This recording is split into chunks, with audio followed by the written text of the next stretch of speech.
Lit Esports Red taking on TA Distortion in a best of 5 series to determine who will face off in the finals. I am here with Orion, and Orion, we've kind of got an interesting game, an interesting series here for us tonight. A very old and storied organization in Team Ambition coming up against a brand new org in Lit Esports. Yeah, I mean, honestly, I think, for both these teams, really, I mean, we expected TA Distortion to probably make a quarterfinal, maybe even a semifinal run. But for Lit Mhm. Esports, I think me and you both said that Lit Esports probably wouldn't even make it all the way through qualifiers. They just barely did, going 2-2, and they actually had to beat the number one team in Glue Eaters to even get here in the first place, and they 3-0'd them last week. They did. 3-0'd the Glue Eaters in semifinals. I believe we had the pleasure of casting them in the qualifiers, and the Glue Eaters were pretty impressive. They had a really good showing. I thought that they were a strong team, so definitely Lit Esports, not a team to scoff at here, showing what they're worth in the quarterfinals, coming up against TA Distortion, who also had a pretty good run through quarterfinals, beating their sister team, the TA Spartans, 3-1 last week. They were a little bit better than Lit Esports in the qualifiers, going 3-1. So overall, maybe have been a little bit more dominant, but I don't know if there's a clear favorite here tonight. Yeah, I don't think I can honestly say that either. I mean, I think a lot of people would say TA Distortion just kind of due to pedigree and how, like, previous information we have from both these teams. But like we talked about with Lit Esports Red, like they just beat the number one team out of all of the Diamond tournaments so far, 3-0 in Yeah. a best of five sense. And a lot of people think, okay, like if you can win a best of five, you're clearly the better team. Like best of ones can kind of be like, oh, if it's like hit or miss sometimes, like Hmm. whether or not you're having a good day or a bad day. Yeah. But Lit Esports Red certainly showed up against the Glue Eaters in that last week. And obviously, I think for most people, when it comes to Lit Esports Red, you're probably going to recognize Dead Botting as he did participate in the CCS Diamond Split last season. Hmm. But their bot lane, Dead Botting and Live in Phoenix, have been doing an absolute like running a tear through Yeah. the bottom side of the map, playing a lot of Amumu, a lot of Mhm. these very aggressive type of bot lanes with Kaisa, with MF. So definitely that's the lane that I'm personally looking forward to see. Like if Lit Esports Red is kind of looking to kind of keep up their domination, Right. is going to be through the bot side of the map. But for TA Distortion, it's honestly just kind of been Bobby in the mid lane. having a lot of these artillery type of mages just Mhm. controlling the mid lane, and the rest of his team has also been playing really well around him. But definitely, Bobby is the one to watch if I'm for TA Distortion.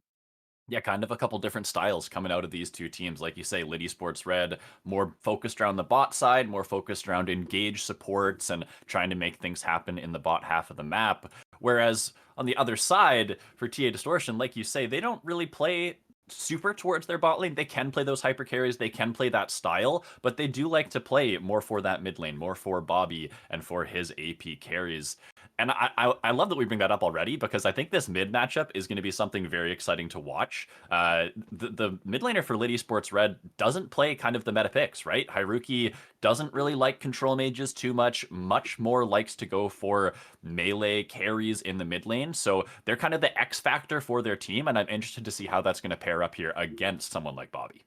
Well, actually, it's funny that you bring that up because I believe they're going to have one of their subs playing, and at least in the first game, because in the Mm, lobby currently it is VWU Asriel okay. slotted into that mid lane position, and he actually has been playing somewhat more of the assassin-oriented type of picks, like the Yeah. Akalis and like a little bit of Katarina as well. So definitely a type of a player that still isn't necessarily playing the type of mold, but it's a lot different than what we're probably going to see out of Bobby because Bobby has only been playing like the long range artillery type of champions. Like he's been playing a lot of Kog'Maw, Victor, Azir, like these champions that have a lot of range, the ability to control space, not really Mm, allow you to walk into certain areas. So it's yeah, like you mentioned, it very much is that type of clash of style because if the assassin player is able to get on top of yeah. the long range artillery champion, you can very easily kill them. But it's actually being able to get there and get on top of them, which is probably where the bot lane of Living Phoenix is going to play those engage support types of champions like a Mumu if he's able to kind of get on top of them and make those types of plays happen.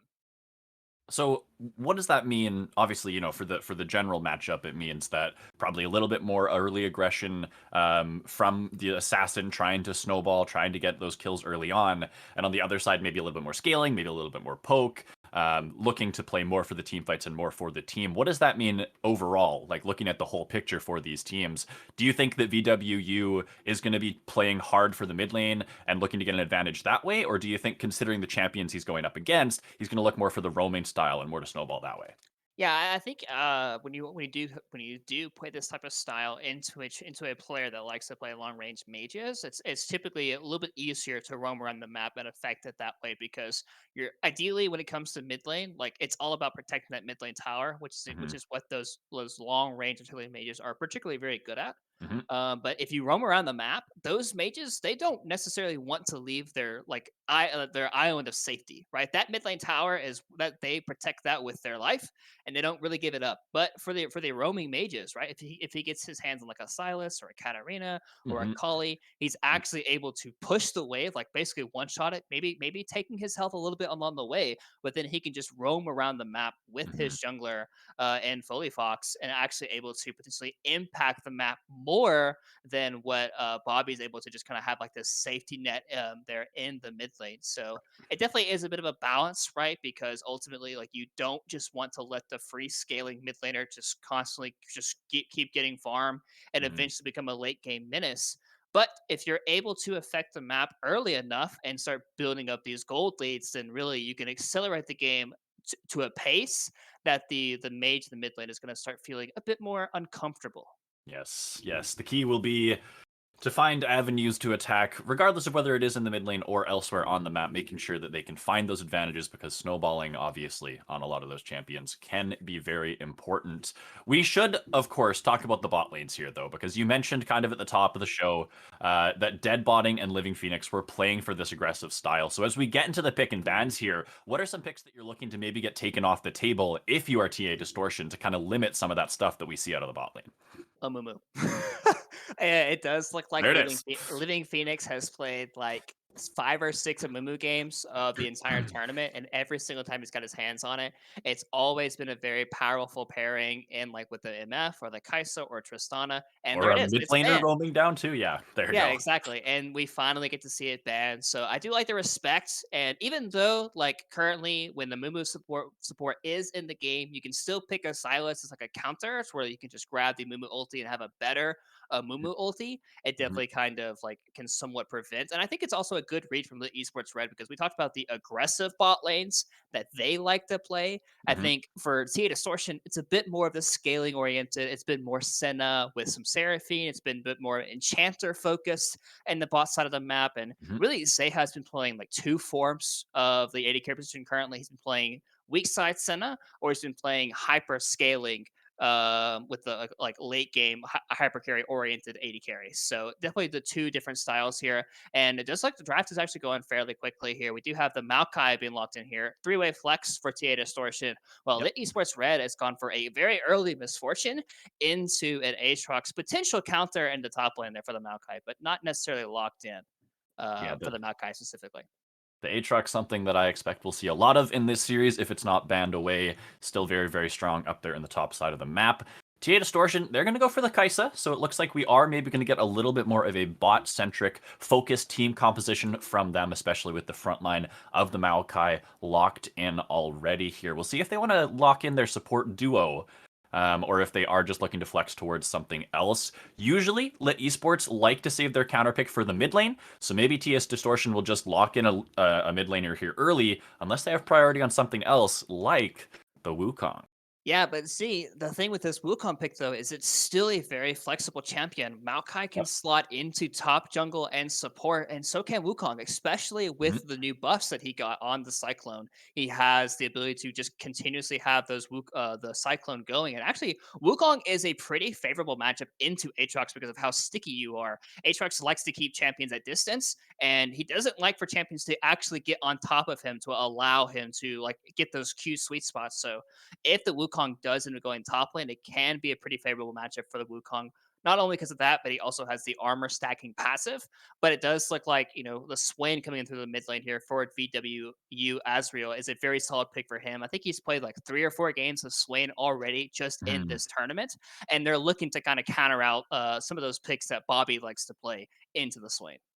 We've talked about how VWU likes playing melees, likes playing assassins, likes playing Katarina. Swain is kind of that one control mage pick that he Mhm. has been playing. So we'll see how it fares here in game number 1. If it does do well, it could change what TA Distortion are choosing to ban away moving through the rest of the series. But like you say, a couple mid lane bans coming through, a couple engage picks here as well for TA Distortion on their side. The Lit Esports Red, they didn't save their counter pick for either solo lane here. So we'll see what they Yeah. want to do. Yeah, it's pretty interesting, right? Because you're already put in a pretty decent pickle so far. Because TA hasn't really told you anything of what their draft Yeah. is going for, but they have gone for a very reliable option in the Udyr here for the jungle, most likely, and they're actually going to say the counter pick for support, which is something I actually personally really like for a lot of drafts, just because support is the composition that warps your draft the most. And so far, TA has not told you what their support pick is, so Yeah. it could very well be the Maokai, it could be a different type of engaged champion, but instead they are going to Woohoo! lock in that Belveth, which is most likely Let's going to go. signal the Wukong going into the solo lane here for Tia Hmm. Distortion, and Maokai will be slotting into the support. So Yeah. which is why it was very important to actually save this counter pick here for the support position, because you could have put yourself in a very difficult position if you ended up picking like an enchanter for the Esports Red, or if you picked like a Leona, it could have been ended up getting shifted around. But Tia Mhm. Distortion is actually going to look to do a potential Ooh. Syndra pick here, which isn't necessarily the artillery mains that are we typically see out of Bobby. Oh, never mind. It's his ear, which Okay. is artillery. Same thing. Yeah, a little bit of range, a little bit of damage. Definitely has an artillery type style there. The Belveth, something that we should talk about as well. Blender has played a ton of that. Is actually his most played, at least in solo queue so far this year. So going to be feeling pretty confident on that one. And we'll see what Lit Esports Red want to round out their composition with. They've got 2 demons already, so keeping with that, maybe they should go for a Kane here, have the triple demon composition. I kind of like it, but Yeah, well, I was gonna say where would the cane go, right? Because it doesn't unfortunately, matter. It's triple demons. well, I mean, they go with Renata instead, which I actually think Renata's a great pick so far into what Tia Distortion composition was to do. Because if you look and see, like Tia Distortion, it's very linear. It's Yep. very they want to dive forward. They have the Kaisa, the Azir, the like Wukong. These champions want to be there, like using like their space to generate space. And Renata is really good at denying that opportunity and taking over a hostile takeover your own team and actually having them basically do a fist fight each other. And Tia Distortion so far, like their champions are very ability oriented, reliant. And if those champions are kind of caught up in that space, Misfortune Ultimate and Swain Ultimate can start ripping through a team fight. So I really like this Renata pick because why I said support counter was very, very important for them because the Mhm. TA Distortion they hadn't quite locked in exactly what they wanted to do yet because they had so many flexible options. But Esports had a great read, picking that Udyr earlier before the Renata, and then being Mhm. able to rotate the Renata into that position because they recognize how linear Tita Sword's composition actually is. Yeah, they see the full dive composition locked in with the Belveth, the Wukong, the Maokai, and they're like, all right, well, we need some disengage. What disengage? Well, Renata's pretty dang good at it. So Yeah, we'll lock exactly. that one in. And yeah, like you said, the Demonic Ascension from the Swain, the Bullet Time, even some of the Udyr magic damage layered over top in some of those scenarios definitely is going to make it scary. And Orion, I feel like I say this a lot, but we've got one team composition that's going for engage. We've got one team composition that wants to stop that engage. You know what that means? It means the engage has got to be good for TA Distortion. They got to find the right targets, and they got to be able to pull that trigger at the appropriate time, because Lit Esports Red, I feel like they found really all the answers they want in this draft. Yeah, it does look that way, but at the same time, if you look at how easy the competitions are to play out, I would much rather have TA Distortion just because they have a couple of more easy go buttons, right? They have the Mhm. Maokai Ultimate, you have the Wukong diving forward with his Cyclone, you even have Azir's playmaking. And if you look at League Esports Red, what kind of engage do they actually have, right? Do you have Mhm. Swain or you have Udyr just running at you? Yeah. You have like a Misfortune E or Renata Q, right? Those things are not reliable forms of actually starting up fights, which Mhm. I personally like to see maybe 2 to 3 engage options on a team. And so far, Tia Distortion has that. Lit Yeah. Esports Red, all they have is the ability to stop the engage from Tia Distortion. But Mhm. you also have you have some reliable range from the Azir and even Zeha a little bit on the Kaisa that Yep. can still poke out and control these team fights without ever having to engage until their targets are low enough so they really want to strike. TA Distortion. Got to pick their times right, got to pick their targets right. Lit Esports might not have the tools that they need to start the fights out when they want them to, so they're going to have to capitalize on opportunities and on mistakes when they do see them from the TA Distortion side. We're going to be jumping onto the Rift here for game number 1, but first, a short word from our sponsors. HelloFresh brings us Factor. Factor meals arrive pre-prepared and ready to eat in 2 minutes or less. It's been tested, that is true. Or even less, faster than ordering in. Meal plans offer a variety of rotating weekly menus of 27 or more meal options. There's 33 add-ons, smoothies, ketos, shakes, desserts, anything for any diet to fit your lifestyle needs. Try Factor today. And with that, we'll meet you guys on the Rift in a couple minutes for game number 1.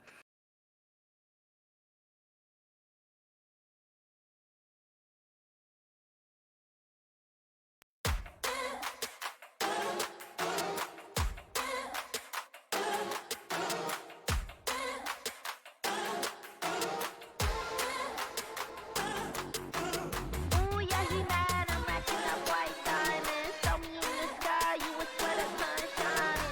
Ooh, yeah, he mad. I'm racking up white diamonds. Throw me in the sky, you would swear the sun shining. In this gothic underground city, we all sin. If I bring a couple rounds with me, then we all win. I came back and brought the crown with me. The kings can't break your nexus and your neck, cause everybody's on your head. Just like kick your butt, go run amok, then paint my nails. Never learned to raise my hand, was too busy raising hell. Everything I know I am, you should go and save yourself. Thought you had my number, huh? Congratulations, played yourself. Underground utopia, dynasties and dystopia. Fear is never an option, so time is not a real phobia. I'm beating the odds, rising to every occasion. That's if I defeated the gods. Switch up the mind, nothing but champions coming up, rolling up one of those squad. Hold still, boy, like back then. Talk back till I snap back. This ain't brown, this that dark black. This that pitch black, jet black. Snap your ex, watch me give them flashbacks. Pressure's rising fast as lightning, they can't stop it now. If you ain't talking realness, then just change the topic now. They laughing at the top like they can't see the bottom. And they thought I needed help, but I got hit without 'em. I am sharper than a pack of 100 razor blades. When the smoke clears out of here, but they name go fade. I'ma be here doing it my way. They said I should change it up, but what did I say? Ooh, yeah, he mad, I'm racking up white diamonds. Throw me in the sky, you would swear the sun shining. Ooh, yeah, he mad, I'm racking up white diamonds. Throw me in the sky, you would swear the sun shining. Hotel bar like back then. Talk back till I snap back. This ain't brown, this that dark black. This that pitch black, jet black. Snap your ex, watch me give 'em flashbacks. I get that magic all on me, I feel like I'm Tracy McGrady. Enemy circle around me 360, I count them with 8. I've been equipped with the spirit beside me since I was a baby. Just getting chaotic, I made me a product for causing the chaos. Right, you want it right? This gothic underground city, we all sin. If I bring a couple rounds with me, then we all win. I came back and brought the crown with me. The king's 10, break your nexus and your neck, cause everybody's on your head. Ooh, yeah, he mad, I'm racking up white diamonds. Throw me in the sky, you would swear the sun shining. Ooh, yeah, he mad, I'm racking up white diamonds. Throw me in the sky, you would swear the sun shining.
Fox. Yeah, well, we talked about like this matchup is already very favored for the Wukong because not only, like we said, Wukong is a very sticky champion, but he also has the armor stacking passive for every single auto attack that he lands onto a champion.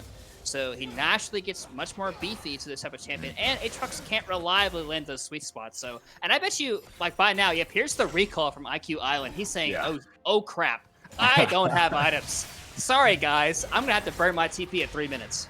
Yeah, not ideal out of IQ Island up here in the top side for Lit Esports, but hopefully it'll be okay for him once he can TP back into the lane here. Mid lane getting very, very volatile here. Bobby and Israel down to about 200 HP apiece. Neither jungle really has their eyes on this mid lane just yet. Both of them going for a full clear towards the bot side here. And yeah, it looks like Bobby is going to be satisfied with what he's done so far. Gets the shove in here a little bit and is going to recall back to base. Yeah, the only real difference so far with the volatility in the mid lane is the fact that, you know, the Azir was already up like a good 8 to 9 minions just from the natural push. And it is a little bit easier to CS minions as the Azir compared to the Swain a little bit early because his auto attacks just don't nearly do as much damage compared to Azir's. But it is going to be a rotation from the Udyr from bot crab to the top crab, recognizing that he would actually be stronger, even though both top and mid are somewhat winning currently so far in the early game. So Foley Fox taking full advantage of the opportunity he has to get a slight jungle advantage already in this game. But it's honestly not going to mean all that much in the grand scheme of things. But yeah, honestly, IQ Island, like if you look at the items, like he based for his Doran's play that he already didn't have and a controller. Like that's all the guy ended up purchasing. So but he was able to get the re-push back out, and he is in a much better position. But Sam has already taken his reset and already back onto the map without even having to use his TP already. So far, lanes are very stable on both teams here. Really, just some CS leads actually being built up by Bobby and by Zeha, but mostly by Bobby. This guy's already up 20 plus CS. And he's just sidestepping these never moves like it's nothing. That little juke right there down towards the bot river was so nice from him. Oh, does get hit with that one. Sorry for the caster curse there, Bobby, but is essentially just winning out on every single trade here. Up 20 CS, not even 5 minutes in. There is a wave that Israel is going to be able to pick up here, but both these junglers so far, Orion, kind of just happy to farm things out. The Bel'Veth especially, really just wanting to accelerate her early scaling, and Foley Fox seems pretty happy to do the same here so far.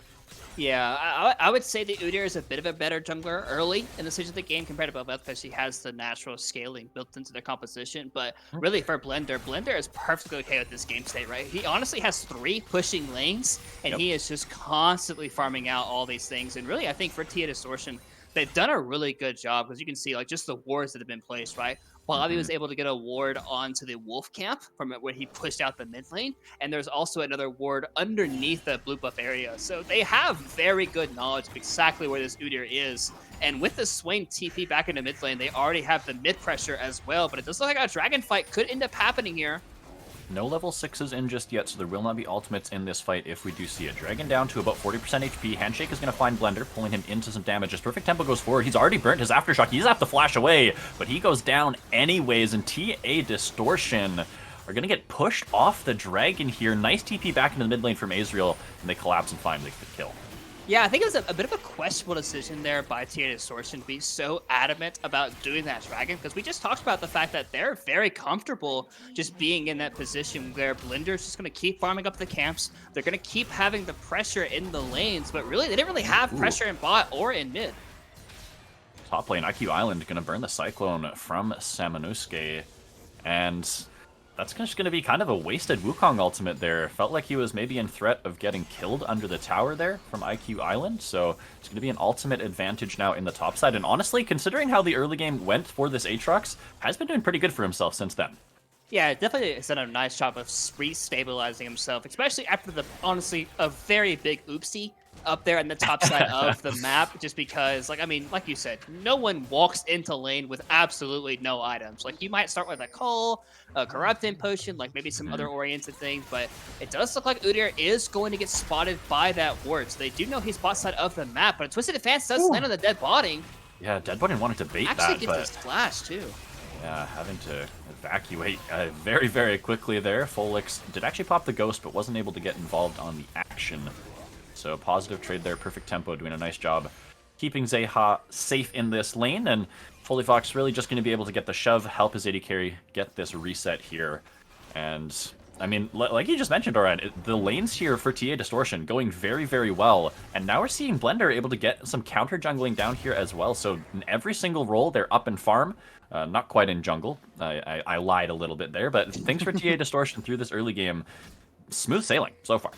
Yeah, and really, especially for Bobby in this mid lane, he has gone for the more the lane-oriented rune, right, with the Arcane Comet. I think he also has Scorch as well. Like, this guy's really just playing to dominate the early stages of the game, which he is doing so far, right? The guy's already up 30 plus CS, and he's currently in a really good state to kind of just keep controlling the pace of the mid lane. And really, it's like, this is the type of style that Bobby has been playing all tournament, and he has been succeeding on this style over and over again. So for TA Distortion, they're like, hey, like, why change anything up, right? This guy has been like completely dominating, but it does look like for Lit Esports, they have actually switched their bot lane into the mid lane because they want to use their position of power to look for a potential play. But Saminusuke does have flash here, so he could be okay. Is going to be able to walk himself out of there. But yeah, I like this rotation from the side of Lit Esports Red. They recognize exactly the problem that you just talked about, Orion, in the mid lane. So instead they put Swain in the side lane, but here comes the fight. Saminusuke is into the fight with the Cyclone, but he's going to be exhausted. Not a lot of damage coming through. Blender's into the backline. He wants to try and get a kill. He wants to try and get a reset. He's into the E. He's got the damage reduction, but it's not going to be enough. And now Bobby, he has to use that ultimate defensively. TA Distortion are on the run, and another objective fight is won by Lit Esports. Yeah, and basically a perfect example of our conversation going into this game, right? Because Lit Esports Red, they have a pretty good composition of denying engages to come through, but even so, we talked about how TA Distortion, they have to make mistakes for their composition to not be successful in this game. And that right there was a major mistake from both Sam and Blender, diving so aggressively forward without Bobby, who is currently the main gold income of their team. And if you look at the items, right, for Bobby had not based yet. He was sitting on a Doran's Ring and a Dark Seal, even though he was up 30 plus CS in the mid lane. So really, he wasn't even the head in that fight, but instead Blender and Sam felt very, very confident to dive forward, to want to be aggressive in that play, and they're going to pay for it massively. Mismanaging their macro there a little bit with Team Ambition. Not quite getting that reset off in the mid lane, making a big difference in that fight. And now Fully Fox, I mean, 2-0 and 1 on this Udyr. Bammy Cinder already available. Some more gold to come, theoretically, with this Rift Herald when he does end up spawning it. And we talked about how Ezreal was kind of the X factor for this team. On the Swain, maybe that's not as true. So where are we looking for this lineup from Lit Esports Red? Like, obviously they have a pretty nice lead now. They've got a couple of objectives to their name. Where should their focus be? I think it's going to be really up to Fully Fox to just continue running the map, because he's now 2-0 and 1. Maybe you'd like to have that gold be a little bit more spread out, but still, a very fed Udyr is sometimes impossible to kill. Like, that guy does a lot of damage and doesn't really take much damage back when he has like a Sunfire Cape, if he has a Frozen Heart, if he has like these things, right? And if you look for the side of TA Distortion, like these are very attack speed oriented champions, and if you buy a Frozen Heart, all of a sudden you just completely get rid of those things to come through. It does look like Blender was trying to make a play to the port side of the map, but Living Phoenix and Dead Botting are doing a good job recognizing, saying, hey, like, we don't know where the jungler is, and he could very well be down here, so we're not going to want to push up too aggressively. But still, the CS leads are still looking to amount here, as Aspero's going to take actually a big chunk of damage here. Yeah, still Bobby winning out on those trades, dodging away from the ever moves, mixing in those auto attacks, but the Dragon has been started up here by Lit Esports. I don't think there's any hope for a contest from TA Distortion. Yeah, they're not going to be able to get in here. They don't have the shove in the mid lane. They were kind of slow to the rotation, and even if they were there first, I'm not sure that's necessarily a fight they want to be taking. So let's take a look here. It's 3-0. It's 2 dragons to Lit Esports. They don't really have the tools to start fights out on their own accord, right? They don't have engage. So with this lead, it's still, pretty tough for them to find the correct fights and to find the correct angles. So you talked about how, they want to get this Rift Herald down. They want to keep trying to balloon this gold lead. Looks like they're trying to do so in the bot lane right now. They're getting Zeha off the tower. They're going to drop this Rift Herald, try to get a lot of this gold into dead botting. And we'll see if that's going to be successful for them. They're definitely denying a lot here on the bot side. Yeah, well, especially this is just the gold lead so far for at least what's red. If we're able to take a look at the gold graph, it basically is just Foley Fox because the lanes are actually either even or winning here for TA Distortion. Is actually only Foley Fox, who is massively ahead of Blender, who's currently like sitting at like 1.2 thousand gold lead. Ooh, But it dive was on the like a top side. dive. Samanuke is in trouble, though. He's got the second R coming through. The bop will come down, but the Infernal Chains yoink him back in, and the trade kill will go over. Ezreal into the fight, has the Demonic Ascension, but this Belveth, she's pretty quick. She's got a lot of dashes. She's going to be able to find her way out of there. Nice cross-map play from TA. They at least get something on the other side. Yeah, they were able to get a kill, but still, look at the goal differential now because they got all 5 of those tower plates off of that bot tower into the hands of the Misfortune and into also Foley Fox as well. They were able to make a play top, but they didn't get any tower plates out of it, and it was still a 1-for-1 because Sam also ended up dying in that process. So it was, I like the attempt, but they didn't get nearly as much out of the fact that Lit Esports Red got from the bot side. Now they're even losing plates on the top side, right? As Ezreal, who TP'd up to this top side to try and defend that play, is going to get something for his efforts. But Blender's here. No ulti. He wants some revenge. Yeah, he knows that Demonic Ascension is down. Dashing around, trying to find a way on top of him. We'll be able to do that now. The W is going to find the reset for the Q. Dodging away from that W, and the burn on the red buff. Will it be enough? No, he has to flash. But he will finish that one off. Think he probably could have played that better. Probably didn't need to burn the flash, but does get the kill.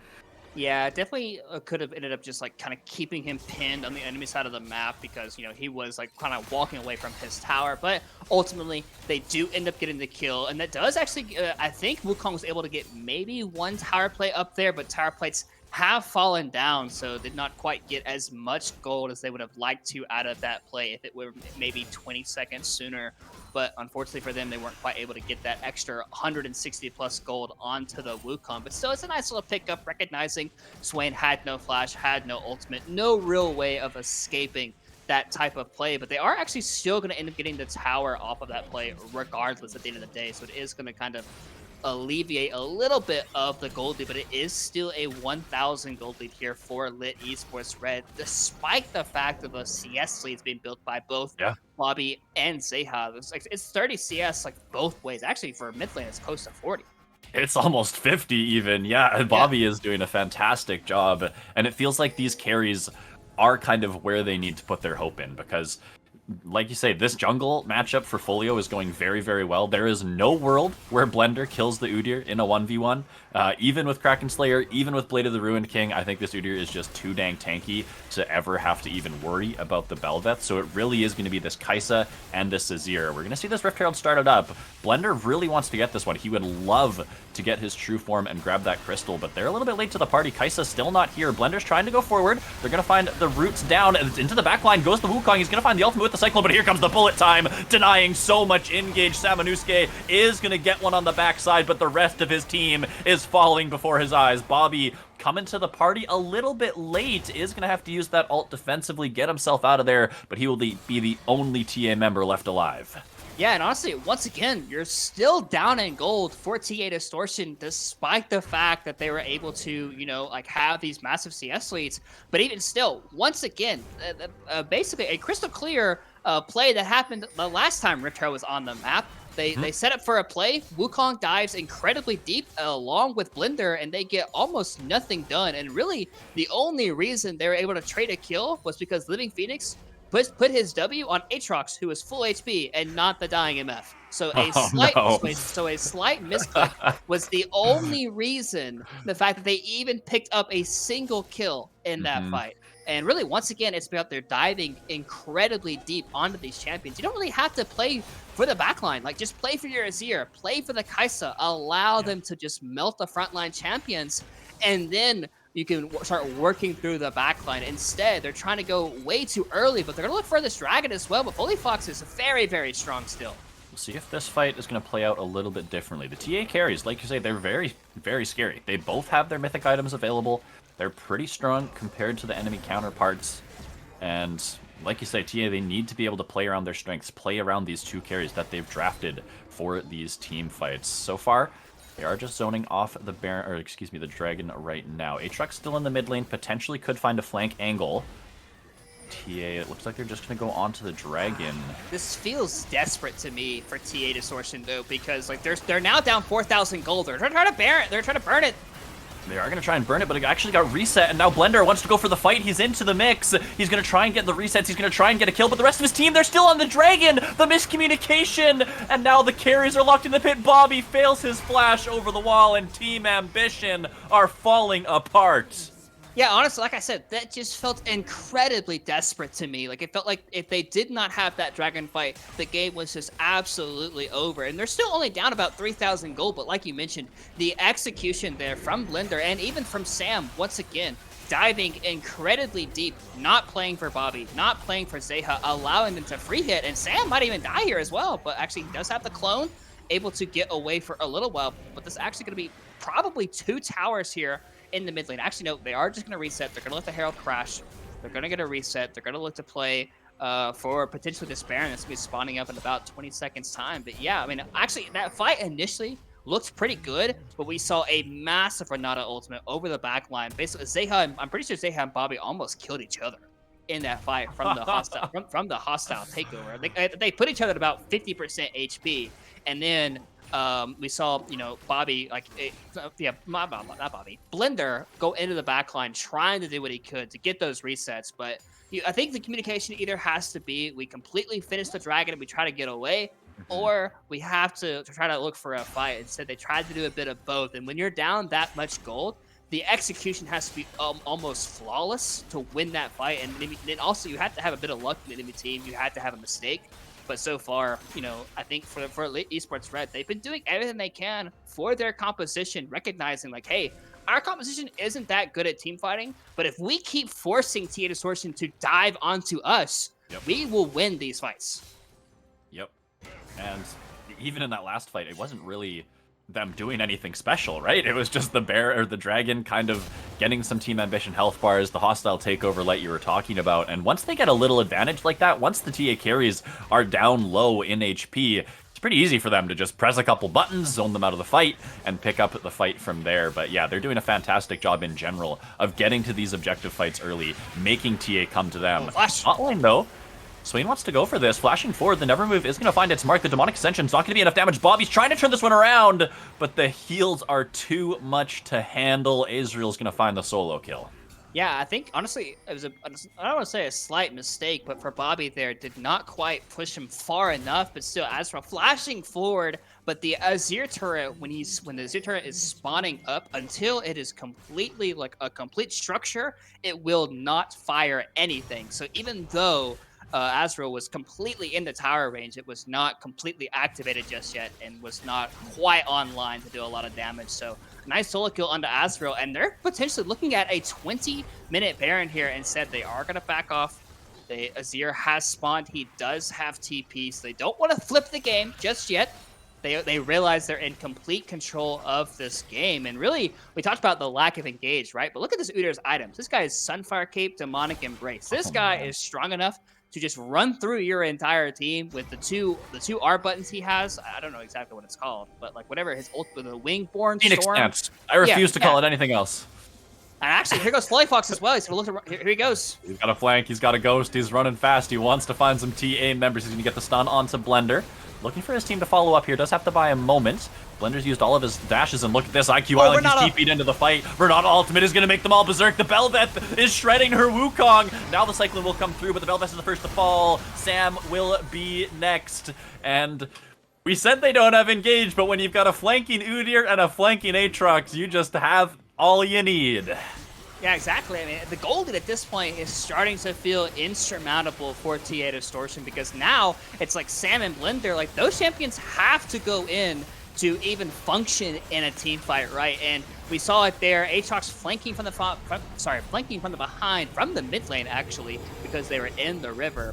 Basically pincered them between an Udyr, and they tried to fight out the Aatrox, but once they tried to stand their ground, Renata ultimate over the top of the Aatrox there, basically rooting up like 3 or 4 members, piling on so much extra damage. And at that point, you know, Sam and Blender were like, okay, well, we're already in. We can't get out, so might as well just keep going forward and try to make a play happen. But But yeah, I think for for TA Distortion, I think that team fight was a little bit closer to how I would have liked to see them play their competition from the beginning, right? I would like to see a little bit more, playing for their carries, not diving so far deep. When they Right. when they got pincered like that, and Renata ultimate over the top, it basically just felt almost unplayable for them because I mean they're down like 8,000 gold. Like it's not like you're gonna win a front to back team fight when you're down this much gold, even with that's kind of the quote unquote team fight advantage with just the champions.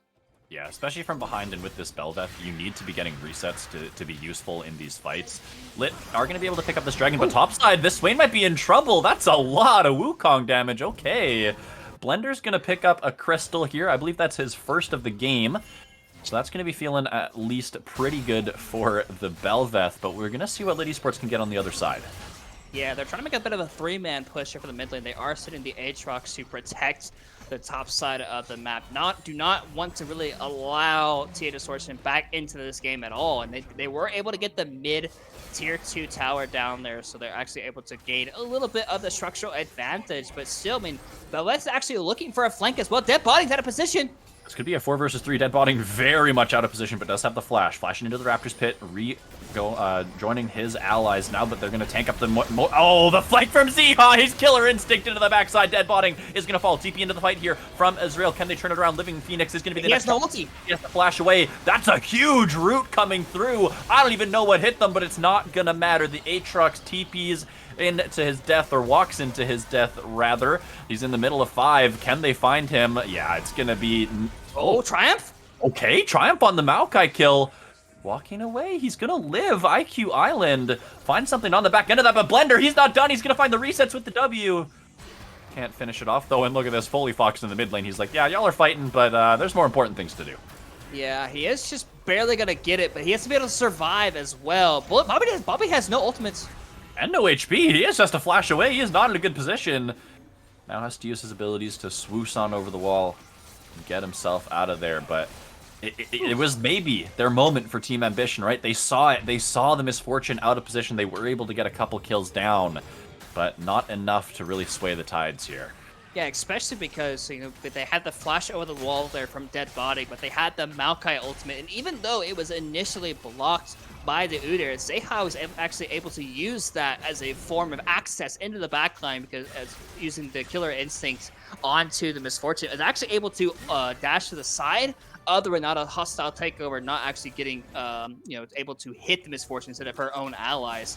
So they were able to get a couple of kills, and really, I honestly thought, I was like, okay, like they kill the Aatrox, they can actually push, they can gain some control, but instead, Aatrox able to get that triumph, able to walk away from that situation, and like you said, Foley Fox able to take complete control of, seize his opportunity, I guess is a better word to say it, taking down that mid-tier 3 tower. But still, Ocean Dragon is probably going to be the next focus here for really both these teams, because that's going to be an Ocean Soul to a team that's already doing very successful in these team fights. So, but they are potentially looking for a play onto IQ Island. He doesn't know they're here yet. Do a bit of baiting by Sam. Oh, he's baited it perfectly just as he dashes in. They are going to spring the trap card. IQ Island. He lasted quite a while, but he will eventually go down. Foley Fox not going to get here in time to save his top laner. Phoenix Fox, or Living Phoenix, not close enough for that bailout, but they might actually look for this. They've got Misfortune on the way. Blender wants to try and go forward. Hostile Takeover is only going to find its way onto Bobby's the Maokai. Bobby is looking to join Zeha as well. They've got the flank. They're going to have the Killer Instinct onto the backside as well. Here comes the Shurima Shuffle. Living Phoenix is going to be the target. They take him out. The Misfortune ultimate is desperation, but they will trade back. Foley Fox now in the middle of 3. No way he can possibly win this. He's got the shield. He's got the burns, but there's just enough damage left in the TA tank to take him down, and they have found their fight. It's a 4 for 2. Yeah, and TA Distortion taking full advantage of the number advantage they had in the bot side of the map, recognizing that VWU Azrael had no teleport, could not join the fight. Bobby said, hey, if I TP down, I think we can win this fight. And honestly, what really sealed the deal was the fact that Living Phoenix did not have the ultimate there for the tight choke that they all got in, because he used it early in that fight, and then a huge Shurima Shuffle there from Bobby, pushing both the MF and the Renata basically on top of each other, and they had just enough AD to pick up the fight, and really the victory there. We see the damage and the playmaking potential out of this TA Distortion composition, but really, I mean, while that was a team fight victory, they are still down 5,000 gold. And really, this dragon is where all 5 members are going to be grouping up together. So now you're going to have to find another fight very, very similarly to what you just had. So they're going to have to see like how well they can actually get that opportunity again. But Bobby is still in base. He is just now getting here, and they're trying to play for vision without their Azir. This could be a bit troublesome, but like we said, there's no real engage on the side of for Lit Esports Red. Nice root does land, though. Head remove, going to pull Blender back in, but he's going to be okay. He's got reinforcements right behind him just in case. Dragon on the map in 3 seconds. Deadbotting, trying to find his way back to his team, is going to be cut off for the time being, but is going to find a blast cone and a way back around. Look at this Aatrox, IQ Island, looking for the potential flank on the side. Blender going forward, eating a ton of damage from that Udyr. The demonic embrace putting in work. The Aatrox is now going to be spotted. Looking for the pickoff on to Blender. Handshake finds a couple. The Berserk will go down. Blender's into the pit. He wants to try and steal it, but there's just so many zoning tools. He's going to steal it. He's found the objective, but will they get the fight? 1 for 1 so far. Perfect tempo. Flashing into the backside. Looking for the root. Here comes the killer instinct. Here comes the cyclone. PA. They're going to try and turn it around. They take out the Distortion, but Foley Fox still standing tall in this fight. The demonic embrace, or the demonic ascension rather, is burning them all. And there will not be a team ambition to end this fight. They do stop the soul from going over, but at the cost of all their lives. Yeah, and honestly, I think the team fight was actually played fairly well from the deficit of Distortion that they already had, right? We saw a nice attempt there from Living Phoenix to use aggressively the hostile takeover to look for a pick, and they also used the MF bullet time as well, but I'm pretty sure the only person that got hit by it was actually, I believe it was Sam, who was actually the only one to really get affected by the hostile takeover there. But instead, they saw their opportunity, a massive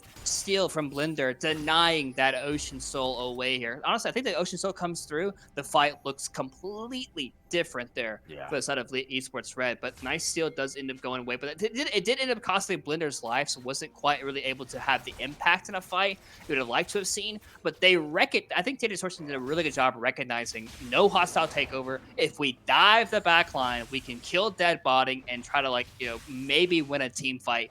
But Swain was just unkillable in that team fight, just sitting on top of everybody with the Leanders. And he also has a Sonya's as well. This guy is like, not only do you have to kill Foley Fox and drain through all of him, but you also have to kill this guy as well. But actually, here we go, looking for a play. Yeah, they're going to try. Bobby has the Shurima Shuffle, pulling him back in towards Sam. Good Zonya's going to buy some time, but now Sam's right on top of him. Cyclone is available, Knockup will come through, and the shutdown gold is on to Bobby. It is an investment of 2 players into the bot side, but it doesn't look like Lit Esports are willing to go for the Baron, mostly because they don't really have control of the area right now, and they feel the need to now try and defend this bot wave. But this Swain needs to be a little bit more careful on the side lanes. Has died a couple times now trying to push up in the sides, but has definitely had a ton of success in these team fights, and I understand him wanting to try and use this teleport advantage. Yeah, I think the one thing though that I really liked out of Distortion was the fact they sent both their solo laners, who both have TP, to the bot side of the map, because even if Lit Esports wanted to make a return play like a Baron with a 4-man, you just TP both your solo laners up there, and all of a sudden it's a 5 versus 4. But Foley Fox actually gonna fight Blender a little bit. It's a 3v2 though. Yeah, Blender has some team on the way. Nature's Grasp gonna come down, find a couple actually root. TP from Swain. Yeah, they get the TP out of Swain, back out onto the map. Ping's now going down onto the Baron because IQ Island has the TA solo laners kind of locked into the bot side here. So Baron going to be started up. TP now going to be channeled by Bobby. Baron down to 50% HP. Blender just getting absolutely destroyed by Deadbot, and now they're just going to push forward and look for the fight. Bullet time is on to perfect tempo. The stun, the Berserk. Samanusuke is in the middle. They will both go down, and back onto the Baron they go. Yeah, and for Distortion there, that was honestly just Blender and Zeha just walking way too close into the Baron, trying to check it, trying to confirm just how low it was, if they could look for a fight. And really, those champions have no right face checking into basically anything. Like Bel'Veth and Kai'Sa are extremely squishy champions without really having any way of escaping. And now with the Baron and the multi-member advantage, they could potentially threaten an end here. Respawn timers are coming through. Blender and Perfect Tempo, couple of seconds away, which means they are going to respect it. They are going to go toward the top side of the map. And really, I think also for I think you called it out. IQ Island had both the soul laners in, but Sam also TP'd in the fight, basically just to die. Like, he TP'd on top of all 5 people, ended up going away, but they are going to try to get a recall through. Oh, never mind. Asriel cancels his. Yeah, It's looking like a long chase. If they desync their recalls, they can kind of get caught into an odd man chase. So they do have to be a little bit careful. Some of these recalls now are going to go off. Oof. Yeah, TA not going to be able to chase that one down. Yeah. Ocean Soul spawning in 40 seconds. Both teams going to be rushing towards that side of the rift.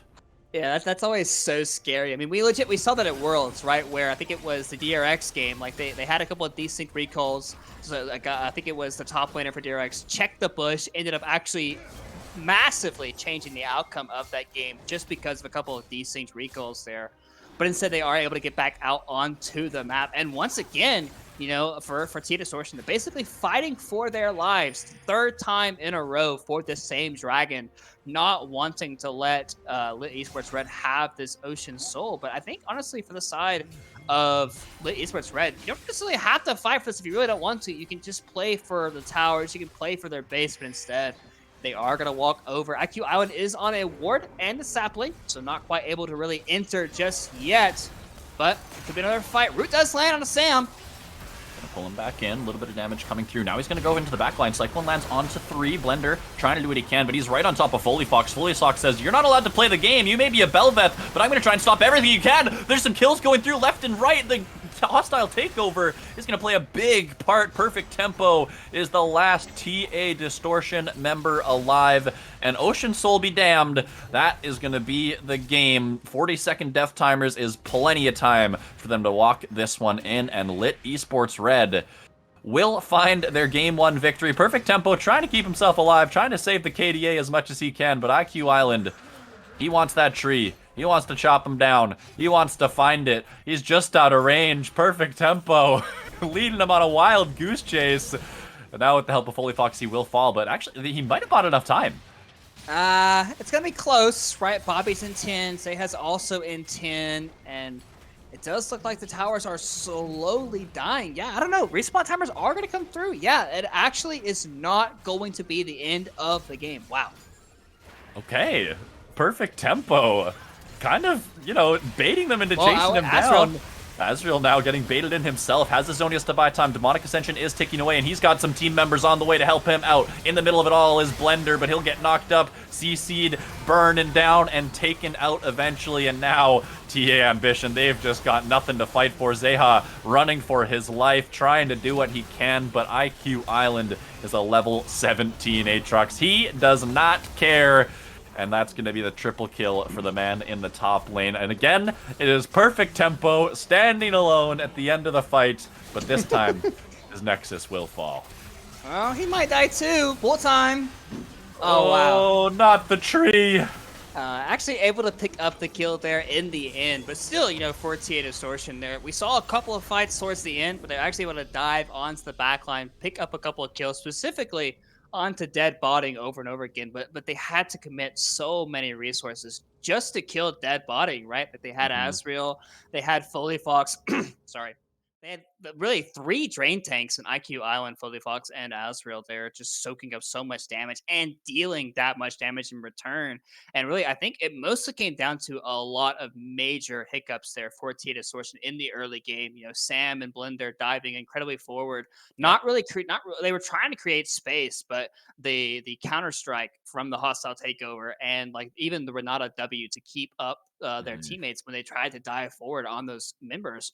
And really, like I said, if it wasn't for a couple of misclicks there by Living Phoenix, it would have been like just complete wipes on their team in a lot of those fights because of the top side just going way too aggressively, not allowing, you know, Bobby and Zeha to really do the damage necessary to win these fights. Misexecution on some of those early game skirmishes around those objectives definitely were a big difference maker in this game. Like you say, Blender and Samanosuke not really playing for the appropriate power spikes, for the appropriate members of their team who needed to carry those fights. And unfortunately, they're going to be punished by Lit Esports Red. So Ryan, one thing we have to talk about heading into game number 2 here is this Swain pick for Ezreal, right? Because we talked about how he is more that assassin player, more of that melee mid laner. Swain is the one control mage that we've seen him play, and after this performance, I have a feeling that one's going to be getting banned away by Team Distortion. Well, so I think it's a bit of a you could go two ways with it, right? Because if you watch the early stages of the game, Bobby did a credible job leaning Yeah. into it, right? Like plus 30 CS, plus 40 CS. It was mostly the fact that when they got so far behind in gold, they weren't able to really kill through the Swain because they had to deal with an Udyr. They had to deal with a Misfortune, and like the priority lists just kept going. Like Swain kept getting lower and lower, and if you don't deal with the Swain, eventually he is just going to drain you of all of your HP and just like be full HP. Like we saw, like fight after fight, the guy was full HP, dealing probably did the most damage on his team. Like, yeah, 30, not 38, 36,000 damage as a Swain, just right below Bobby. And Bobby was doing a fantastic job in the early stages of the game. It's just a couple of mistakes in a lot of those team fights, just not really allowing those champions to really, team fight the way they should be team fighting, instead just making way too many mistakes early. And when you put yourself in a position to be down, 4 or 5 thousand gold at just the 20-minute marker, the game obviously becomes just very hard to play. Definitely some scenarios where all 5 members of the Team Ambition squad weren't quite on the same page, and it will end in them being defeated there in game number 1. We're just a couple minutes away from game number 2, so we're going to take a short break. We'll be right back with that.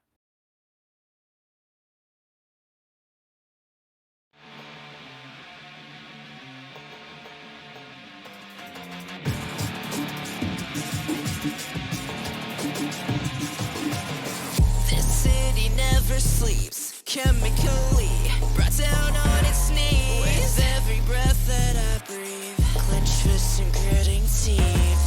Tonight the energy flowing in me is waiting for release. Thunder beneath my feet, I sight you on my name. Until the dawn, the darkness falls, and I lose control. I feel it in my bones, a spark to lead us through the shadows. Can I fight the way before me? It's coursing through my soul, a road to guide us through the sorrow. But can I calm this storm inside me? This electricity, a part of me that's under pressure. Charged up, my fuse igniting, a sight you wanna see. I'm outside, pointing to the sky, gonna make the earth shake, 'cause you can't contain me. Voltage bursts through the black of my eyes, put my finger on the trigger and I'll shock you, baby. Against the odds, I take time until the dawn. The darkness falls, I lose control. I feel it in my bones, a spark to lead us. Welcome back, everybody, to the CCS Fall Invitational, where TA Distortion have just suffered a Game 1 loss to the hands of Lit Esports Red. And, Orion, it wasn't really what we expected to see out of Lit Esports Red, but they pulled out the win anyways. Yeah, I think, Dead Botting got his hands on the Misfortune pick, something he feels very, very confident in. And, it definitely felt like, they kind of had a game plan going into it. They wanted to give, their top laner a pretty reliable with the Aatrox pick. They wanted Swain in the mid lane. And it honestly, the draft wasn't the easiest to play, but I think, with the fact that TA Distortion was not very synced up, they weren't very cohesive, they were actually able to punish TA Distortion very, very easily, especially with that R5 counter on the Renata. A lot of bailouts. Sorry. A lot of bailouts, a lot of hostile takeovers that were very, very crucial in this game specifically, that I feel like definitely kind of turned the tide. I think 48 Distortion, back on the blue side here for game number 2. We're have to looking to see, like, are they going to change the comp up, or do they feel like, okay, we played badly. If we get the same draft again, we will win that one out. Because I mean, if we take away all the kills that happened early, like I think the score was like 8-3 at the 15-minute marker, 17-minute marker. Mid lane was up 40 plus CS, and AD carry was also up 40 plus CS in that Yeah. game. So definitely had a lot of laning advantages in that game. Definitely showing some lane dominance in all 3 lanes, honestly. We'll put a little asterisk in the top side because there was an Aatrox without an item, for a little bit of that game. So that made things a little bit easier up there in the top side for, Samanusuke, but we'll see, if they have any changes, like you say, that they wanna make here in game number 2. Mumu, of course, gonna be their permaban on blue side, not surprised at all. I'm interested to see if that Swain is gonna be hitting the ban table, because if I was them, I think that's something I'd wanna take away. Yeah, if they do end up banning the Swain, that could potentially leave up the Sejuani that they had in game number 1, but yep, Swain does enter the ban table. I'm curious to see if the Sejuani is gonna be the first pick here for TA Distortion, or if they wanna Mhm. just go back to the Maokai. Yep, there it Yeah. is. It is gonna be that Sejuani first pick. Very powerful champion. You can layer it with multi-melee champions and just be Yep. very, very strong because of your E passive there. But this does leave up the Maokai to be taken here from Lit Esports Red. Once again, like we saw, very flexible champion, can be flexed into multiple roles. So we will have to wait and see. But yes, Dead Botting back on the misfortune, something he feels very, very confident in. Yeah, I think Dead Botting's probably just gonna lock in the Misfortune every single game he can get his hands on it. Sure. He's played it a ton throughout this tournament. It's obviously a super strong pick in the current meta. Pairs up well with the Maokai if we do see that going into the support position. And TA Distortion, maybe they're gonna switch things up here just a little bit. Obviously, the Sejuani, similar to the Maokai, definitely a good flex pick. Can go jungle, can go top, can maybe even go mid in some fringe scenarios. I don't necessarily recommend it, but I've seen it. And now with the Silas, okay, they're going to be able to steal away a couple of these key ults. Yeah, and see, I mentioned, going into game one, right, where the Silas is a great answer into the Amumu Mhm.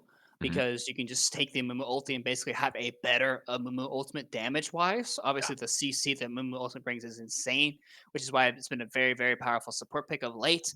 But instead, they end up banning it away and still picking it regardless. I mean, Maokai Ultimate is still a great ultimate to have just because it has so much playmaking, so much Mhm. like lockdown potential you can have with those grasping roots, but instead end up they not want to have that. But we are going to have the skill Ooh. matchup in the mid lane, Silas versus Akali. And we've seen this one a lot at Worlds, right? Where the Yep. Akali wins the matchup early, but if Silas can survive and starts getting a couple of kills, Silas starts really taking over this matchup if the Akali is not careful. And really, all Silas has to worry about is the cooldown that he has on his ultimate, where he Mhm. can't actually hijack Akali's ultimate.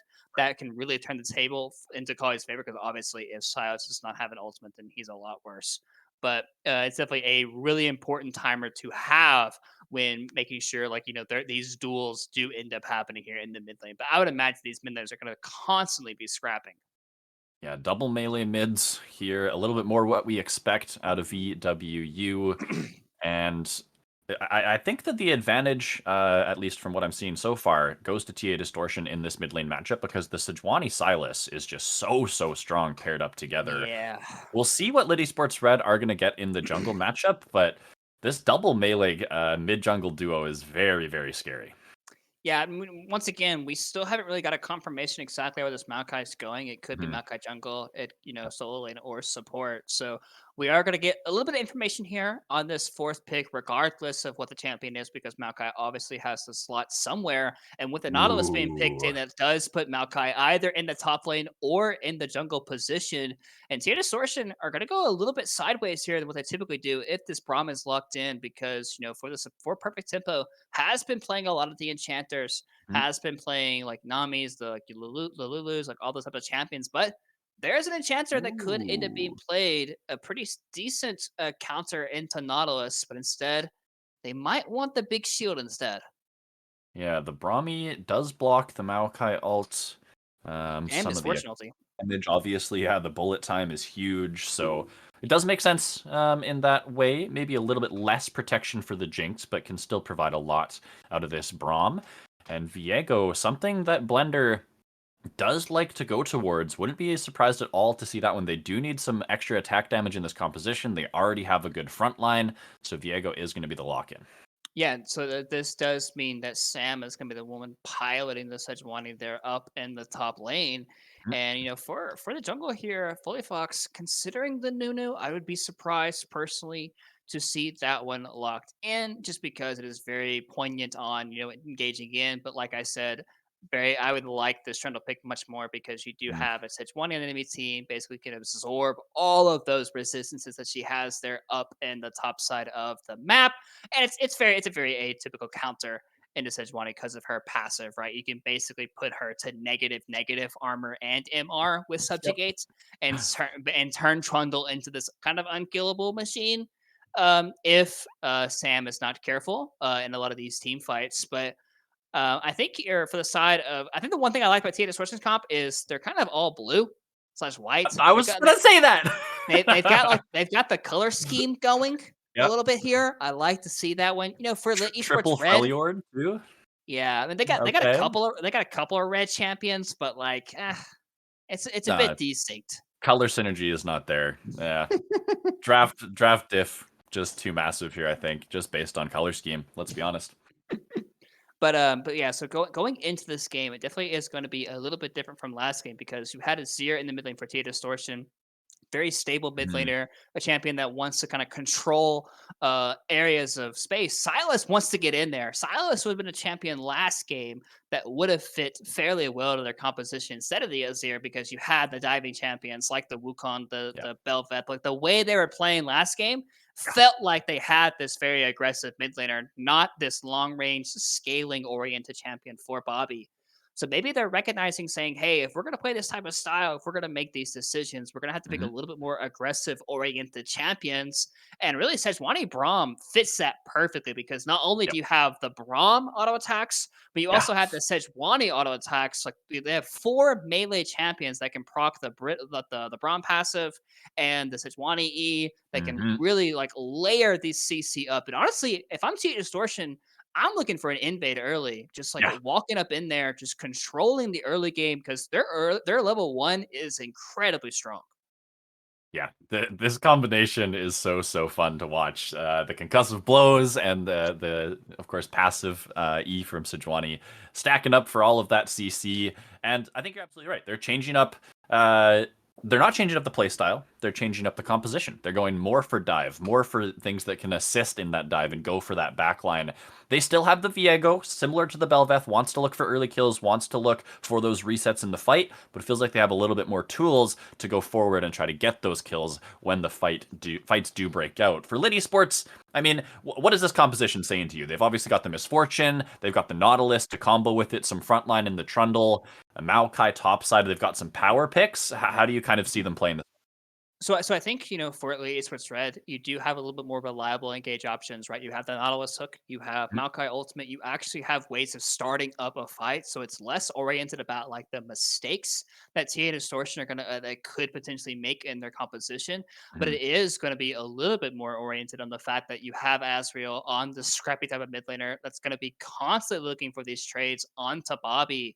Yeah. And you know, it's really I think the early game is definitely gonna be about this mid lane who can show up, who can impact the most early on, really like start like changing kind of how this game ends up playing out. Because we've seen what Dead Body can do on the Misfortune, but his reliability is going to get cut in half a little bit just because of the Braum shield if it's well placed Right. by perfect tempo.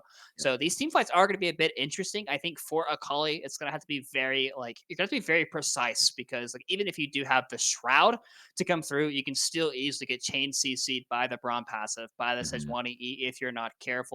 And really, that's what it's going to kind of come down to. If Azure was able to have a huge impact in this game with the Akali and kind of take over, or is the chain CC kind of going to not enable both Dead Body and Azure? Because it's only a 2 threat composition, right, for the Yep. side of Lit Esports Red. IQ Island and Fully Fox are most likely not really going to be building any reliable damage, so they're just going to be set up. They're going to be tanking, and they're going to try to help Azrael and Dead Body deal as much damage as they possibly can. 2 carry threat for the side of Lit Esports Red, looking for their second victory here in the series. All eyes on that mid jungle duo through the early stages. See if either side can get an early lead.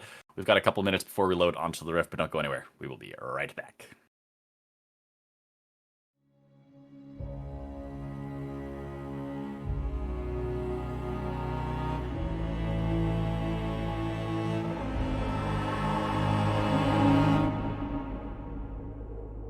As a child, you would wait and watch they actually, like, sometimes they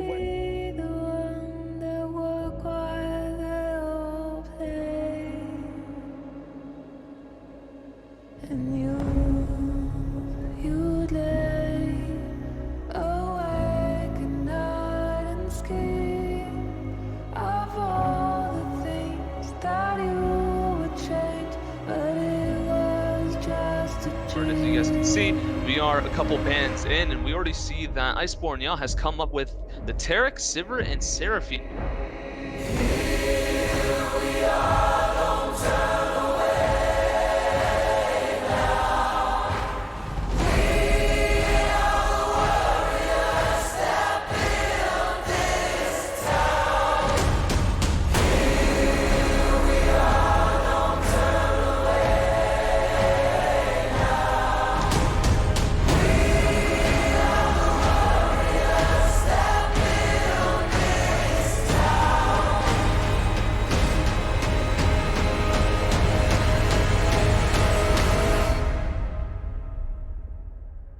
From dust.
We are back, everybody, for game number 2 of this semi-final matchup. TA Distortion on the back foot after that game 1 loss. Switching things up a little bit here. They've got the Sejuani in the top side, looking for a little bit more of a dive-heavy mid laner here in the Sylas. And it's Zeha on his Jinx. Yeah, and I'm going to check real quick on Bobby, just real quick, just to see if he actually has played that Sylas so far. Because we mentioned, right, because he is majorly a long-range, like, mage player so far just in this tournament. And for some reason, can't quite find... never mind, I'm not even going to look. But I'm pretty sure Bobby has played mostly these like types of mages in the mid lane. It's been very, very successful for them in this tournament, deviating a little bit so far. So this could be, I don't want to say lack of confidence, but it could be one of those things where like they're trying to like fix a little bit of their issues that we saw in game number 1, right? Like a little bit discoordination, a little bit like, you know, like 2 people were doing one thing, 2 people were doing another. They weren't really quite able to get things going. So this could be like saying, hey, we're going to fix it by picking a diving champion instead of our usual type of style. So we have to wait and see kind of how Bobby plays out. Not saying that Bobby can't play the Sylas, but it is going to be a bit of a difference here for the side of T8 Distortion. But that ward was placed by Asriel, so it is going to spot out. Actually, no, it's not. Viego is going to do a very interesting path here. Walks down, faking like he's going to do the Krug, so he's actually skipped them, going straight up to the Wolf Camp. So this could be something where he might look for a very early gank either onto mid or onto top lane here, because he has set up in both lanes and could very easily get going in both those lanes. So I'm curious to see if this knowledge is going to be used in a way that's going to help them, or if they're going to actually get anything at all from it. Yeah, we'll see if that creative pathing does pay off. Looks like Foley Fox on the other side is going for something similar. Buff, Gromp, hitting that early level 3, and then looking for potential skirmishes. Bobby does have the shove right now in the mid lane. could be potentially vulnerable, and Follyfox, yeah, pinging towards that mid lane. They're going to try and get involved early. Yeah, but look at the timing though, right? Like Viego has still not even done his Gromp yet, and Trundle is already in the mid lane. Bobby doesn't see him. He has this cannon creep. Yeah, he's dashing forward. Has to immediately flash away, but the pillar hasn't even been used yet. Now it comes down. The slow is in. The shuriken is going to land. They're going to finish it off. The Kingslayer for a heal, but it will not be enough. Blender, not respecting the early gank timer of the Trundle, will go down.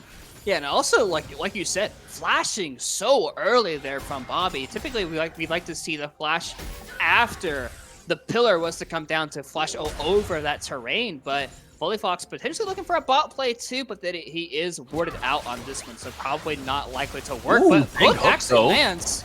That was an extendo hook if I've ever seen one. Follyfox going to find the pillar here as well. Zeha has flash, but wants to hold on to it if possible. Will be able to get Oh away. no, Follyfox actually got body blocked by his own teammate, Living Phoenix. He wasn't able to get around him to actually chomp down on him, and it's actually been a pretty big thing, right? Because Trundle hasn't actually done a lot of his camps. He skipped most of them. But if you look at the top side of the map here, Blender is actually going to be sitting up to the top lane, trying to potentially look for a play there onto... Oh, another hook! Yeah. He's going to find Zeha. Ghost is popped already. Ignite is down. The speed up is going to be enough to keep him safe. Trundle's still in the area. Zeha still looking for some pop shots on his way out, but is going to have to recall, and this wave is fully up to the dictation of Deadbotting. Yeah, and I would imagine they're just going to let this wave push into them. They could look for a push out into a base, but at the same time, like, I don't think they would realistically push the wave out. As Island is very low. He's dead! The flail, the ignite, burn down the tree. Yeah, just very big mistake there. Maybe not recognizing he had the ignite up there in the top side, and Sejuani actually does a lot of damage for a quote-unquote tank, right? The guy actually, he does max health damage with his W there, able to deal so much, and they actually did let the wave push back into them as Blender is looking for a cheeky little stop there onto Follyfox. He actually is a level up on him too.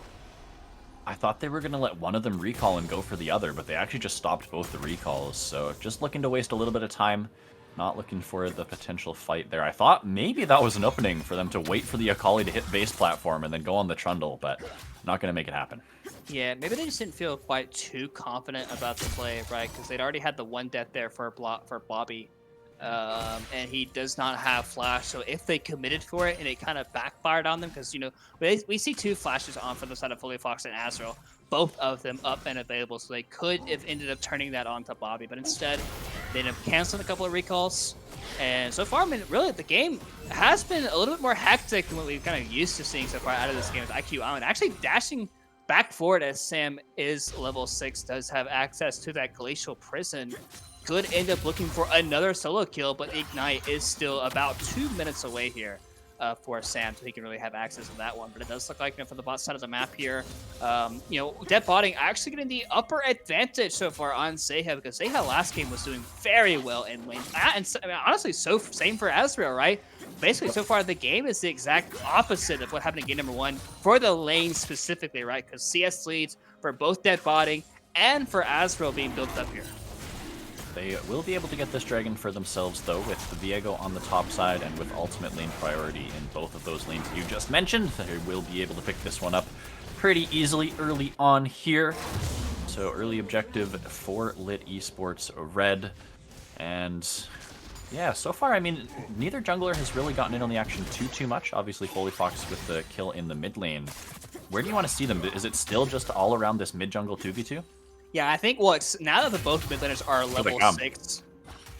Samanusuke's here too. He's got the... Ooh, he's actually not even going to use the ultimate. He just baits out the flash from Israel. Nice job to hold on to that cooldown. Yeah, it's pretty tough for Azrael. Actually, hook does land. Probably nothing going to happen too much out of that hook, though. But yeah, I think it's very, very tough for Azrael not to want to flash that. Like, because you see a dashing forward Sejuani who has the Glacial Prison, but Follyfox...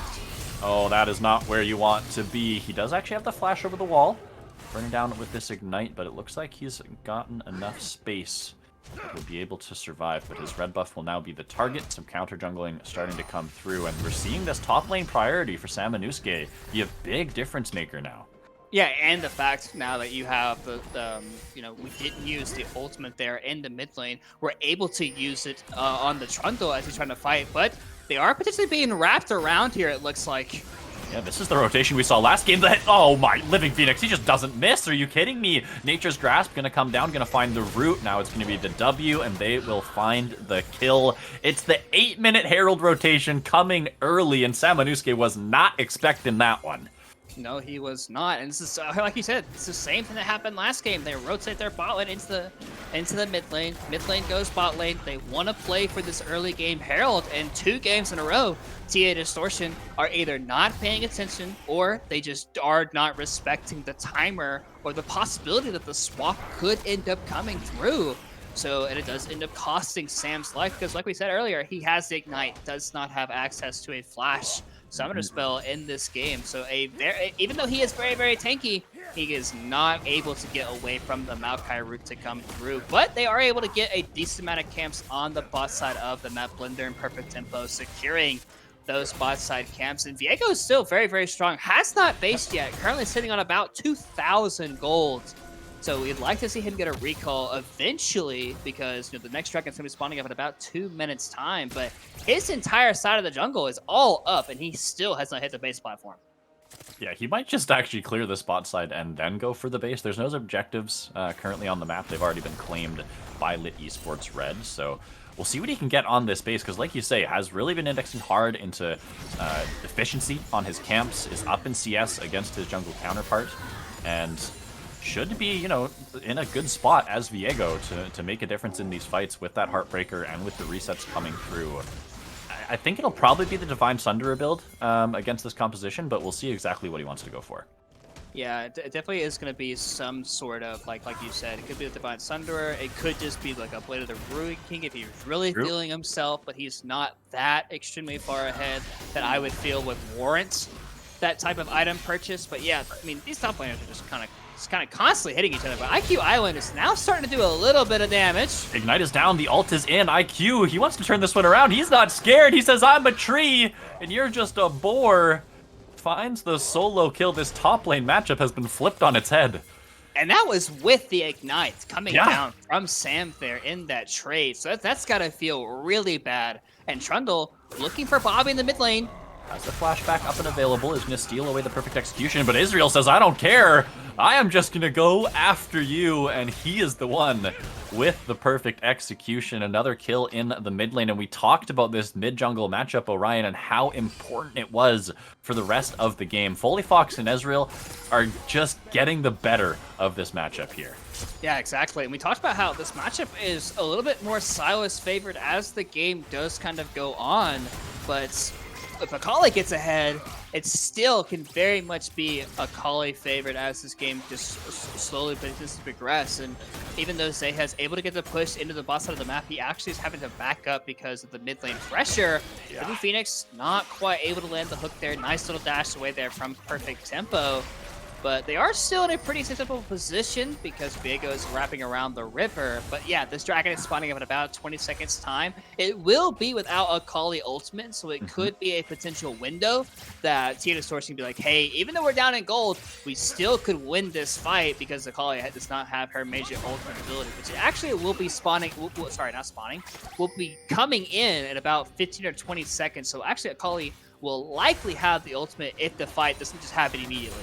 They also just have the man advantage. Look at this. IQ Island says, we want this dragon. I don't care about top lane. I don't care about these plates. Gold on a Sejuani does not matter to us. So 5 versus 4. There's no TP on Samanusuke, so this is going to be an easy pickup again.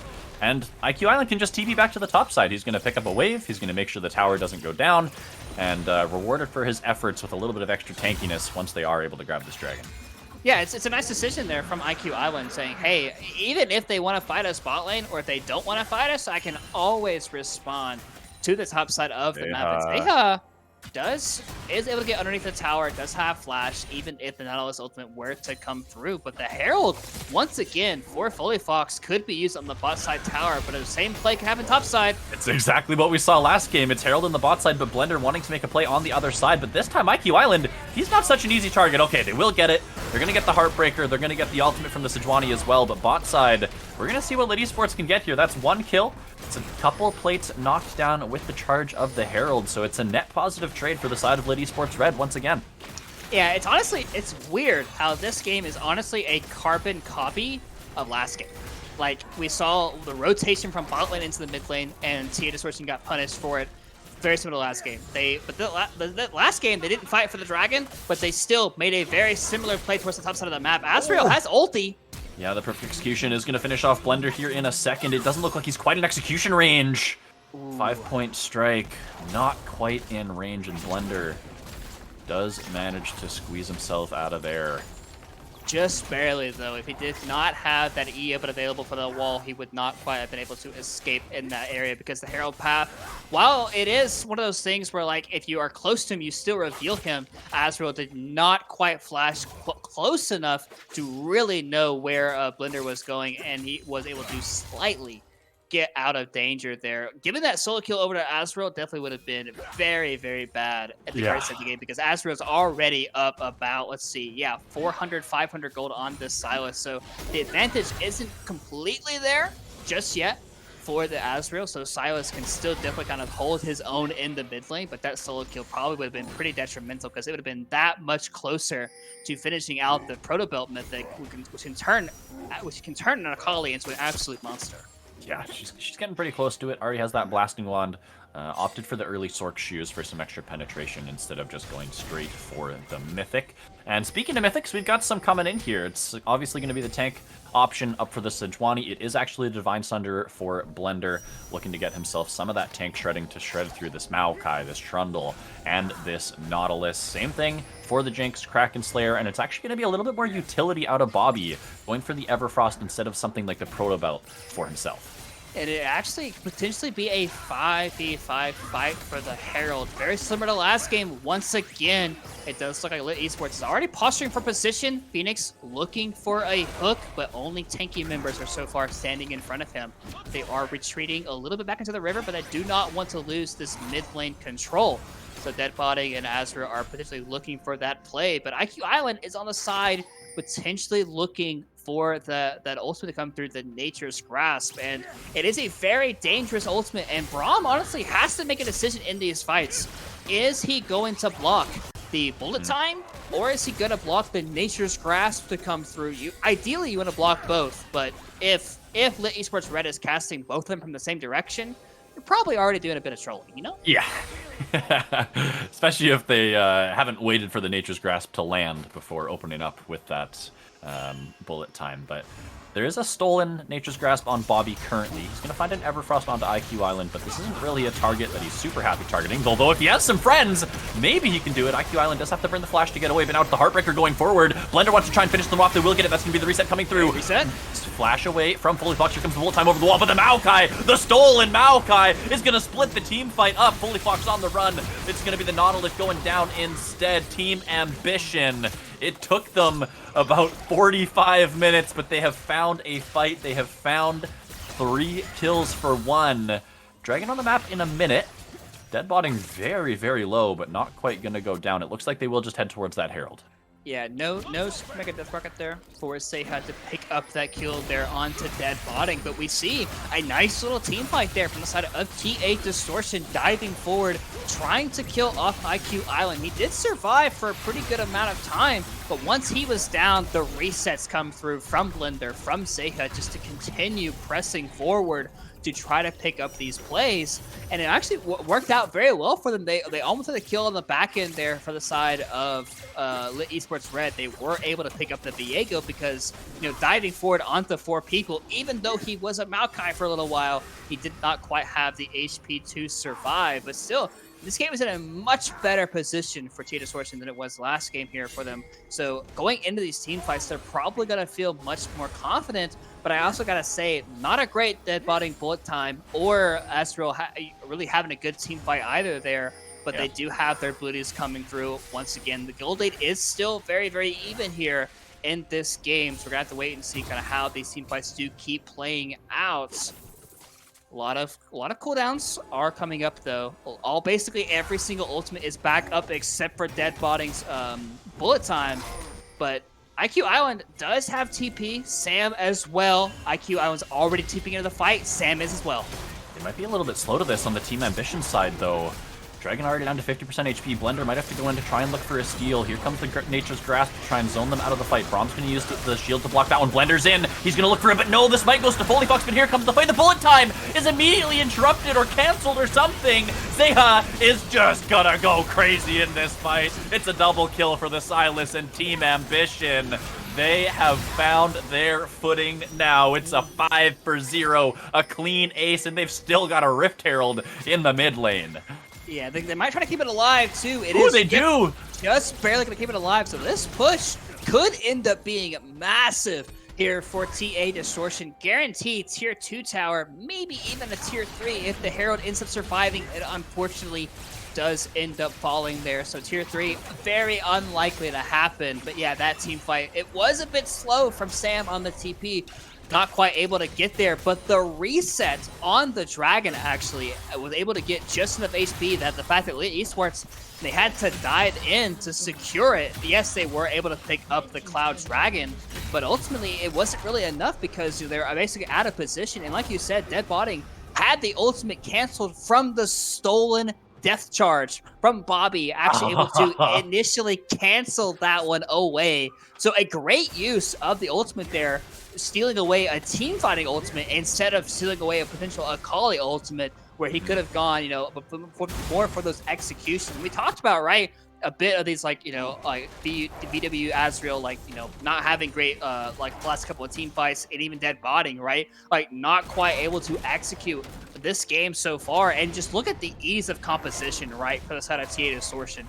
A CC ability lands, you just keep chaining, and this is where the Sejuani and the Braum become so powerful champions. They work so well in conjunction with each other. You know, the Freylord type composition here on their side, it's definitely working for them very, very well in this game. They're gonna have to keep it up though. Game's not over yet. Bobby getting caught out a little bit.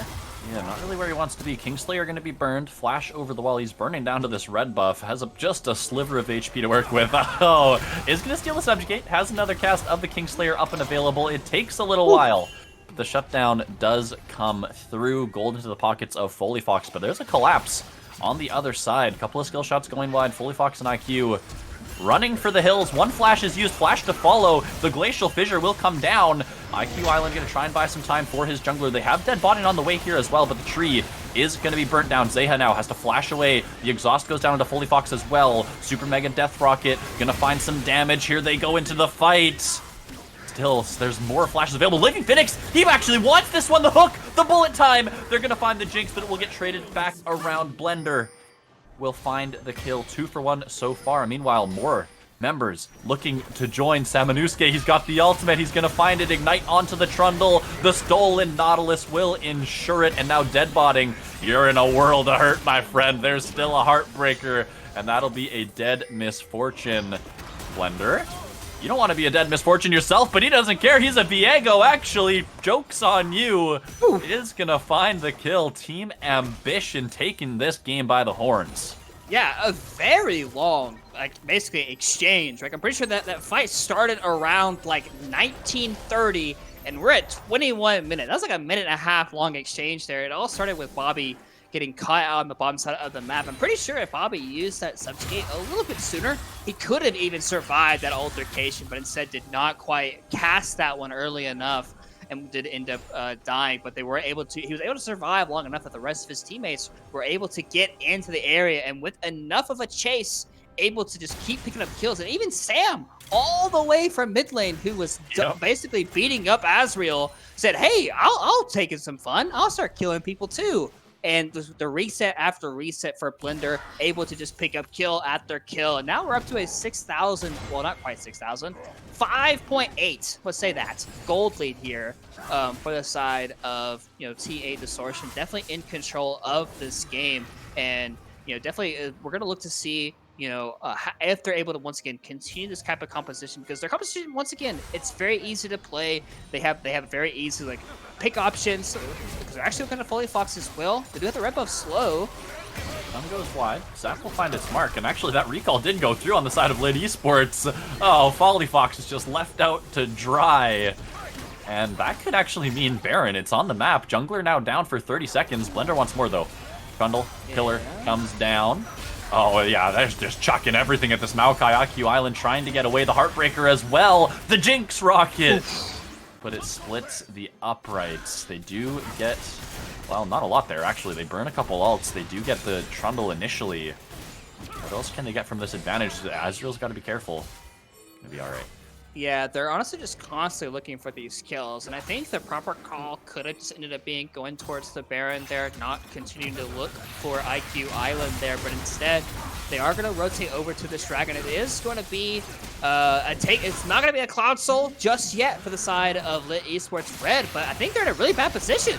Israel, yeah, that's not where you want to be. Doesn't have flash, doesn't have enough in the tank to get himself out, and it's another pick-off from Team Ambition. Lit Esports finding themselves playing a little bit sloppy now when they do find themselves falling behind in this game. 5 versus 4 on the map. Sejuani going to TP into the mid lane. Ping's going down onto the Baron. They want to try and bait this objective. Yeah, and it really should be theirs, right? Even though Fully Fox is alive, he does not have Flash, doesn't have a Blast Cone either, and even though Viego's Smite is on cooldown, if they come anywhere near close to them, they should be looking for a turn and should be looking for a fight. And if you look at Blender, right? Blender's behind him. He's looking for a fight already. They want it. He's going to look for it onto the backline. Dead Bonnet is going to be the target. He has to flash away. The Pillar is going to try and provide some space for Dead Bonnet. Into the mid lane comes Azale. He's with the TP, but Blender, he found the kill, but can he get the resets? Meanwhile, Maokai has gone down in the backside, 2 dead on the side of Lit Esports. It took so much. Blender maybe going a little bit too far, did get the MF kill, but then got locked down before being able to find any sort of reset, so trades his life. Yeah, the fight was a bit two-way. It was like a two-way street there, honestly. We saw the Maokai ultimate on the side there onto Zeha, not wanting to, you know, really continue going forward with the Viega, because if Jinx was able to free hit that fight, it definitely would have been lights out for Lit Esports Red. But the rest of the members of Tia Distortion went back to save their AD carry, keep him alive. So yes, it was a 2-for-1, but it was a much better situation than they probably would have been if IQ Island basically did not give him his own life, as Azrael does get tagged by Braum, able to use the Proto Belt to get out scot-free of the situation. But yeah, this game is not looking much better here for Lit Esports Red, because we've seen like fight and fight again. This Misfortune and even the Akali are just not really able to play out these team fights all that well. So we are going to have to wait and see, you know, just like kind of how like these team fights just keep playing out, because like we haven't really seen a great Misfortune ulti yet. We haven't even really seen a good Akali ultimate yet. They haven't really been able to get really anything done. So definitely is looking a bit doomed in this game. But they do have 3 dragons. But Blender looking for a fight. There's 2 on the top side here for TA Distortion. Fully Fox is going to be the target, but Blender has to be a bit careful. There's the perfect execution, and that is actually going to be the kill they're looking for. Bobby now in the middle of it all. Oh no, there's so many members coming to collapse the red buff. We'll finish that one off. Dead Bonding picks up the kill, and Team Ambition, they have overstayed their welcome. They have made a crucial mistake. Perfect Tempo will be the 3rd member to fall. There might even be a kill threat onto Samanusuke. No, they say, we got the Baron. There's 3 dead, and Team Ambition just throw their advantage to the wayside. Yeah, it's going to be a huge swing as well. We see the overconfidence from Blender, from Bobby, saying, hey, we can take this fight, but Trundle still does a lot of damage with Divine Sunderer and with Subjugate there. And Astro, we finally get to see a good usage of the Akali Ultimate onto this game, because there's only 2 members really there. And then for the rest of TA Distortion, it was one of those situations where, okay, well, I gotta help my dying teammates because I want to keep them alive, but they ended up dying in the process. And I think it was a little bit off screen there, but Zeha got his flash blown by Maokai's ultimate, so another very big cooldown, and all of a sudden, look at the gold, right? It's a 2,500 gold lead here for TA Distortion when they just had a 6,000 one maybe like a minute ago. Yep, they give away the Baron, they give away 3 kills, one of which being shut down on that Silas. And it's going to be much more of an even-footed fight here between these 2 squads in about a minute's time over this Wind Soul. No TPs available currently for the side of Lit Esports Red. Couple on the side of Team Ambition, but right now both teams just trying to set up and get position over this Dragon area. Yeah, I would imagine Asriel wants to get down here towards the bot side of the map, but his TP is going to be on cooldown. It's going to spawn up about 10 seconds or so until that timer does come through. So for Lit Esports Red, they're going to have to back up. Living Phoenix is going to be the target. There's only 3 in the mid lane here. This collapse is good from Team Ambition, but now the Subjugate coming down. Going to dissuade any sort of re-engage attempt. Volleyfox now looking to chase them off. Teleport from Azrael just about to come off cooldown. Yeah, I mean, I'm surprised Lit Esports was able just to walk at them like that. It's a 5v4. Azrael is completely committing to the top side of the map. They have the Nautilus ultimate. They have a lot of the ways to just go forward and make this a 5 versus 4, but instead, they're not confident in this fight. And now, like TP coming in from the Silas. Lit Esports Red are just owning the map. Yeah, Blender's on Dragon, but there's a Baroned up minion wave in your mid lane. They had a split pushing Akali in the top side. They have 2 cannon creeps in this mid lane, chipping away at this tower. Sejuani ultimate gonna come through. They're gonna try and make their defense, but the tower, it's already down. Azrael's into the ultimate, gonna buy some time. That's gonna be the ult from Living Phoenix. Here goes IQ Island looking for the dive to the backside. Azrael's got the perfect execution, but he's not gonna be able to get anyone. Bullet time will make some health bars blink, but they will not go to 0. Ziha now has some resets, but the hook is gonna turn it around. The carry is down. Blended is still in the middle of 4, but he's not gonna be able to find any resets. They're not gonna be able to get anything. They're all dead. Red Esports from the ashes they rise. Living Phoenix will bring them to the victory here. Team Ambition in the lead all the way until Lit Esports say, no, this game is ours, and they are going to be up 2-0.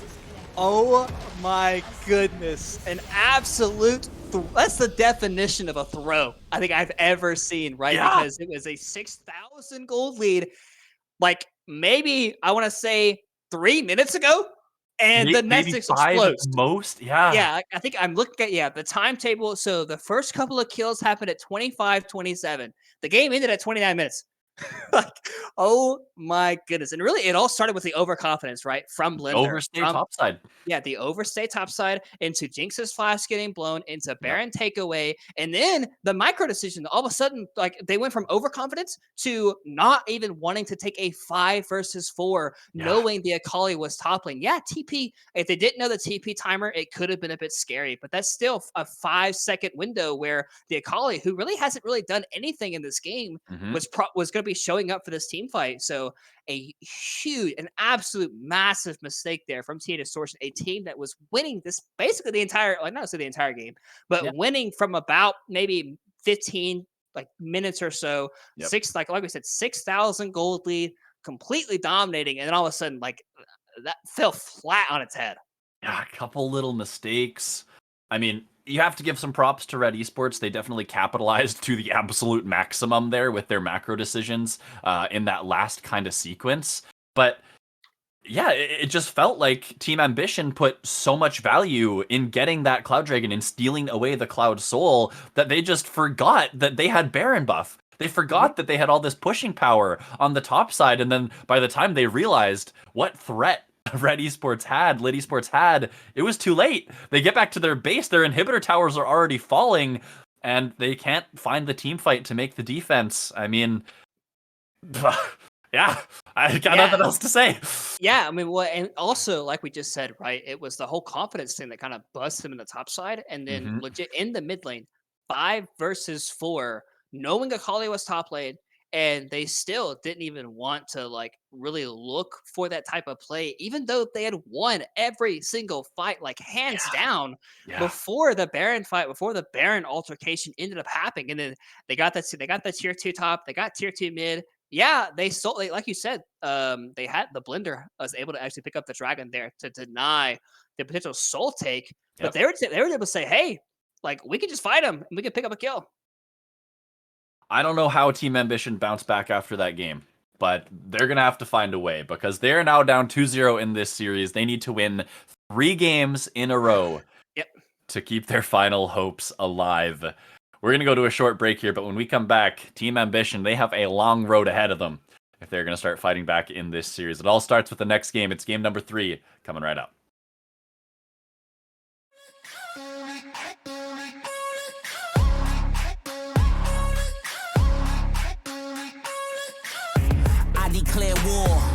on anybody standing in the way of what I dream for. How could you ignore the ones that are voiceless, scream from the poor? They only here to score. I do it for the underground kings that don't need more.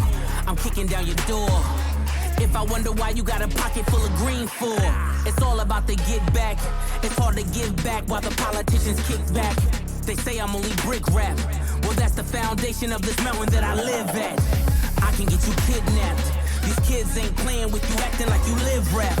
And all those little mishaps that only happen to you misfits, I'm here to fix that, yeah. Time to take up your grave, make you lower your voice. I told you not to play with the misfit toys. We running this game, getting sick of your noise.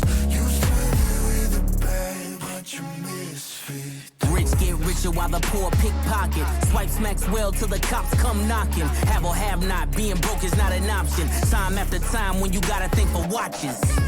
When you the plug in the socket, and the powers that be can't stop it. So obnoxious, borderline toxic. Both sides go to war like a mosh pit. Now let me switch up the optics. Our neighborhoods held us hostage. Some nights we slept in our closets. Gunfights was outside the projects. So you can't blame me for nonsense. I'm here to collect deposits. All else defies the logic. My people need me beside them now. Time to take up your grave, make you lower your voice. I told you not to play with the misfit toys. We running this game, getting sick of your noise. You started with a bag, but you misfit toys. Don't play with the misfits. Come play with the misfits. Don't play with the misfits.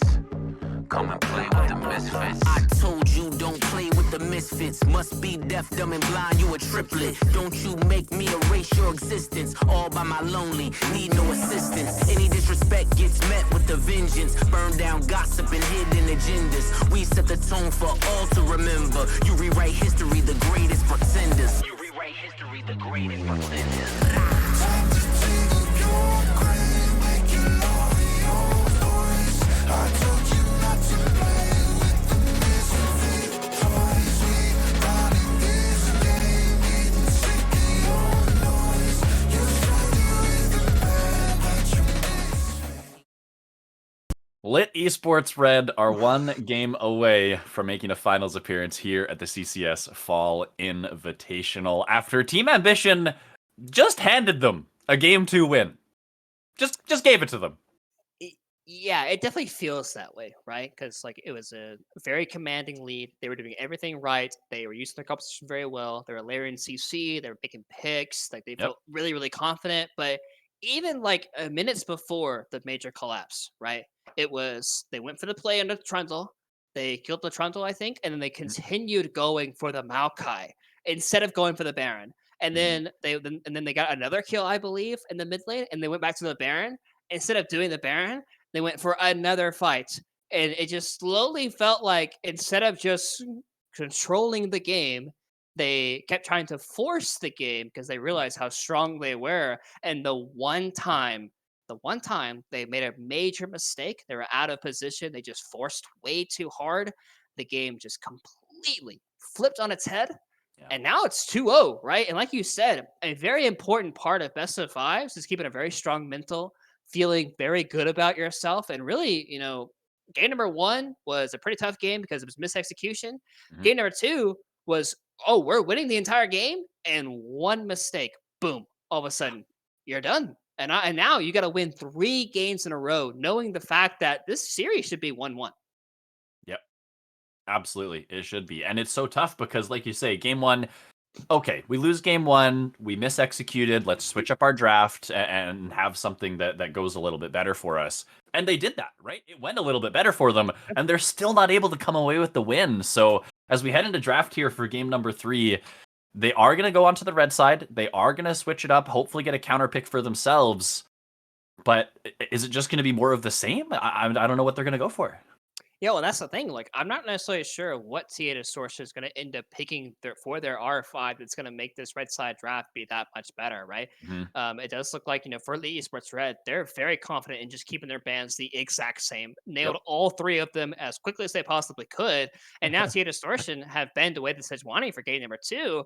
And now they're sitting there thinking, okay, do we give them Hecarim? Maokai? Do we give Yeah, them like Swain? Do we give them Maokai? Right? Like, they have Lit Esports have a lot of options here, and I would imagine this for B1. I would be surprised if it wasn't Maokai, yeah. because it was very successful for IQ Island in that game number 2.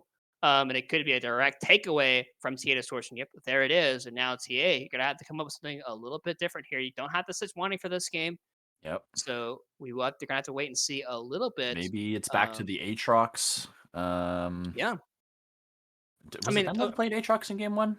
No, it yeah, I was mean, Lit Esports, but you yeah, know what I yeah. mean.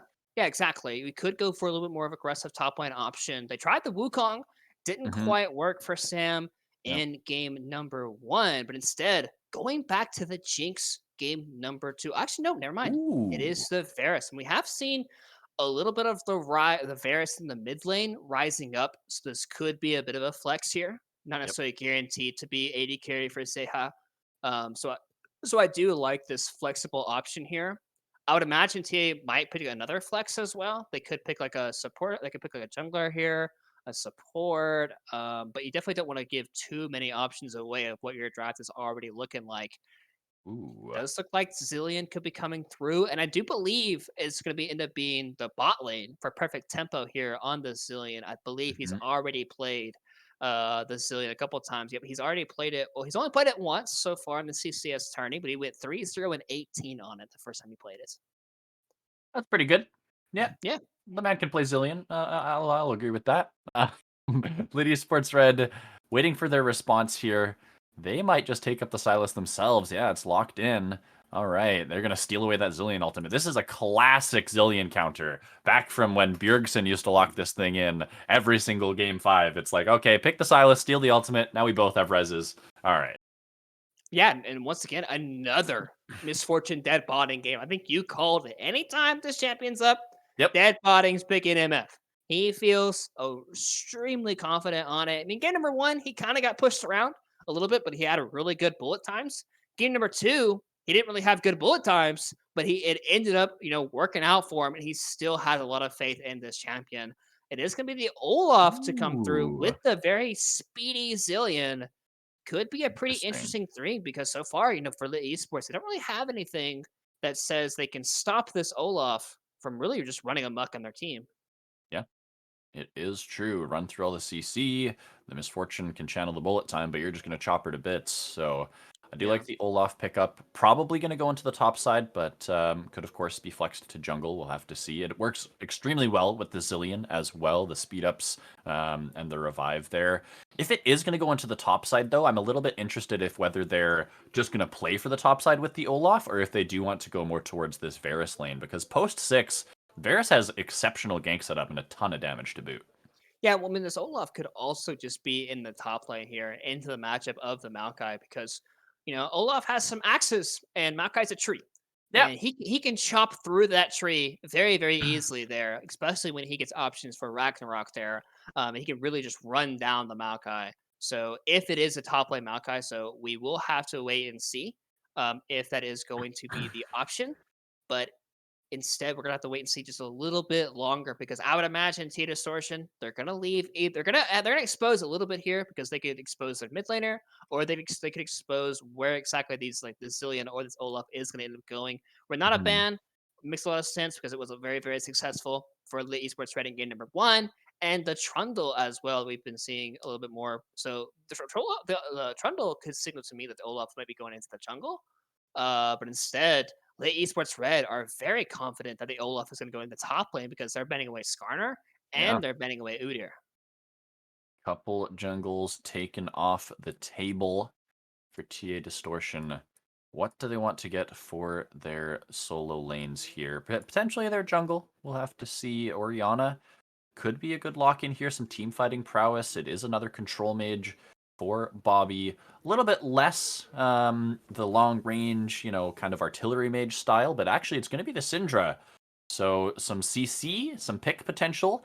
And I'm excited to see this. I think this is the first Syndra I've seen since the rework. Yeah, and this is actually this champion has been rising up in terms of all the ratings and how people see this champion because typically when a rework happens or like a new champion comes out, it starts off pretty slow, but the more games you play and the more you start becoming accustomed to it, it can start to be a very powerful champion. And I think Syndra is a very powerful champion currently in the meta. It's really good into short to mid range compositions because you have a lot of damage. You have the two Qs, you have the true damage on the W, you have the ability to execute people when you get 120.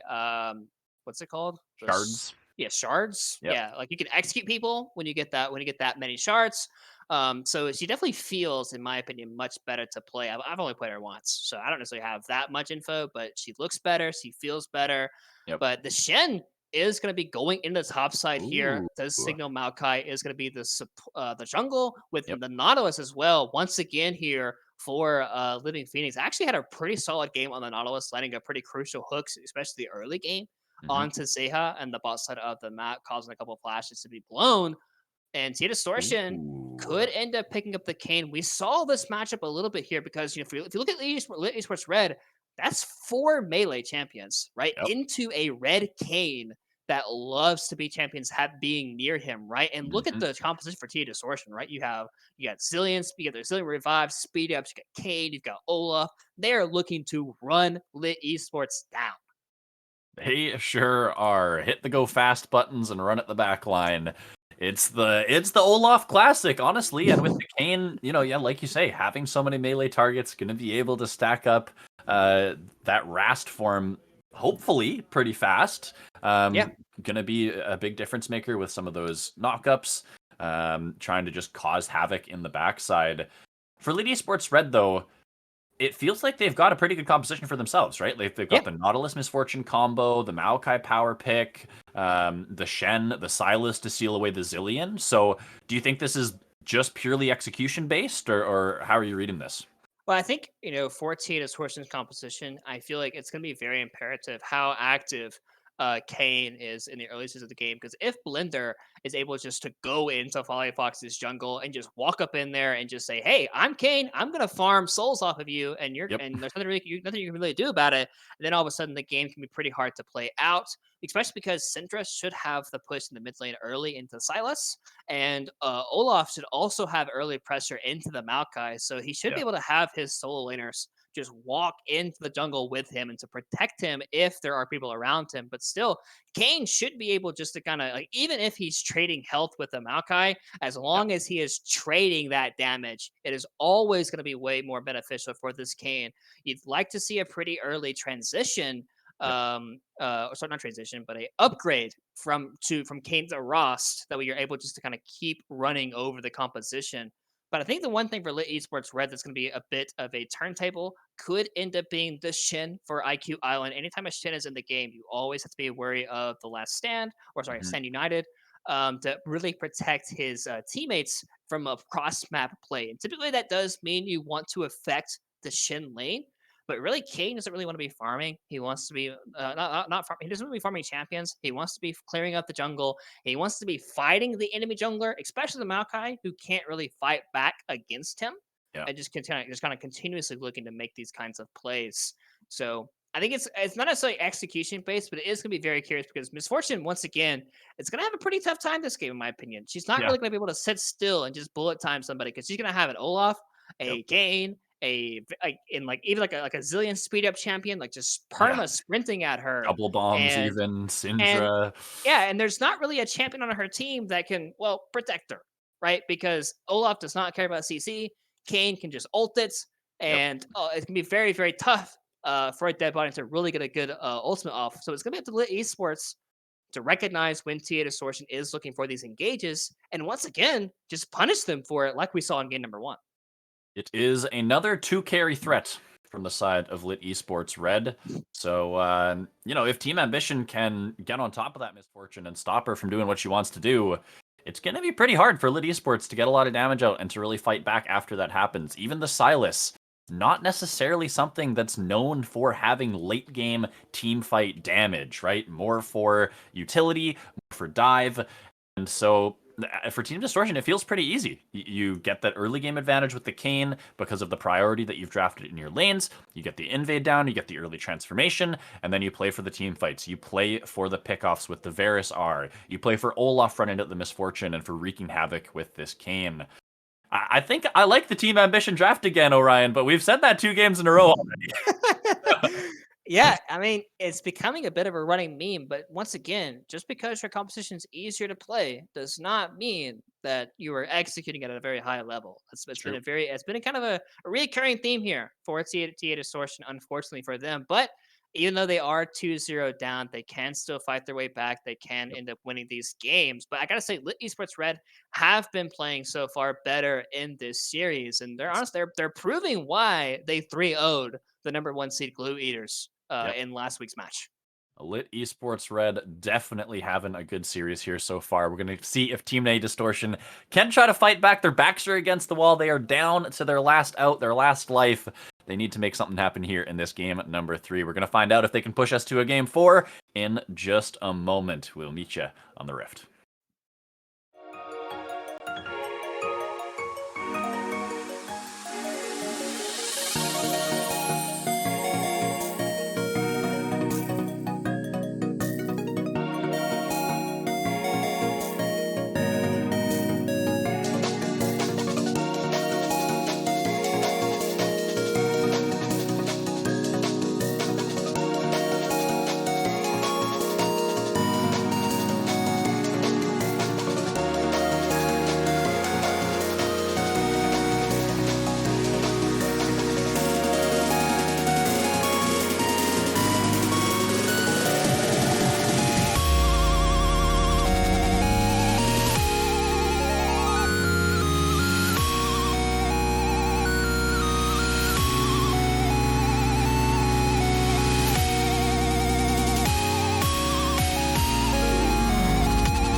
Lit Esports. Why do I keep calling them Red Esports? Lit Esports Red are 1 game away from the finals, the grand finals here at the Fall Invitational main stage. And they want to get things going early here. Level 1, invade into the bot side. They have a lot of CC if they can find a member of TA here. And Zeha could be that target. It's a bit far though, right? He's actually sitting in a pretty good position because even if Maokai starts walking out of the bush, potentially threatening a flash W, it's probably not gonna work. I think Zeha will be able to recognize that just a little bit too quickly. They might still try, or they could even threaten a late try because the IQ Island has already based, and it does kind of look like the plan. It does look like they are wanting to go in. But it does like Kane is already on the top side of the map, and it is very common for Kane just to do Raptors. So Zeha and Perfect Tempo could just end up walking to lane. We'll see how they walk, though. If they walk the river, they're just going to die. But instead... Zeha will spot it out. Really early read here from Blender. Already into the enemy top side, stealing away those wolves. It is going to be the blue buff going over to Foley Fox and Lit Esports red, but Blender has already made the move into the opposite side of the jungle. Will be able to get some camps back for himself. So nice read from the Team Ambition jungler. Is actually going to get 2 camps for 1 here. But his bot lane will suffer a little bit. Having to take the long way around back to bot lane is going to miss a little bit of early CS. Yeah, I mean, it could end up resulting in even more, right? Because Kane, if he really wanted to, he could end up doing, yep, he is going to actually do the Gromp as well as the blue. And really, for the fact that for Foley Fox wasn't quite confident that Kane did not just start the Raptors and going into his side to protect his camp. So it is going to be a bit of a feels bad here for Foley Fox, knowing the fact that his entire top side is going to get taken away. But he only ended up taking away the blue buff there. It's a nice hook from Zeha, does land. Zeha's going to get caught up with that one. So much damage coming through. That glacial augment making it so Zeha just can't get away. Does have to burn his flash. And the level 2 power spike is going to mean a positive trade for the Lit Esports bot lane. Foley Fox is going to look to get involved here, heading towards that mid lane. But yeah, has only done the 3 camps, is still only level 2. So this gank might be a little bit tough for him, but he does have flash. He does have that W. Yeah, just actually Scout of the Week is on cooldown too. We just barely saw it on our screens there from Bobby. So Foley Fox could look, but still, like Bobby's doing a good job staying on the left side of the lane, because even if Foley Fox walks through, nice movement. Good sidestep there on the chains. Bobby respecting that early gank a little bit better this time. Maybe remembering how that last game went.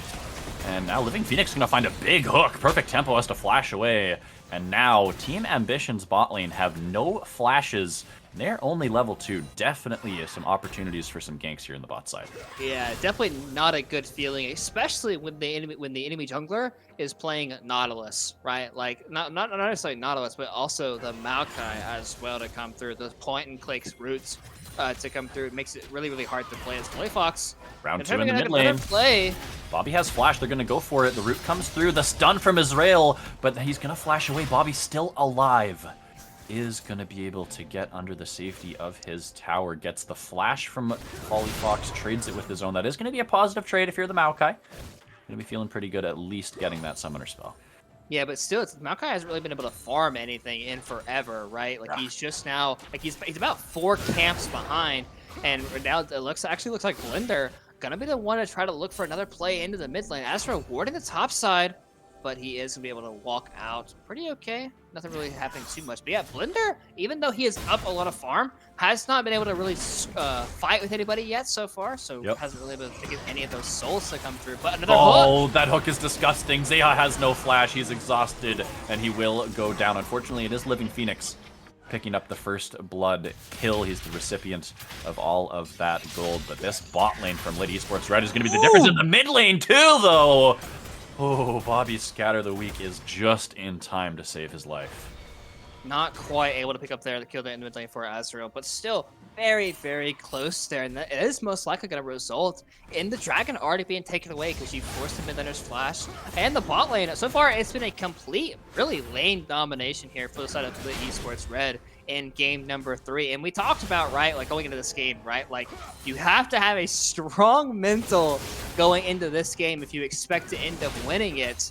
But really, this game is starting to look already a bit out of control just from the laning phases. But this looks Sam is doing a nice job onto IQ Island, landing a very nice bits of damage every once in a while. It does have the trading pattern to go through, and the lower he gets, the more lifesteal and the more attack speed. So it is still feeling very nice. And the way it's actually pushing away from IQ Island, but does not feel confident and stepping up aggressively. And actually, one thing I did notice is the fact that Sam has opted into the Ghost into the matchup here for IQ Island, and it's actually a pretty unique one, right? Because, you know, Shen is known for ulting away and then TPing back to lane if he ever gets the opportunity. Does end up using TP now, but he is going to have to get his wave pushed out because Blender's on the top side of the map along with Sam, but Blender just going to get a recall. So even though Blender's doing a good job farming, not doing a good job of scrapping.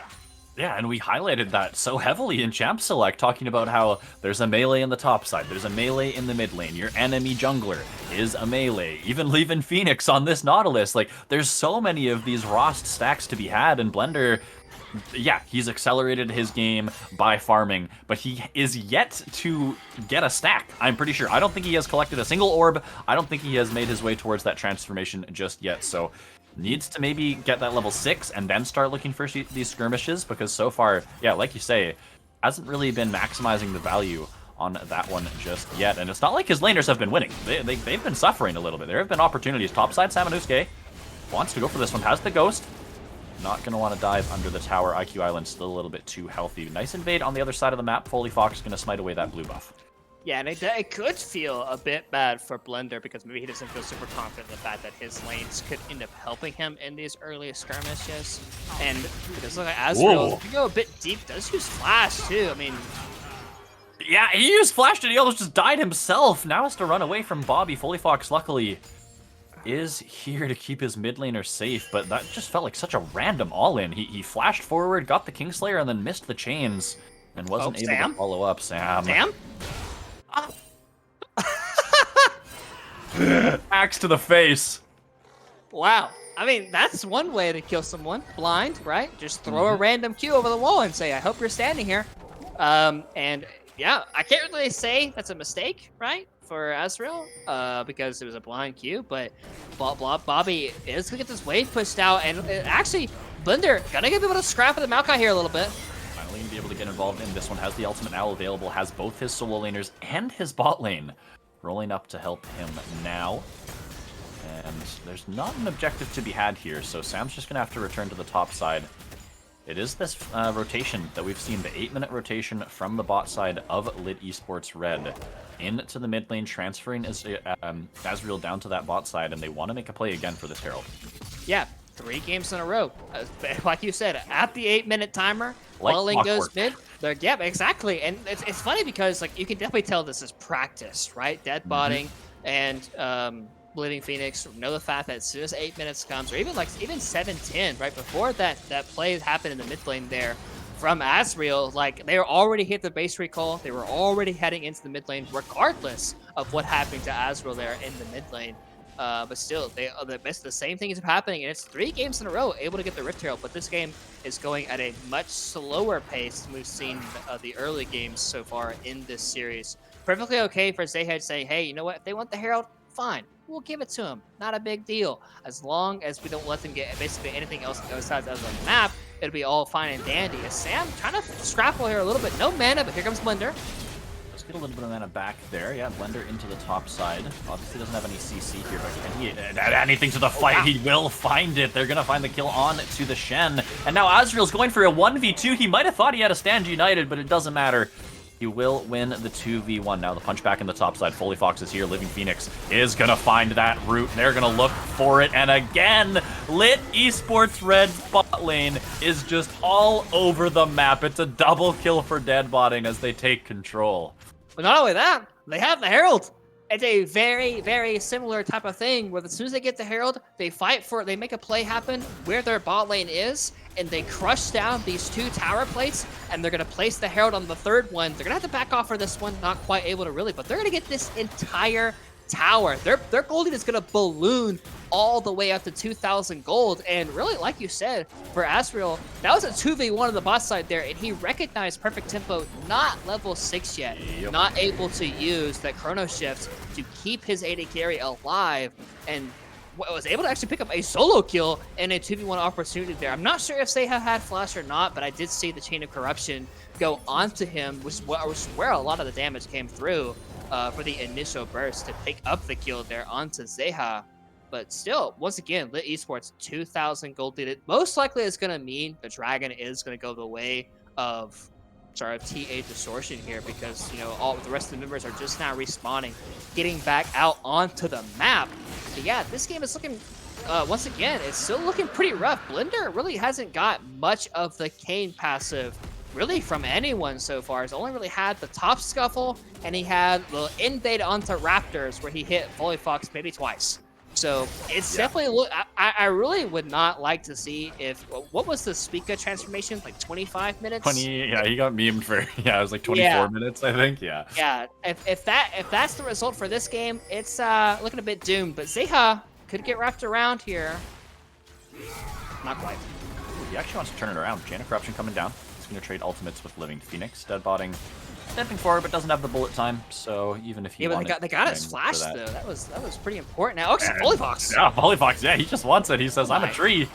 Aftershock. You don't damage me, and I will eventually kill you. I've got a red buff. I've got an ultimate. I've got everything I need." Wow. And yeah, that's just a kill for Volley Fox. Lit Esports Red doing a good job, but there is a play happening on the top side here. TA Distortion wanted to get something back. It's off camera. IQ Island just taunted and flashed away, making sure that there can't be a play had on the opposite side of the map. Yeah, and I like the respect there, not wanting to give too much because your team is going on the bot side. You don't want to give any luxury towards the other side of the map. And he, once again, he feels confident now to step forward because Azra's making a play in the mid lane. They're still pushing on the bot lane tower. And this could end up being 10 plates already because there hasn't been a mid lane plate taken just yet. But 5 in the top lane, 5 in the bot lane. If they're able to pick up this tower kill, multiple members are coming down here, but it looks like they might still get it. There's a collapse coming through here from TA. Living Phoenix is going to walk through the tower. Everyone on the Blast Cone bus. We're going to get on out of here as Deadbotting does finish off the tower. TA's rotation was spotted out, and Lit Esports will get away.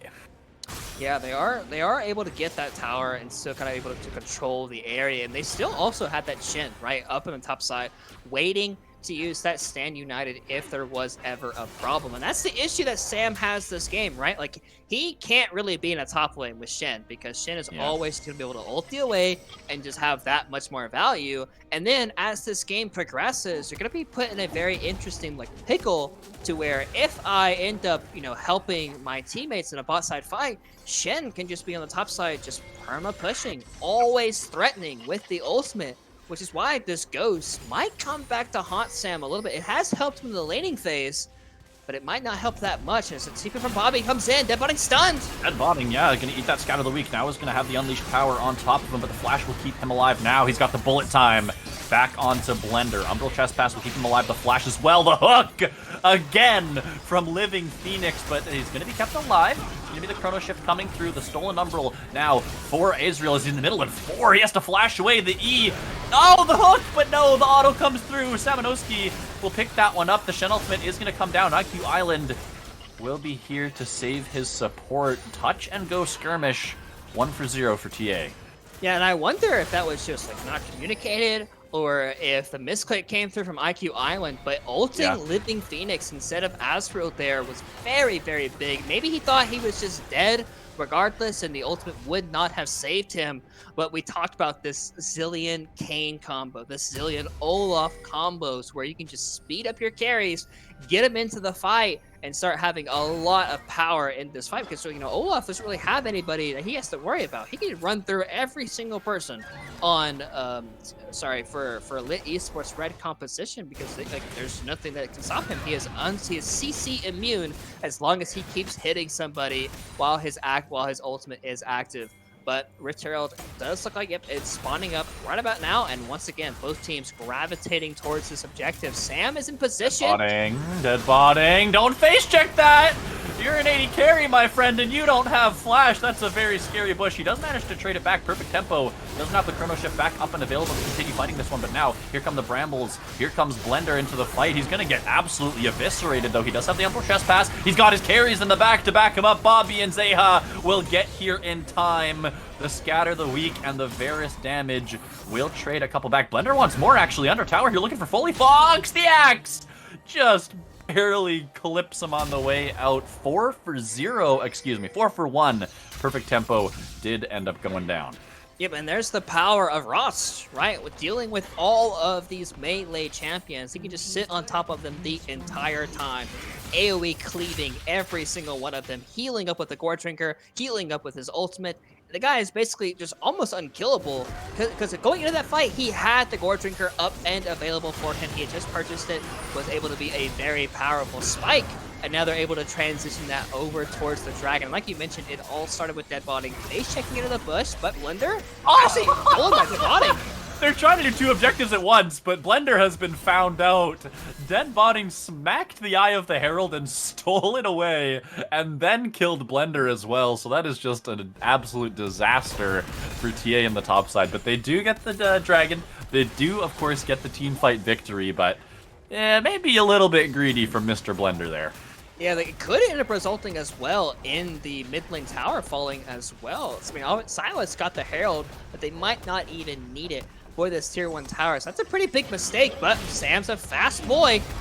Doesn't have too many reinforcements here. Double bomb for perfect tempo will lock Folly Fox in place for now. Ragnarok is going to keep him CC immune, and yeah, he just chops that tree to bits. And Slowa lands onto Deadbotting, who still doesn't have flash, and this is the absolute Olaf dream. He's got a chrono shift on his head, he's sped up, and he is able to take a chunk out of Lit Esports. Yeah, and even like the death charge from the Gleaming Phoenix barely was able to CC him because it almost was not able to time out there for Ragnarok for Sam. But still, like I said, like this Olaf, there is absolutely nothing stopping him from just running through the competition besides himself, right? If he gets to go in 1v5, then he probably can still die. But he is in a great position in this game because he's probably going to end up buying Asterix, which has actually recently been changed and recently received a buff, which is actually a very powerful item now.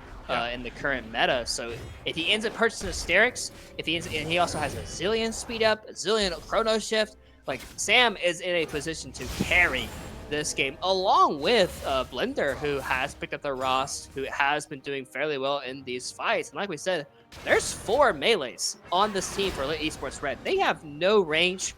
They don't really have any real disengage for really Kane or for Olaf, and they're gonna have to potentially hope that they're going to be out of position in a lot of these team fights, because if they aren't... Speaking of out of position, IQ Island might be a little bit out of position. Does have to flash. TP now coming in. Yeah, maybe a little bit of a miscommunication there. IQ Island flashes away from the trouble just as his mid laner TP's in to save him. They're going to waste a couple summoner spells for absolutely nothing. Now Folly Fox has to be a bit careful here. Blender in the front lines. He's going to go on to Deadbotting with the Umbral Trespass. Deadbotting trying to stay by his team, trying to make sure that they can just take out this Kane, and they will do exactly that. I don't even know what happened there. It looked good for a second, but kind of just fell apart. Kane going a little bit too deep now. Shen has to be careful. IQ Island going to eat the entire brunt of that unleashed power, but will escape with 100 HP to his name. They still have this Rift Herald in the mid lane. They can push for more. They are looking to push for more. Sam has recalled entering the mid lane as well. So if they get a little too overconfident for Lit Esports, Olaf is here. He is a fast boy. Lollyfox actually going to do a really nice job of getting away from that Scout of the Week, but Deadbotting's the target, and there's just not a lot he can do against this Olaf. They do trade the Syndra. IQ now running for his life. He used the Stand United to get into this fight, but I mean, look at that. Chop, chop, chop, chop. Samanowski going crazy, taking out 3. And Lit Esports, they were doing a good job taking fights away from the Olaf, but right there, the Olaf just runs them all down. Yeah, exactly. And like I said, we saw the recall coming through. We knew that Olaf was going to get back, and Zillion has more levels underneath his belt. I'm pretty sure he's putting points into his E. Yeah, he's maxed out his E ability. So Olaf is just going to keep perma sprinting on this backline, and we saw even the Shin W came through, the Shin ultimate came through, Deadbotting was doing his best to fend off this Olaf, but it just was not enough. Ragnarok, I believe, lasted close to 20 seconds in that team fight. Like the entire, that's a massive duration for an ultimate ability to come through, constantly CC immune. And even if he wasn't really ever in danger, but he still had the ulti. But, ooh, look at this. Baron being started. Has been spotted out. Yeah, they know it. Bobby's here, stacking up some fears, ready for a big scatter of the week. Blender as well in the area. Okay, they know they've been spotted. They're going to make the wise decision of backing away here. They don't want to flip the game on a 20-minute Baron, but I do respect the attempt. Yeah, it definitely could have been one of those things where, like, if you catch TA Distortion sleeping, then you could have easily picked up that Baron there, because, you know, Dragon spawning about 30 seconds, they could have been spending their time, like, preparing Dragon, placing Vision, you know, doing all of these things. But instead, they sniffed it out. They said, okay, this is a potential play for them. Let's not let them even have a chance of getting back into this game.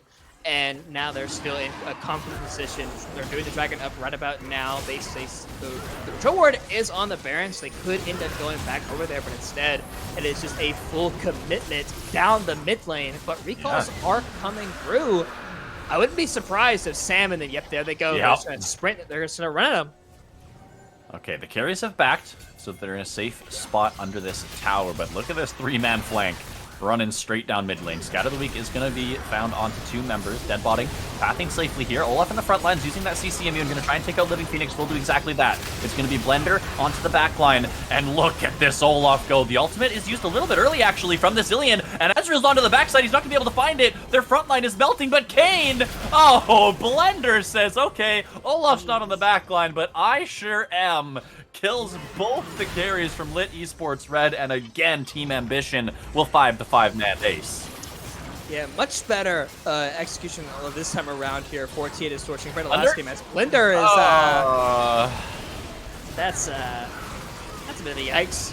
But yeah, this is the issue, right, that you come across of when you pick this many melees without considering a champion like Olaf, a champion like Kane, because you don't really have anything to stop them, and they're at this point in the game, they're so strong, they're so fed, they have a zillion speed up. Like, there's not really much you can do besides the fact that, you know, you bait Sam or Blender into a 5v1 opportunity.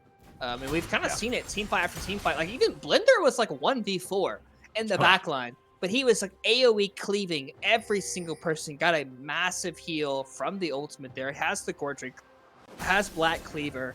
This guy is just rampaging in this game, and really we saw it last game too from the side of TA Distortion, right? Like they were very confident in the mid game, making play after play, still feeling very good about themselves in this game. But once again, you're gonna have to finish this one. They sure are. I feel like as long as they take fights with their Olaf, it is really, really hard to lose this game. Like, as long as you have Sam and you're buffing him up and he's doing stuff. Like, see, right here, this is exactly what Lit Esports need to look for. Good disengage from Ziha and Bobby, but here comes the Nature's Grasp. Oh, just barely expires. But yeah, they need to look for these pickoffs. They need to look for these engages away from this Olaf, but here comes the collapse. Yeah, I was about to say, they got some sweetie boys coming. Blender over the wall, looking for a knockup on to Azriel. Will find it. Oh, look at the Syndra damage. Azriel is just gone. Actually, does have a lot of healing. Is going to be trying to stay alive. He had the Stand United keeping him alive, but look at this. Olaf in the backside is just destroying them again. When they have Sam in the fight, they just cannot lose. It's another clean ace. Team Ambition, they are looking to keep this series alive. Yeah, I mean, if it's not Kane 1v4 in the backline or 1v3 in the backline, it's Olaf, right? And anytime there's an Olaf, Zillion at like perfect tempo, I'm pretty sure, has not even played for Zeha once this game. He has been like, you know what? Hey, you're doing fine, you're living, but I'm gonna play for my Olaf and for my Kane. And honestly, it's who he should be playing for at this point. Like, Zeha is not in a position to be the carry. It is the Sam and Blender show in game number 3, and really, like, they're putting on a show in this game, and especially, like, you know, with the way how game number 2 went, with how the devastating loss. this is a very big game for them mentally, just because they're like, okay, like if we would have finished out game number 2, it's a 1-1. Obviously we didn't, but that's okay. If we keep playing the way we're playing, we can still win this series regardless of the 2-0 that initially came through. Definitely getting the bounce back here. Getting the momentum on their side in a game number 3, so important. Obviously, especially when you're down 2-0, because otherwise, you know, the series is just kind of over. But here it looks like Team Ambition are going to be able to find their footing. They're going to be able to find their fight and take us to a game number 4. Barring something absolutely insane from the side of Lit Esports Red. I don't want to jinx it too hard here, but feels like we just need one more fight, and Team Ambition should be able to walk in their victory.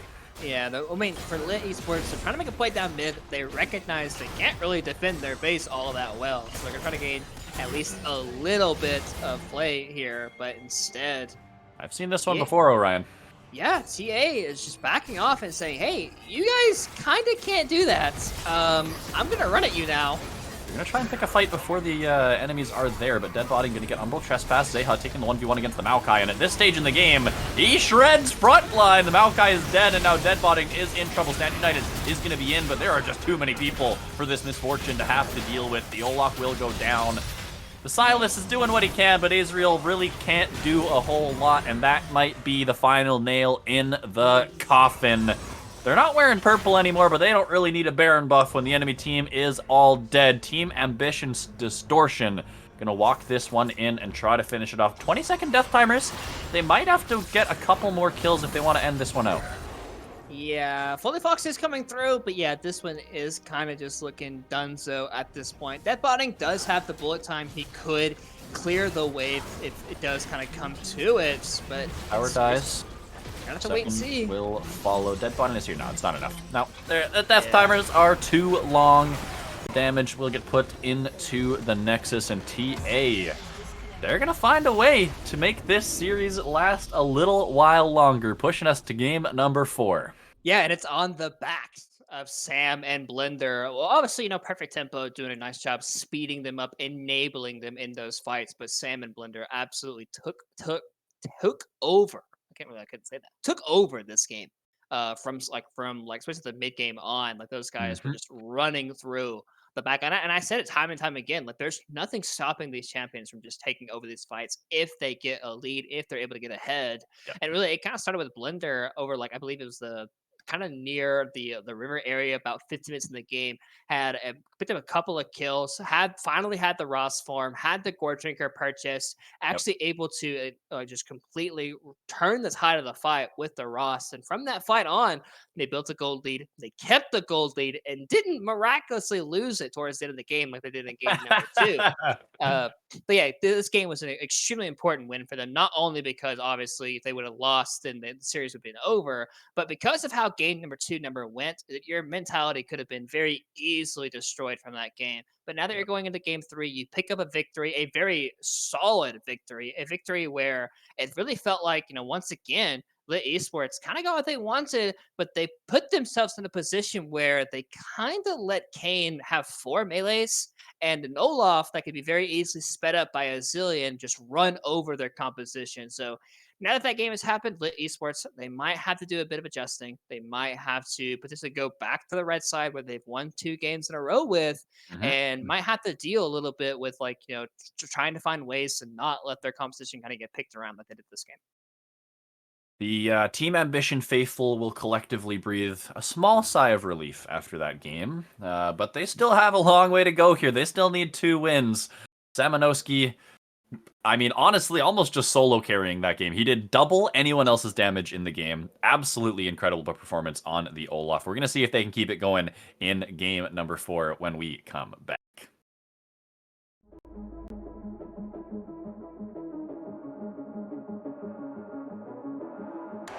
Welcome to the world, no heroes and villains. Welcome to the war, we've only begun. So pick up your weapon and face it.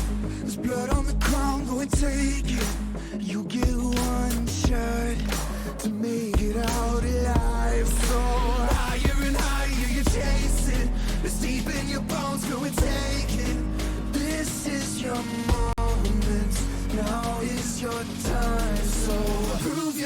yourself and rise, rise. Make them remember you. Push through heaven. Rise, rise. They will remember you. Welcome to the climb up. Reach for the summit. Visions brave and one false step lead the end. So higher and higher you chasing. It's deep in your blood, go and take it. This is your moment. Take to the skies, go.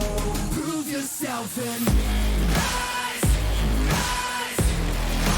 Make them remember you. Push through heaven. Rise, rise. They will remember you.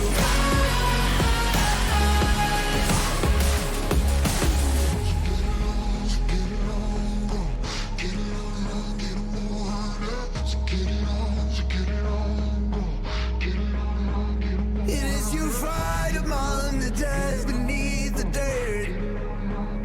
Or do you know yet? Or do you want it? And when the giants call to ask you what you're worth, or do you know yet? We don't die.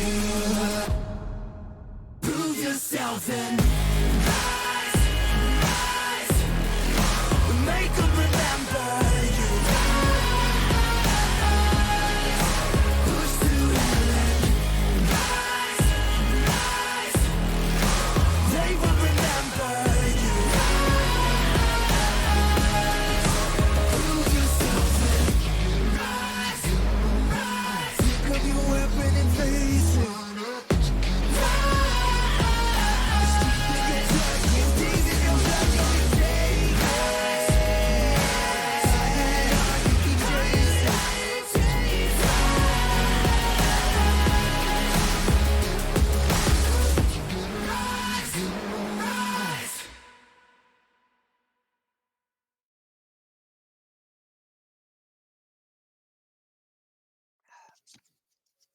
Samanowski's Olaf has brought Team Ambition Distortion to a game number 4.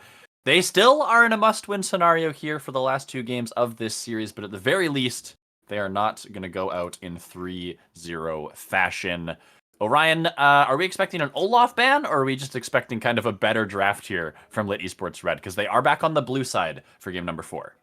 Yeah, I wouldn't necessarily say you need to ban Olaf. It honestly felt more or less like the Lit Esports Red composition didn't really have any tools to stop Olaf or really even Kane, especially with a zillion speed ups coming through, right? It just felt very, very hard to really play out. So I think for Lit Esports, they've been very confident about the 3 bans they've had so far, right? They had the GP, they have the Yumi, they have the Seraphine. I would imagine those bans probably end up staying the same unless like they maybe want to change the Seraphine into the Olaf potentially. Oh, yep, there it is. Ooh. So this could signal potential Seraphine B1. Yep. That they really wanted it. But it doesn't quite feel like Lit Esports style to pick up the Seraphine. Yeah, they don't really play it in any role. Yeah. But they're going to lock it in. Probably not a VWU an Azrael champion, but could potentially go mid lane, could potentially go into the hands of Living Phoenix or into the hands of Dead Botting. We could get the Seraphine Misfortune Wombo combo, maybe. We'll see what they want to do with that pick. TA Distortion, Maokai's available. What else do they want to grab? It actually looks like they're not even going to go for it. Caitlyn. Yeah, An early lock-in. Yeah, gonna go for a little bit more lane dominant this time around here for TA's bot lane, picking up a very early Caitlyn. I'm curious to see if they're gonna end up just picking up an early support along with it, Yeah. or if they're just gonna end up grabbing a jungler. I mean, Maokai has been present every single game so far in this series. It's had some good games, had some not so good games. And it actually is going to end up being the Zillion again here for Tim. Oh, well, we'll wait until it actually gets locked in here. But yep, it is going to end up being the Zillion pick for Tempo. And honestly, I mean, he did his job, right? It wasn't anything fancy, but Mhm. he did his job. He sped up his carries. He ulted his carries when they were getting potentially low, and it ultimately worked out very well for them in that game. So feeling confident, feeling like they could do a bit of a run back in that game. Skarner could be the option of choice here for Lit Esports Red. I believe they have played some Skarner games this tournament. So Ooh. it is a pretty decent little pairing, but instead wants to go a little bit more healing oriented. And really, if you're talking about healing, you could have Seraphine, you could have Aatrox, and Swain. Maokai? Swain's still open Ooh, too. also Swain. Draft them all. I want them all. I The mean, full heal comp. it's What very could go possible. wrong? Anti-heal is a thing, but I mean, honestly, I wouldn't be too like terribly against having a Swain here on 3, especially with how well game number 1 went for them. Like, and obviously, landing phase it was pretty tough, but outside of landing phase, it felt very, very good for them. But instead, end up picking up the Aatrox and have a secondary reliable engage from the Bracan, which does mean it's not Seraphine support. It is going to be Seraphine as a carry, either in the mid lane or Mhm. in that AD carry position. Yep. So if it is AD carry, it is going to be dead botting, not on MF for the first time in the series. Yeah, exactly that. CA Distortion flicking through a couple champs here on the other side. They're going to lock in the Fiora to go up against the Aatrox here. Skill matchup up in the top side.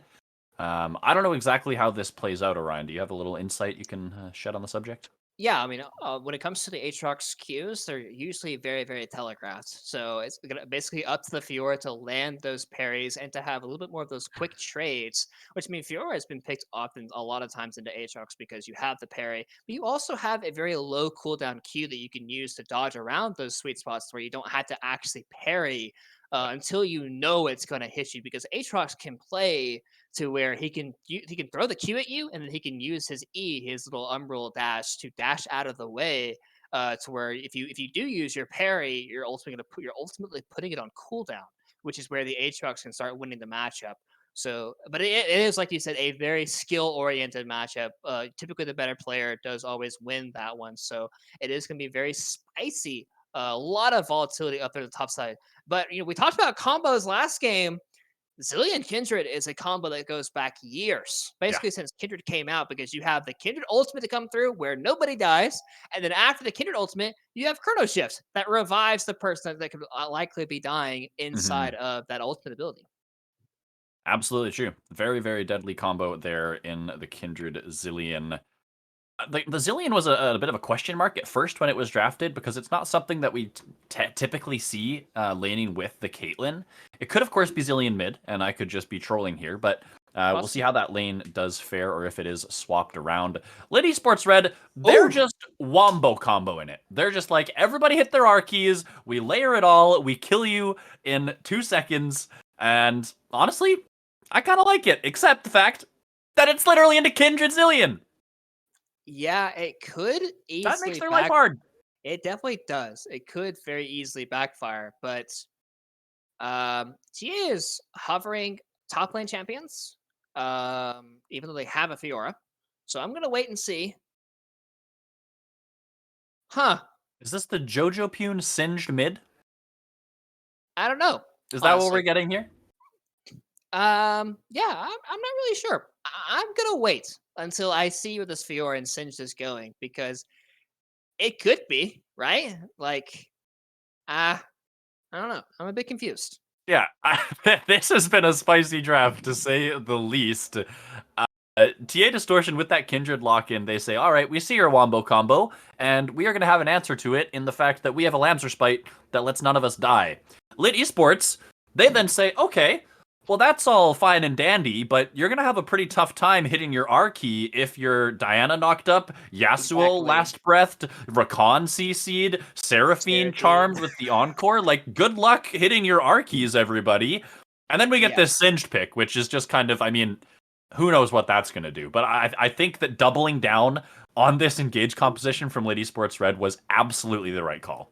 Yeah, it's actually like really funny to see too, just because, like you mentioned, they do have the ability to use the Kindred ultimates, but it's gonna have to be a preemptive Kindred ultimate because Yes. Kindred is not tanky enough to survive the Diana, Yasuo, Rakan, Seraphine. If it's all layered, there is a possibility where there can be a gap in the CC, right? Yep. Where like if there is that gap, you can get the ultimate off, and as well. If the Seraphine is not comboed, so not Seraphine, if the Kindred is not comboed with the Zillion can then res the Kindred, and the Kindred could res back up with her ultimate to kind of keep people alive.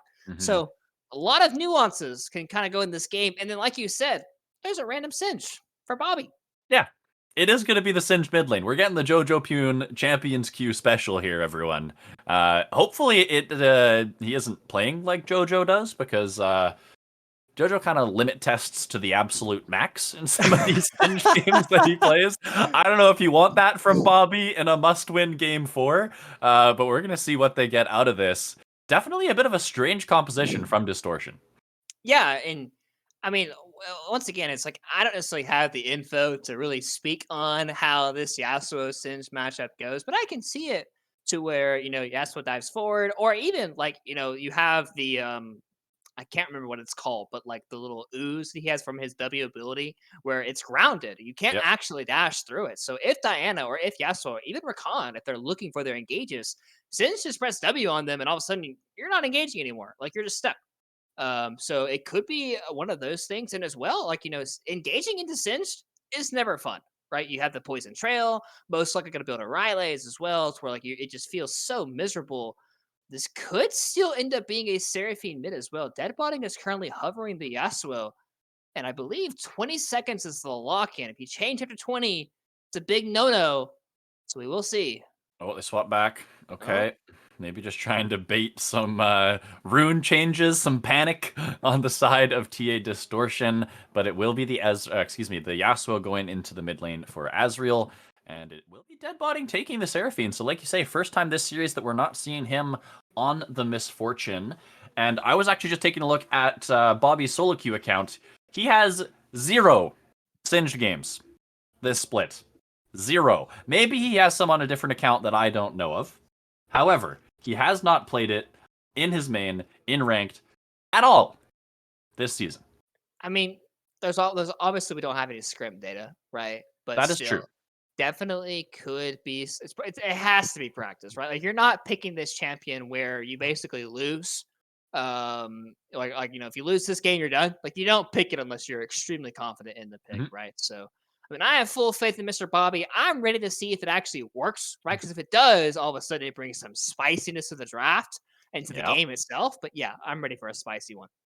I think we're going to get a spicy one. Lit Esports Red, they are all in on the Press R team composition. They want to blow up the Kindred, blow up this Caitlyn, blow up the Zillion, and take fights from there. TA Distortion, they're going to try and get their counter engage out. They're going to try and use the Zillion ultimate, use the Lamb's Respite, to stop that engage from happening. We're going to see if they can do exactly that and force us to a Game 5 scenario. We're going to be loaded on the Rift here in just a couple short minutes, so we will see you there.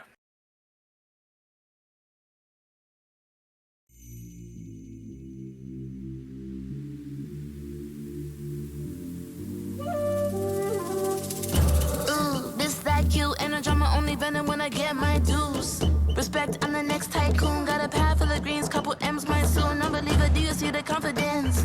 Got some people waiting for me on the fence. Had a favor, never see me on the fence. Best believe it when the winners coming. You can never stop me.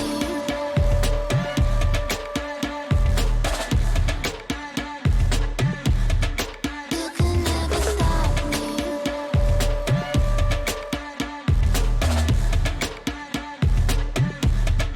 You can never stop. To fly defeat, all demise, the best me, no fear, no compromise. 100 degrees, I breathe more to life. You should disconnect and throw in the wise. In a hand that's in this. Gotta back it up a hype.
Game number 4, everybody. We are locked and loaded.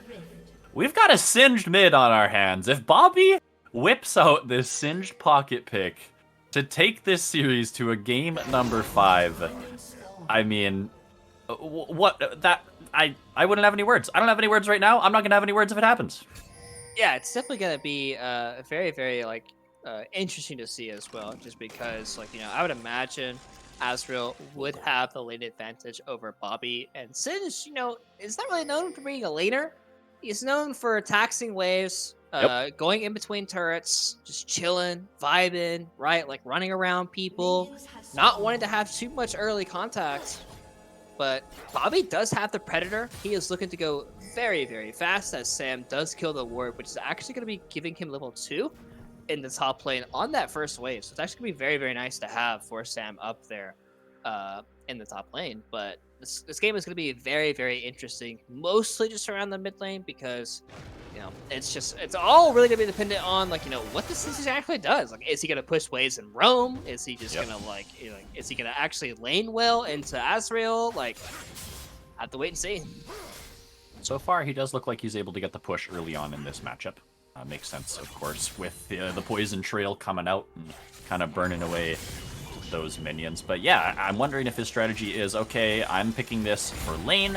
I know that I can do a lot in this 1v1 against Azrael, or like you say, if he is just wanting to go for the wave push, for this Predator Ghost Flash combo into a side lane and make things happen. But currently, is getting the better of the trading level 1 and 2. And we do have a little bit of a jungle invade coming through here. Blender starting his own red, going to sneak his way into the enemy blue side and steal away a couple camps. This is not known by Folio Fox. Yeah, it's definitely going to be a nice advantage. Very similar to game number 3, last game that we just saw. And it does look like a gank could happen. Nice split from Bobby, able to use that movement speed. He's just toying with him. Pops the ghost, knows he can get on out of there. And with Polyfox crossing over mid here, Blender's going to know that he has a big jungle advantage. Might be able to help poke his nose into mid lane on his way across, but has basically his entire jungle still to clear here. Polyfox has nothing. Yeah, it's going to be known by Kindred passing through mid that, hey, he has a blue buff. Obviously, he is going to be, for Polyfox, doesn't really have anything really to do. So really the only thing he can do is look for top crab, look for potential gank onto Bobby, but Bobby is going to end up being safe enough as it is. Azrael getting a nice little chunk there, but really it's only going to be the crab into a potential top gank. So we'll have to wait and see a little bit. Bot lane push going in favor of the Caitlyn as expected, but that's a really nice stun coming through from deadbotting. Perfect tempo. Taking a big chunk of damage. Now we're going to see Polyfox here trying to get the counter invade, trying to get some of those camps back. He's going to be able to steal away the Raptors here. And overall, just kind of a steady early game from both sides. Blender into his bot side, clearing up those camps. And nothing really going on in any of the lanes just yet. Yep, nothing really going on just yet. But definitely, I'm curious to see when the action is actually going to start picking up because, for the side of Blue Esports Red, they are a very ultimate-based kind of composition, right? You've got all 4 of them can very easily chain them together. And then there's Aatrox, right? Aatrox is just going to kind of follow through with everyone. He's gonna pop his, but his isn't really going to do all that much. It's more or less just to kind of get into the fight. But once Polyfox and Azrael get their ultis, that's when things are going to get extremely spicy in this game. And, Bobby's already based. He's already got those tier 1 boots active for the Predator. Able to help him with that keystone, able to get in these fights a little bit easier. But yeah, for now, so far, everyone's just kind of farming. Everyone is slowly playing this game out. Information is going to happen for both sides here. We saw the ward on the Raptors, so we know Kindred is top side of the map. And Zeha is going to have this ward seen by Polyfox. He is sweeping that one out, so this wave is actually really big, so not quite able to freeze that one. So yeah, this game's just gonna have to keep on being a slow steal. I do like this ward though, placed most likely by Azrael in the mid lane. Basically, that ward is allow you to where you can't really roam as Bobby, because it will always be seeing that ward where you go, even without the wave being present in the mid lane. As Kindred is back to the top side. The mark is on Raptors, not quite on the Gromp, so doesn't really have anything available for him to really pick up here besides just a little bit of extra gold, a little bit of extra XP. But yeah, everything's just being a bit of a standstill. Yeah, not the best roll there on the mark placement for Blender, unfortunately. Did get the first one from the Scuttle Crab, but the second one can only spawn so many places. He thought it was going to be on the Gromp, but it unfortunately did go on to those Raptors. Now in the mid lane, though, Blender's going to be here. Is Ezreal going forward, has to flash away from the potential damage coming out. Folly Fox over the wall, gets here in time. The Yasuo will stay alive. He does end up staying alive, but the wave is kind of pushing against him. Doesn't feel confident to stay in the wave. Just going to end up getting a reset. Does have TP this game, though. So probably not going to end up missing all that much. Able to kind of go back in the mid lane, push it out. And with the mid lane pressure they're going to end up having, Bobby's pretty low. I would imagine the first dragon of the game is likely to go the way of the Esports Red. Yeah. No one's way down here for the side of TH Distortion. There's even a teleport on dead botting, so he's going to return to this wave here. Make sure he's in the area in case anything crazy does break out. There's actually 3 teleports on the side of Lit Esports Red here this game, number 4. So their map movements will be pretty good with those globals helping them out with their rotations. But yeah, first dragon of the game is going over, and we can check back in on this mid lane matchup. Bobby is suffering a little bit, down 15 CS so far, has not been able to unlock himself and roam around the rest of the map, so wondering when Bobby's really going to be able to get some value against this Singe. Obviously it does scale, obviously it's going to be very annoying later on, but I'd like to see him get some value out of this Predator especially.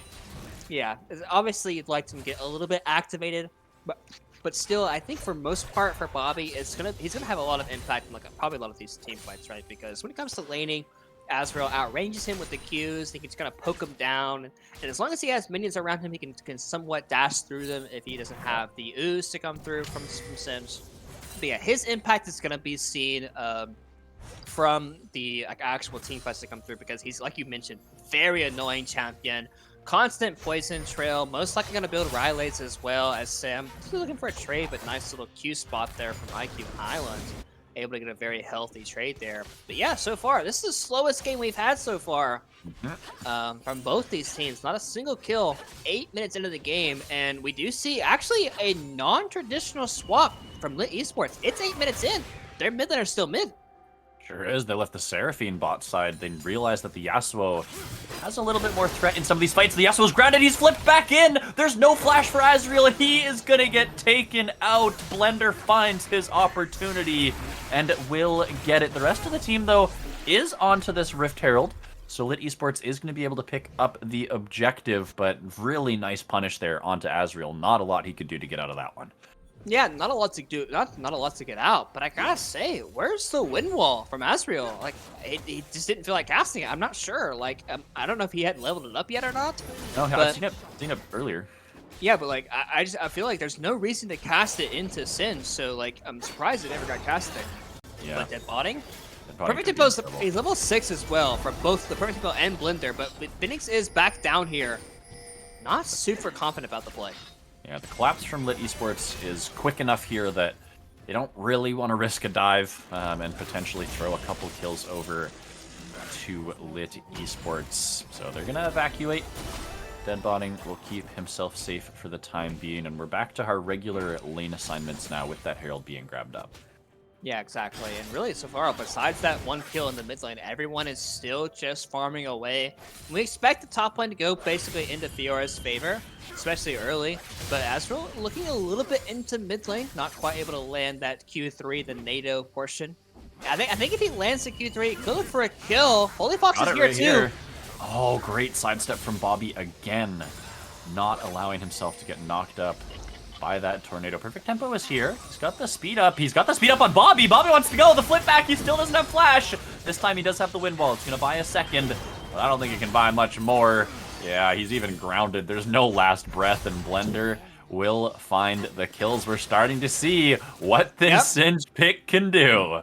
Yeah, exactly. And especially if you don't CC him there. That's 2 NATOs that Azrael missed there onto the Singe that we're not quite able to really land anything. Is a nice trade from IQ Island. I think Sam had already previously used the parry. That's typically when you want to parry. You really want to parry away that Q3 because that's where a lot of Aatrox's damage does kind of come through. That last little extra sweet spot there. It's the closest to him, but it does deal the most damage. But yeah, we see the power, like with the Zillion, with the Singed, right? This guy, you thought Olaf was fast last game? Just wait. This guy is going to be humming. He sure is. Yeah, a perfect tempo must be maxing E again because he literally E'd himself into the lane, and the second it expired, he sped up Bobby. It was like, I'm running at you, don't be scared. We don't have any speed ups for our Singe. Oh, psych! He's running at you. And yeah, there wasn't really anything, again, that Ezreal could do. He doesn't have flash, does have it now back up, but top side, IQ Island does have to flash away. Perfect tempo.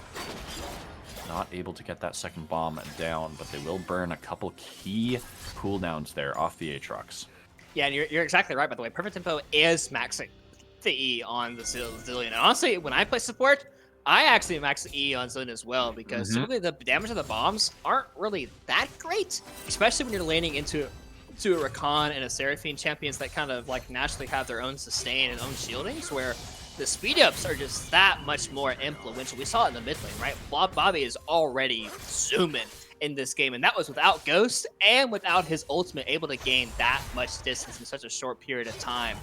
So we will kind of wait and see, you know, because the dragon is spawning up. Actually, it's already spawned up, but they're going to go for a mark instead on the top side of the map, playing a little bit more for the scaling portion for the Kindred. I don't mind this necessarily because, you know, Kindred is a very big part of your team. You got to get those marks going, or else like you kind of just like fall off as a champion a little bit. But 4-man into the bot side of the map. This dive threat is very real. Fox has the Moonfall. He's going to come in. Ziha has to just immediately flash it. Has no other opportunity to do anything. Now Sama is going to be into the fight here. He also has to flash away. Now Living Phoenix might be the target, having to flash himself. And Bobby coming in from the side, but it's a massive encore. It's on to 4. Will it be enough? The revive will come through with the Chrono Shift now, and the Rakan will be the first to fall. Now the last breath will find its mark. The Fiora that will be traded. Bobby, he's not done. He is not done. He's got Blender on the side, and he's got blood in his eyes. Dead botting will go down. They find the Diana as well, and IQ Island, he's not going to be here in time to do much but die.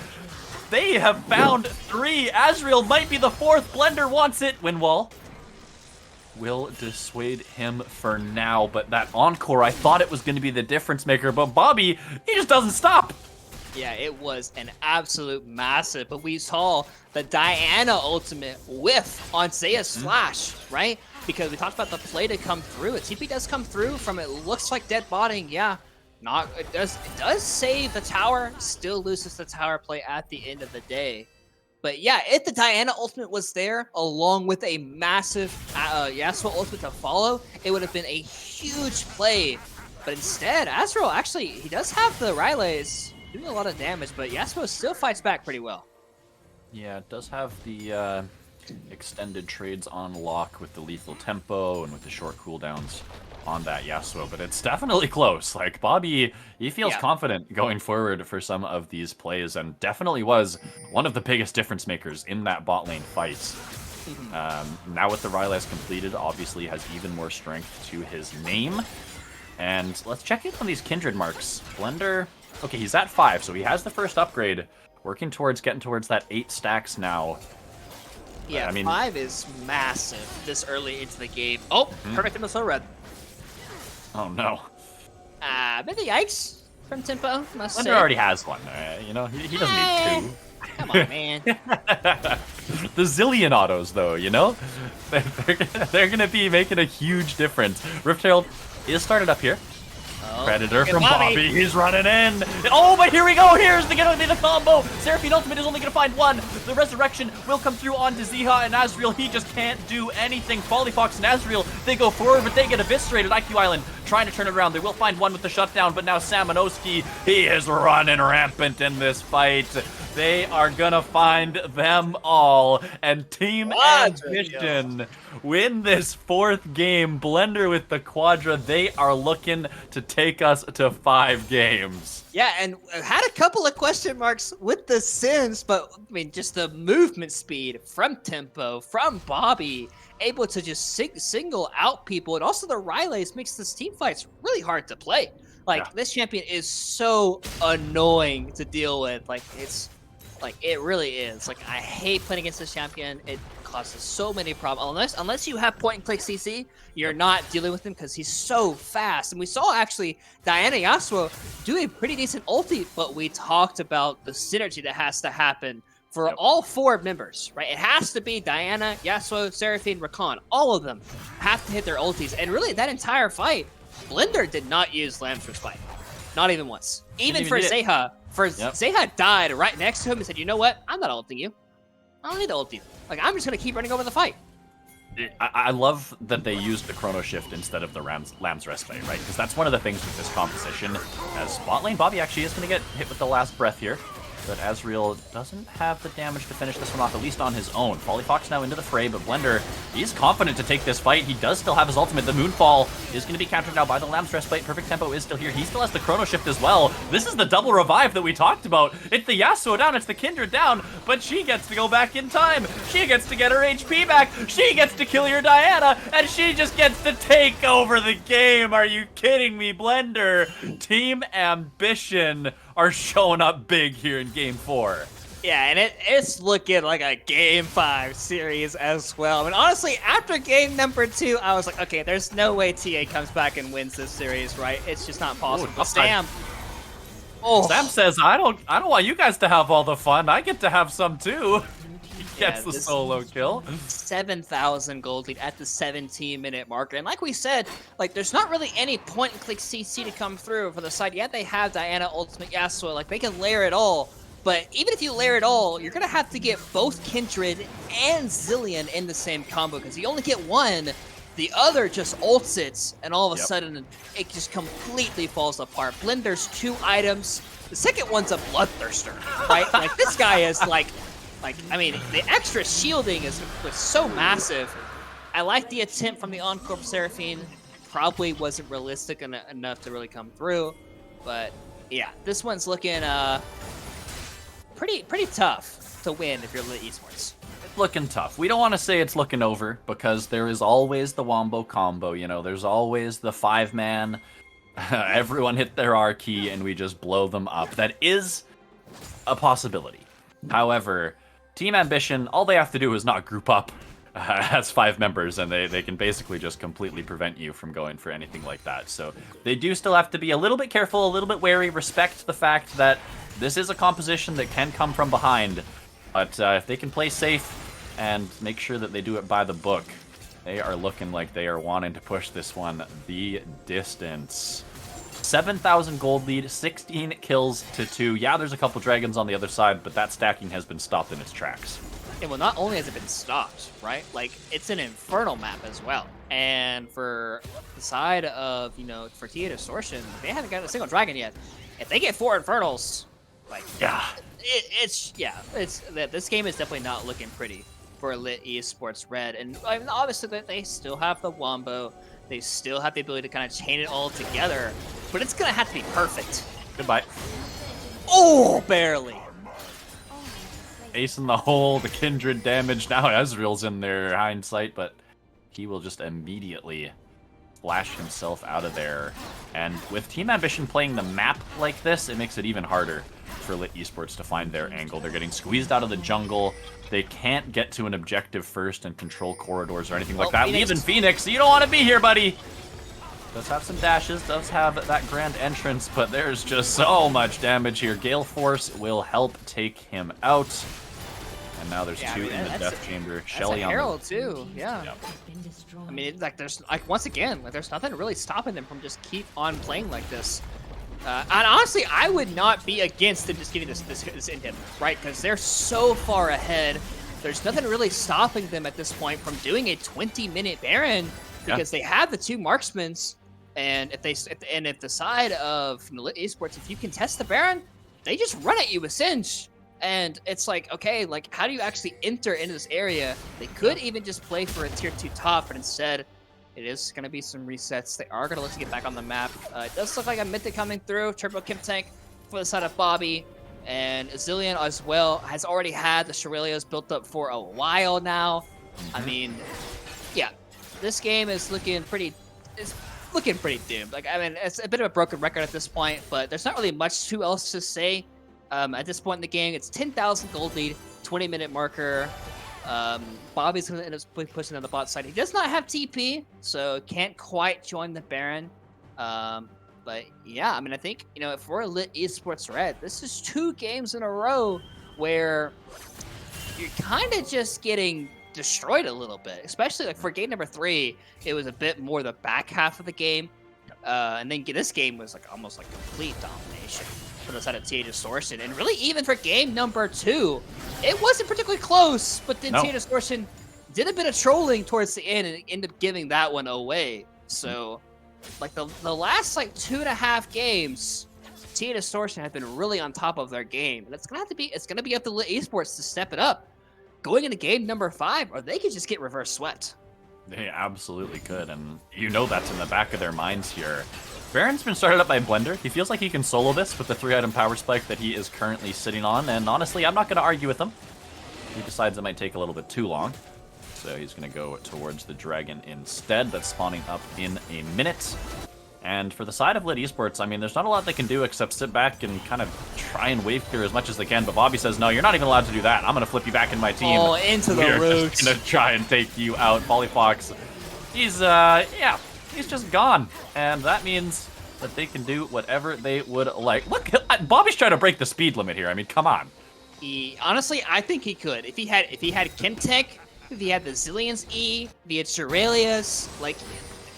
this guy is going to hit Mach 10, I think, on Summoner's Rift. It's going to be very close. I might try and see the number the movement speed gets when he does get all the things on him. I just want to see it. That's all I want. I just want to see how high it goes. Yeah, exactly. Big number.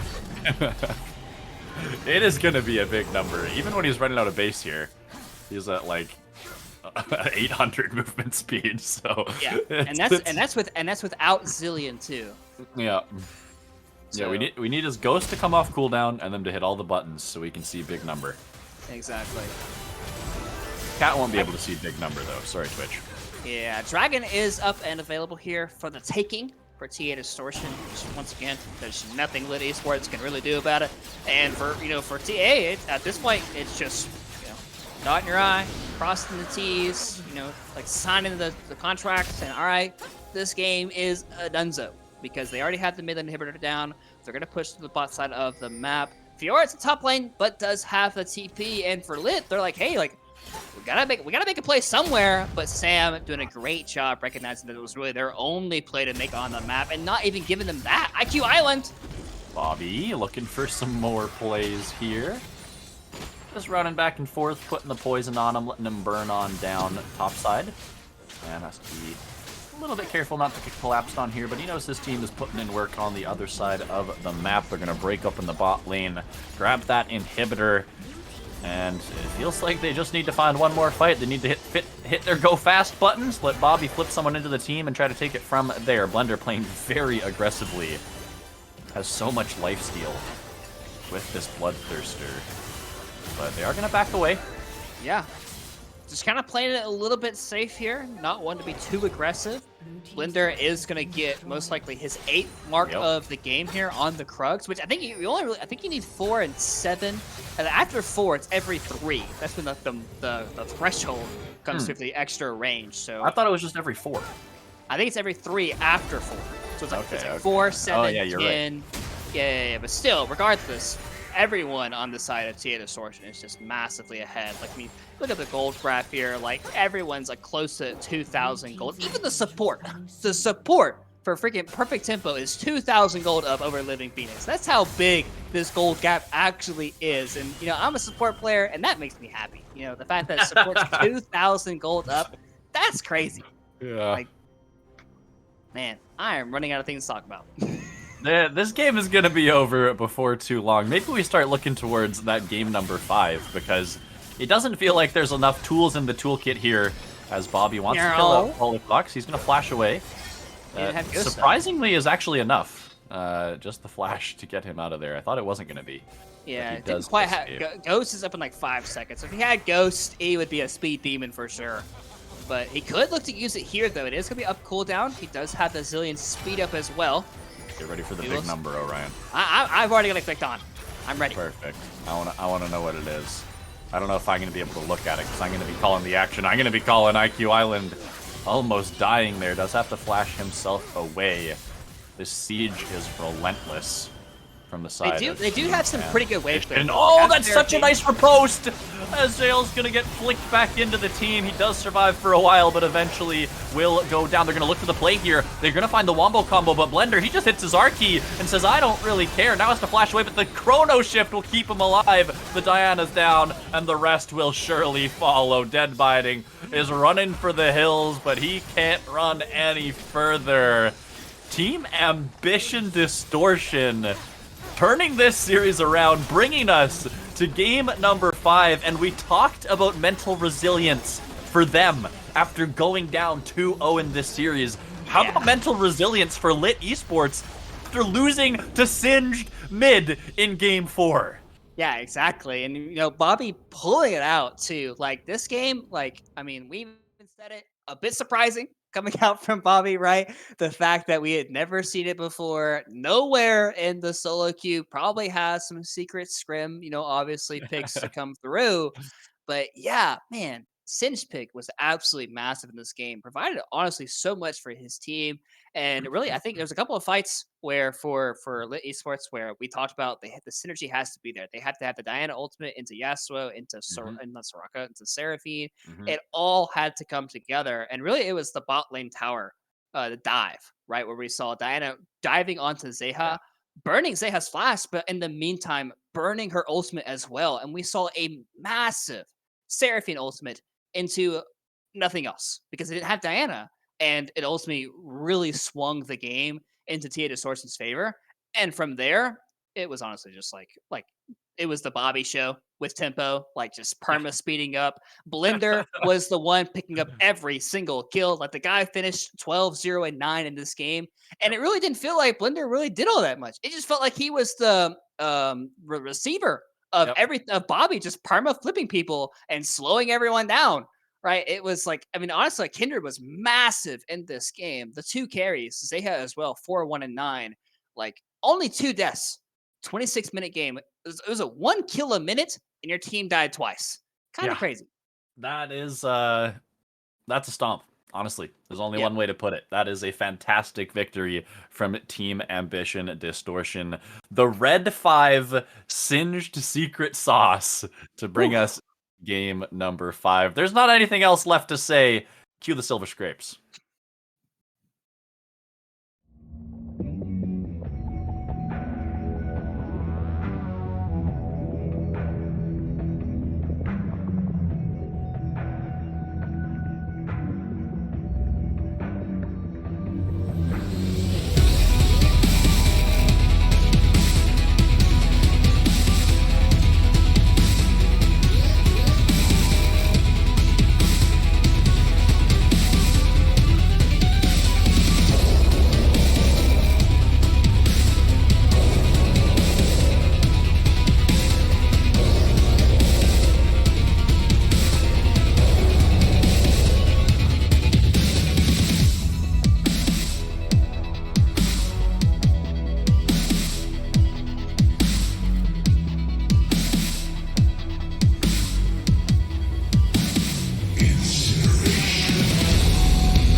After the first 2 games of this series, I don't think anyone would have expected it going the distance. But here we are for game number 5. Lit Esports Red started off this series looking very, very good. We were thinking, okay, this team, they took out Glue Eaters 3-0. They're here to do the same thing to TA Distortion, but TA Distortion, they say, nah, not today. We are not going out without a fight. And here we are, ready for the 5th and final game of this series.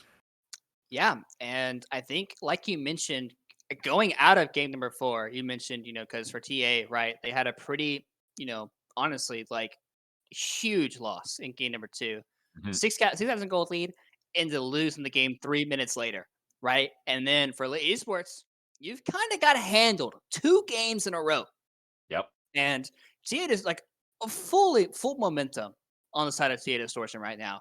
And so far, we've had 2 draft changes, big ones. We saw the Sedge wanted to come through for TA Distortion, and they ended up banning something else.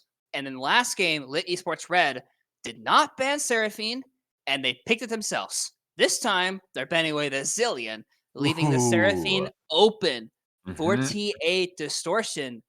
Does that mean they go with it?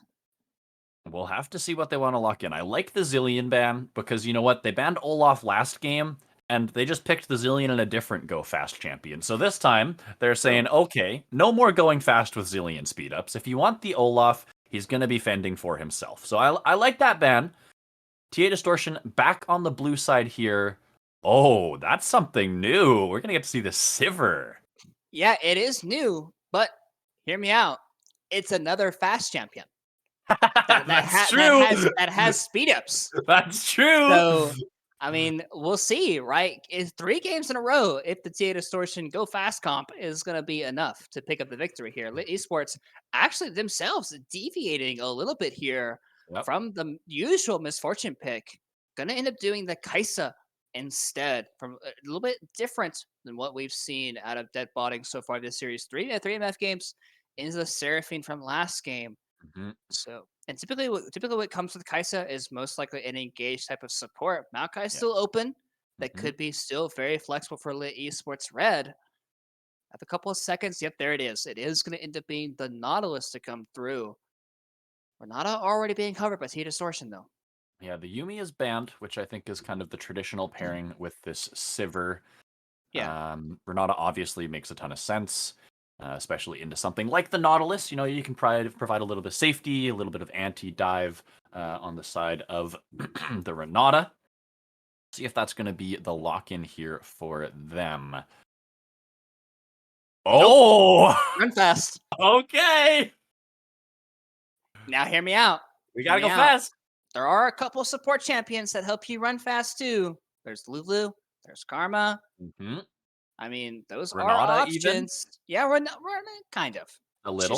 Shirelia's in W, but like not Mhm. nearly as much as like those champions. Listen, it's not So a singed with a zillion, but I mean, I guess there's nothing stopping them from running it back again. Instead, Ooh. they're gonna do a ball type of composition with the Tarek ultimates. But this is a bit worrisome. Lit Esports could very easily just lock in Silas here and say, hey, Yeah. we have a Tarek ultimate now. But instead, looking to take away a potential Ooh. counter, but instead going back to what worked for them in game number 1 with the Okay. Swain. I like the Swain into the Olaf. You know, kind of can just stand on top of him as he's doing the Ragnarok, maybe get some tick damage with the ultimates. I want to see how these compositions are going to get fully fleshed out because we need some more pieces to come into the picture here to complete the puzzle for us and what we're going to go for. But second phase of bans, Silas actually banned away by Lit Esports. You were just saying how good a pick that could be for them. But instead, Yeah. they're going to ban it away themselves. I guess they do have the Swain already, so it Yeah, makes sense. that's what I was gonna say. When you lock into Swain, I mean, you could theoretically send Silas Stop, but Silas Stop into Olaf is not very fun. Actually, you kind of just get Mm-hmm. run down by that champion. Yeah. So, and I'm curious what the top lane option is going to be because last time it was Shen, and Shen, while it did pretty okay in lane, it survived. It didn't really provide much for them in the grand scheme of things of that game. So we will have to wait and see what this top lane Yeah. option is going to be. They haven't picked their jungler. haven't picked their other solo laner just yet. I would imagine they're Maokai gonna pick jungle. Maokai's still available. Like, It is. he's just somehow slipped through this entire draft. Neither team wanting to go for it The just thing yet. the thing is, though, if you lock in Maokai here, even a Jarvan, I feel like what happens if Distortion slams Kane? Again, like almost 3 melee champion. I would consider Swain a melee champion when he ults somebody because he has to Yep. be relatively close to somebody. You have a Mhm. Nautilus, you have a Jarvan, and you're Mhm. most likely picking a melee top laner here for Elite Esports Red. That's Yep. once again 3 to 4. You have a Taric. I mean, it kind of looks like they could just run it back. You have a baby cage for the Olaf this time, so at least you're getting that out of the Ooh, Jarvan. Poppy. Ooh, Okay. Poppy's just a straight counter. Yeah. Counters the Jarvan, the Nautilus engage. I mean, the Kaisa if you're lucky. Mhm. I like it. Yeah, I'm curious at the Tia Distortion because last time in game number 1, it was the Azir pick into Swain.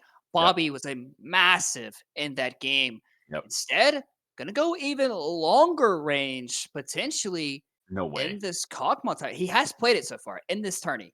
He's played it a lot actually. There it is, locked in. AP Kog'Maw in game number 5 for TA Distortion. I mean, come on. It just doesn't get any better. We're going to see what Lit Esports have here on R5. They need a top laner into the Olaf. What do they want? Yeah, honestly, I'm curious to see what it is, really. Just because, I mean, Gragas does okay early, but once Olaf hits level 6, it doesn't really care about your CC anymore and just kind of Yep. run through you, right? So at least, like you said, in this game, they do have Poppy the baby denies the cage. Gragas, too. Yeah, exactly. So this game is gonna be a bit of a different game for Blender. The last couple of games, he's been a little bit more on a carry-oriented type of champion. Yep. But instead, he is going to be piling the Poppy, playing more for his team, playing for these types, playing for not allowing the engages to come through from the Esports Red, keeping this Kog'Maw, keeping this Sivir, and even really the Olaf alive through these fights. And honestly, I think the Poppy ultimate with Swain in the game is huge, right? Because Swain has to be constantly ticking on somebody to have the ultimate to go through constantly. But if you ult him away, then all of a sudden he's no longer having those ticks, and by the time he even gets back into the fight, it is just going to end up being just like the ultimate's going to time out. So interesting interactions can happen in this game.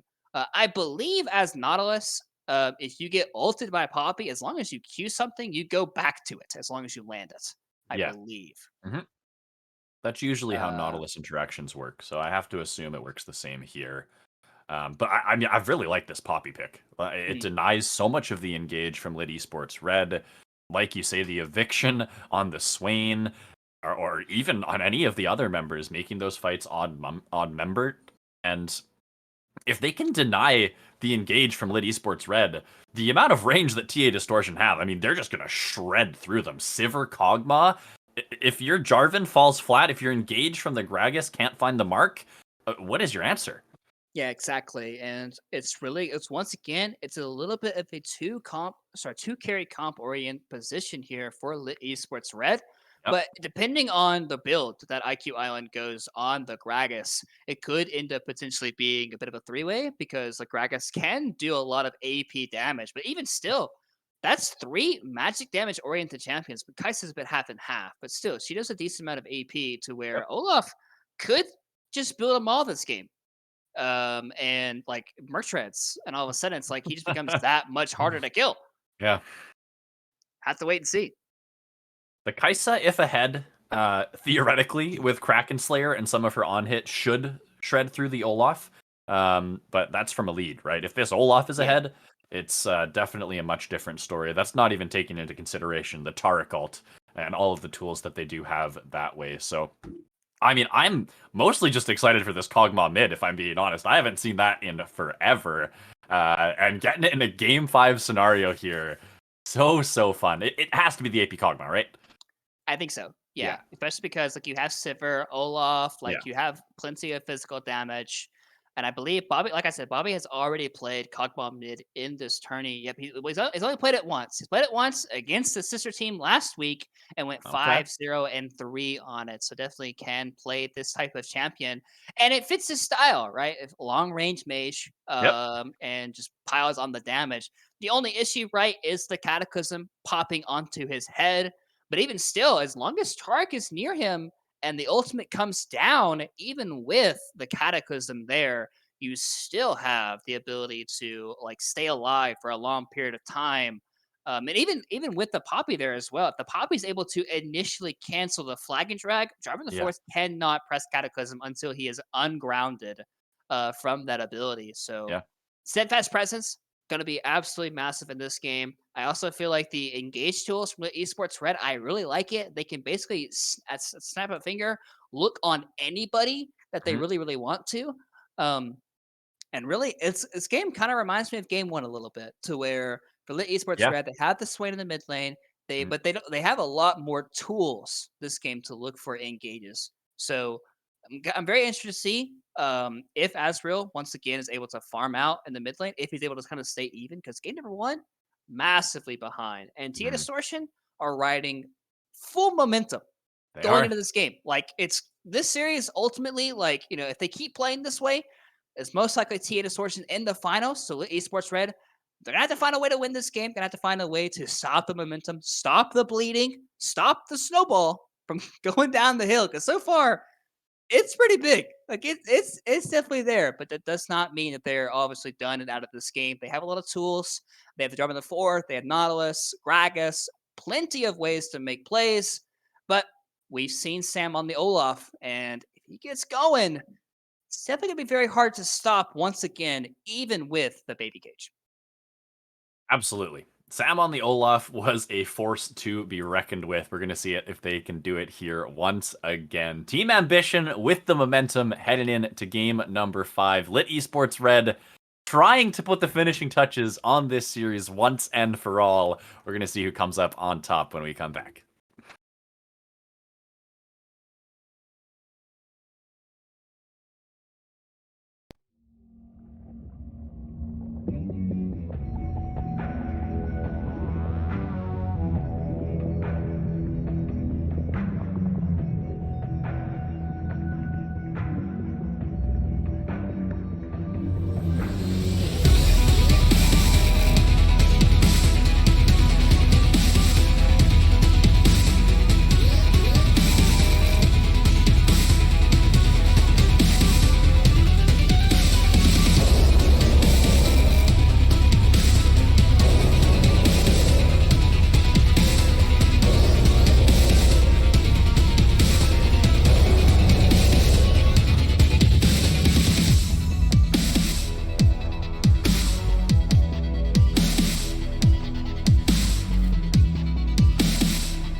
Welcome back, everybody, to the 5th and final game of the CCS Fall Invitational Semi-Finals. We have had quite the series here tonight, Orion. Lit Esports Red taking a commanding lead in the series, up 2-0, heading into game number 3. And since then, it has been all Team Ambition Distortion. Yeah, and honestly, it really has been. Like, the back half of the series hasn't really been close for the side of, for Lit Esports Red. We're going to have to wait and see if they are able to turn it around. They have gone back to the Swain, and they have looked at a little bit more of those engage options. But yeah, like you mentioned, TA Distortion have been really giving it to Lit Esports Red for the past couple of games, and really even for game number 2. Yep. Unfortunately, a couple of mistakes led into a pretty unfortunate loss. But, at this point, it's a best of 1, right? It is no longer really anything to come through as Asriel. I think it's going to end up placing a ward, yet does place a ward on that Raptor camp. Driving the force starting on the top side of the map. I'd like to see Fox get active early in these lanes, particularly mess up these lanes, because Bobby, is playing Kog'Maw. He's a very immobile champion, can very easily affect that mid lane matchup with this flag and drag. Yeah, it took TP as well, so no cleanse for the Never Move, if that ever does find its mark. And already, Fox turning his attention towards that mid lane. Real quick, before things get too crazy, I have to point out that this Kog'Maw skin is freaking adorable, and I've never seen it before, so I guess I've been living under a rock, but Zapma, that's legit. Yeah, it's the new one, I haven't seen it yet. I know, look at it. I love it. Yeah, it's a brand new Kog'Maw skin, actually. Ooh, jugglers. Founding each other out here. Fox eating the entire brunt of Blender's combo. He's going to have to flag and drag over the wall. Now in the mid lane, Bobby actually thinks he wins this trade. I think he does too. A couple autos coming through. Blender found another stun. The auto, the first blood. Lit Esports Red are on the board. Excuse me, that's Team Ambition Distortion are on the board. Yes. And we talked about momentum, right? The fact that Team Ambition Distortion are feeling really good about their chances in this game. We already see Blender being we talked about, the fact that for Fox wanting to see him get active, particularly mess up these lanes a little bit. Instead, it's Blender finding him in the river, killing him. Yeah, exactly. I mean, Fox has only done the red buff, and that has been taken from him. And it looks like, actually, hook lands. Nice hook onto Ziha. Has flash available, but wants to hang on to it if he can. Will be able to do so, but does have his back slowed down. We're getting a little scuffle over the Scuttle Crab here, and it's actually Blender getting the better of that one again. I thought maybe with the priority that Lit Esports had in the bot side, they'd be able to contest that, but since they went for the trade onto Ziha, they're going to sacrifice that Scuttle Crab. Yeah, and specifically putting Jarvan the fourth extremely far behind the curve of the game, because Jarvan, he's known for impacting early stages of the game. He wants to make these kinds of plays, but when you're down this much XP and gold, and really even in camps as well, it's just you're gonna have to catch up somewhere. It really just kind of depends on what Team Ambition is looking to do in this game, because if they don't really give you any lanes to gank, then all of a sudden you're constantly gonna be behind this Poppy who's already done so much. And yeah, look at Jarvan, he's actually pathing down to the bottom side of the map here. Even though his camps are up and active on the top side, wants to try to make a bit. To me, this is a bit of a desperation play. Yeah, I was about to say, this is, I mean, like you say, he's got to catch up somehow, and so he's going to decide to try and catch up bot side. The problem with this is it's not guaranteed, and if he wastes so much time and they don't get anything, it's not looking good. But like you say, Wave is pushing away. Yeah, Wave is in a really good position to gank, because, I mean, Hook could land. He's in a position. Yep, there it is. He's going to find it, knock up with the EQ, flash from Perfect Tempo, but he's ignited. Living Finish will finish that one off. So the time investment does end up being worth it. Fox going to get his team on the board.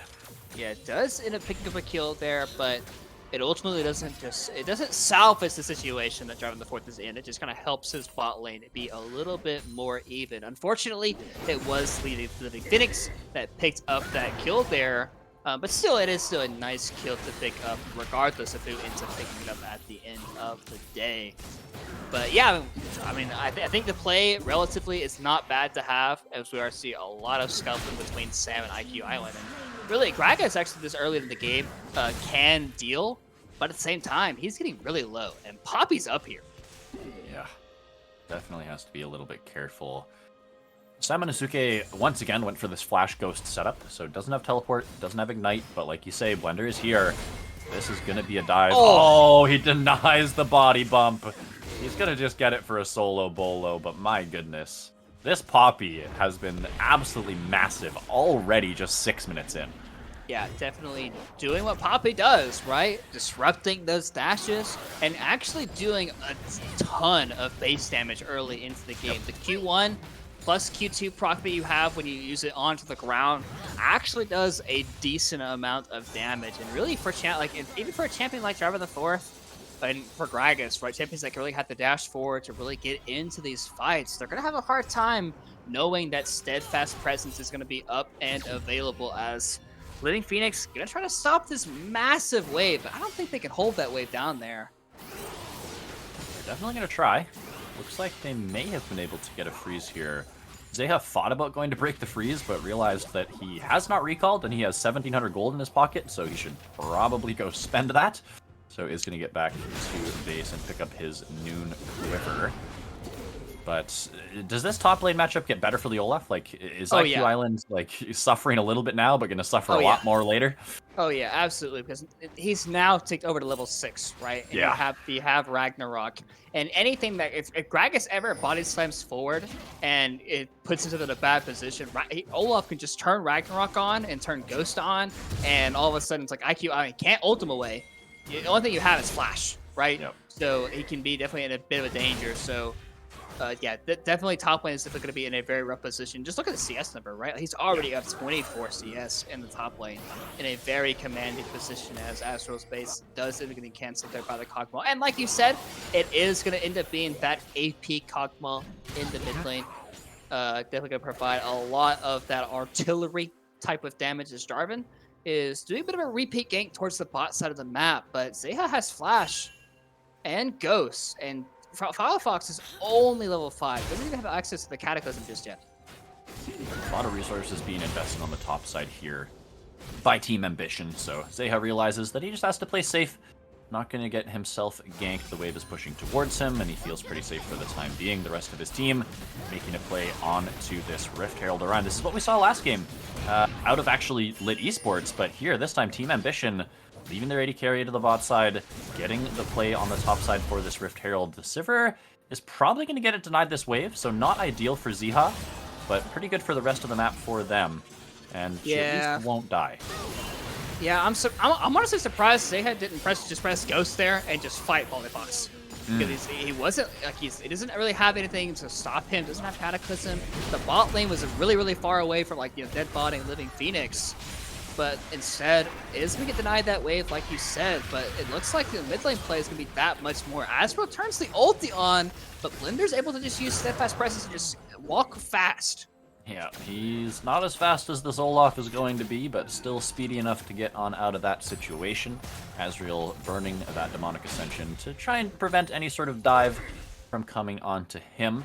They do get the Rift Herald into the mid lane and all that gold onto Bobby, and now with this ultimate down from the Swain, they think they have an angle to try and gank this mid lane, but he's playing respectfully, going to be backing up. We do have to talk about Bobby's CS so far here, Orion, because he is picking up these creeps at an insane clip.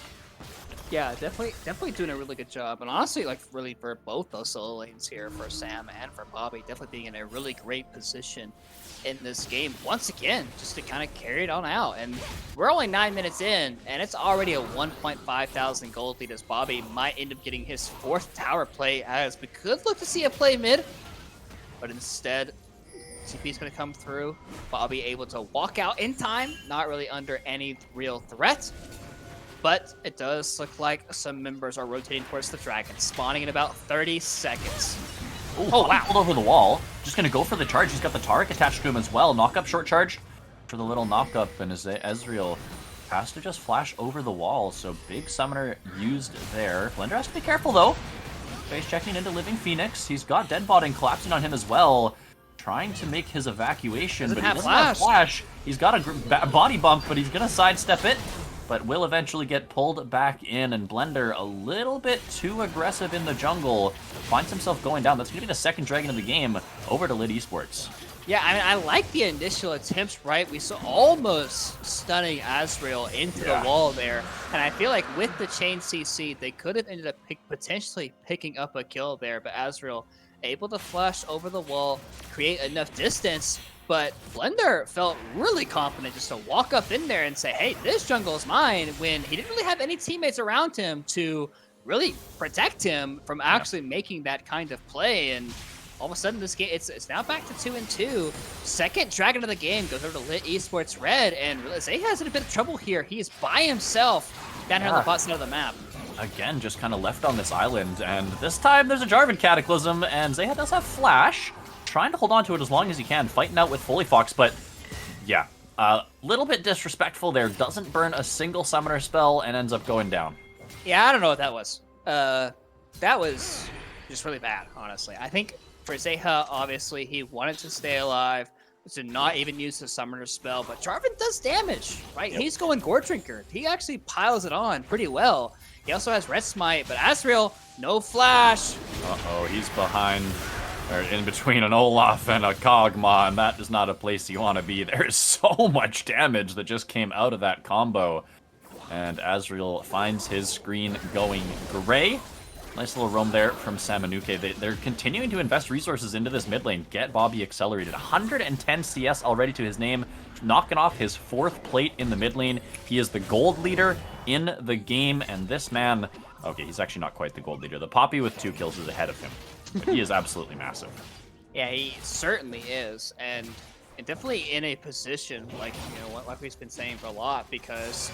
when it comes to engages, right, as long as the Poppy is near him and you can get the Steadfast Presence to deny the Nautilus, to deny the Jarvan the 4th, they don't really have a great way of getting onto the Kog'Maw besides, but I mean, yeah, they do have the Gragas Cask, but I feel like in theory, Kog'Maw should be able to space because his ultimate ability is a very long range. He has the E-Slow as well coming through. I believe, it's like the Void Ooze, I think that's what it's called, to actually pile it on, just continuing creating as much space as possible.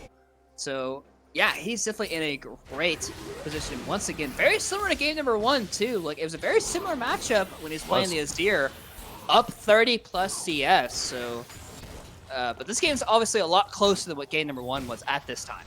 Well, if we remember back to that game number 1, it was still relatively close. This one has been closer, to your point.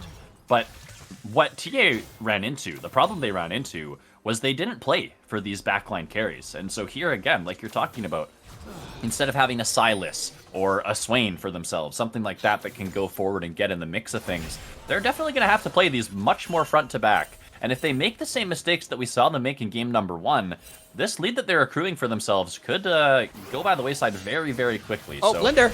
Blender is just non-stop on this one. You're not allowed to move. You're only allowed to die. See you later, Azrael. Now Folly Fox into the mid lane, but he's not going to be here in time. He does have Phoenix in his back pocket. Ooh, good dodge away from the Dredge line. But yeah, Blender has been unrelenting in this mid lane. Honestly, I think Living Phoenix is kind of glad that Hook did land. He would have died because there wasn't really, the Kai'Sa wasn't quite there yet, and Folly Fox is a little, like, not necessarily the healthiest to go in, and we still had Tark ulti as well to kind of keep people alive. But yeah, first tower of the game is the mid lane tower of all towers dying in this game, and that's also going to be a transition over towards the second Rift Herald of the game, which is probably going to result in a second tower of the game, most likely. Bot tower is already relatively low, I think, for the side of CA Distortion, so they could end up looking there. Top lane tower is still very, very healthy. Yeah, he might just take down the top lane tower, honestly. He's up there by himself. Gragas might be looking for the dragon, because, well, never mind. He is a Hextech port. Oh, no, never mind. He's just going to walk over to top lane. Yeah. So, I mean, if Olaf uses it for the tower here, he could just get the entire thing. I think the charge will get it. Gragas will not be here in time. He doesn't have teleport to contest Dragon in 40 seconds. So it's a question of what can Samanosuke get on this top side? Can IQ Island defend? Because he doesn't have a choice. He has to defend this Rift Herald shove. He cannot help his team on the bot side of the map. Luckily for him, Sam doesn't have a lot of vision up here on the top side. He doesn't want to push in too far and try to get that second charge off because they're making a play in the bot side. Blender's in trouble. Folly Fox is going to wait out that steadfast presence, but the collapse is coming in here from Team Ambition. They've got a lot of members in the area. That's going to be the tackle. Folly Fox is going to be the first to fall. Bobby and Ziha still protected in the backside. We've got a couple members stuck in that Cataclysm. Cosmic Radiance going to buy a moment. The ultimate from Blender is so patient. He waits out the flash and then evicts the Swain. And now here comes Saminoke. He is looking for dead botting. He's going to find them, and the Team Ambition composition will get 3 for themselves. They're going to get a dragon here as well. And just like that, the game has been broken open. It is almost a 5K gold lead. Yeah, and it played out the way Team Ambition kind of wanted to play it out, right? Like, they had the initial steadfast presence, so they couldn't just burst out the Poppy in that situation, even with the death charge over the top. And then it was really just about, you know, for Blender absorbing the damage. They almost got Zeha in the backside there, but just was not enough. Bobby left relatively untouched, able to just max range all of his abilities. By the way. Sorry? 4-0 now on this Cosmo. Yeah, definitely feeling himself. We talked about this guy basically constantly all game, it feels like. Really, probably even all series. It feels like this guy has been the cornerstone of Team Ambition Distortion.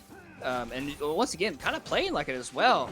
Definitely kind of feeling himself. And really, the top lane play meant a lot, too, because Sam able to use the Herald, got the tier 1, based, used the Hextech portals to get back out onto the map quicker than IQ Island could, because the fight happened on their side of the rifts. So he's actually able to get there much sooner than IQ Island could, able to end up picking up a couple of kills in the backside of the fight. So, yeah, definitely a 5,000 gold lead here for the side of Team Ambition.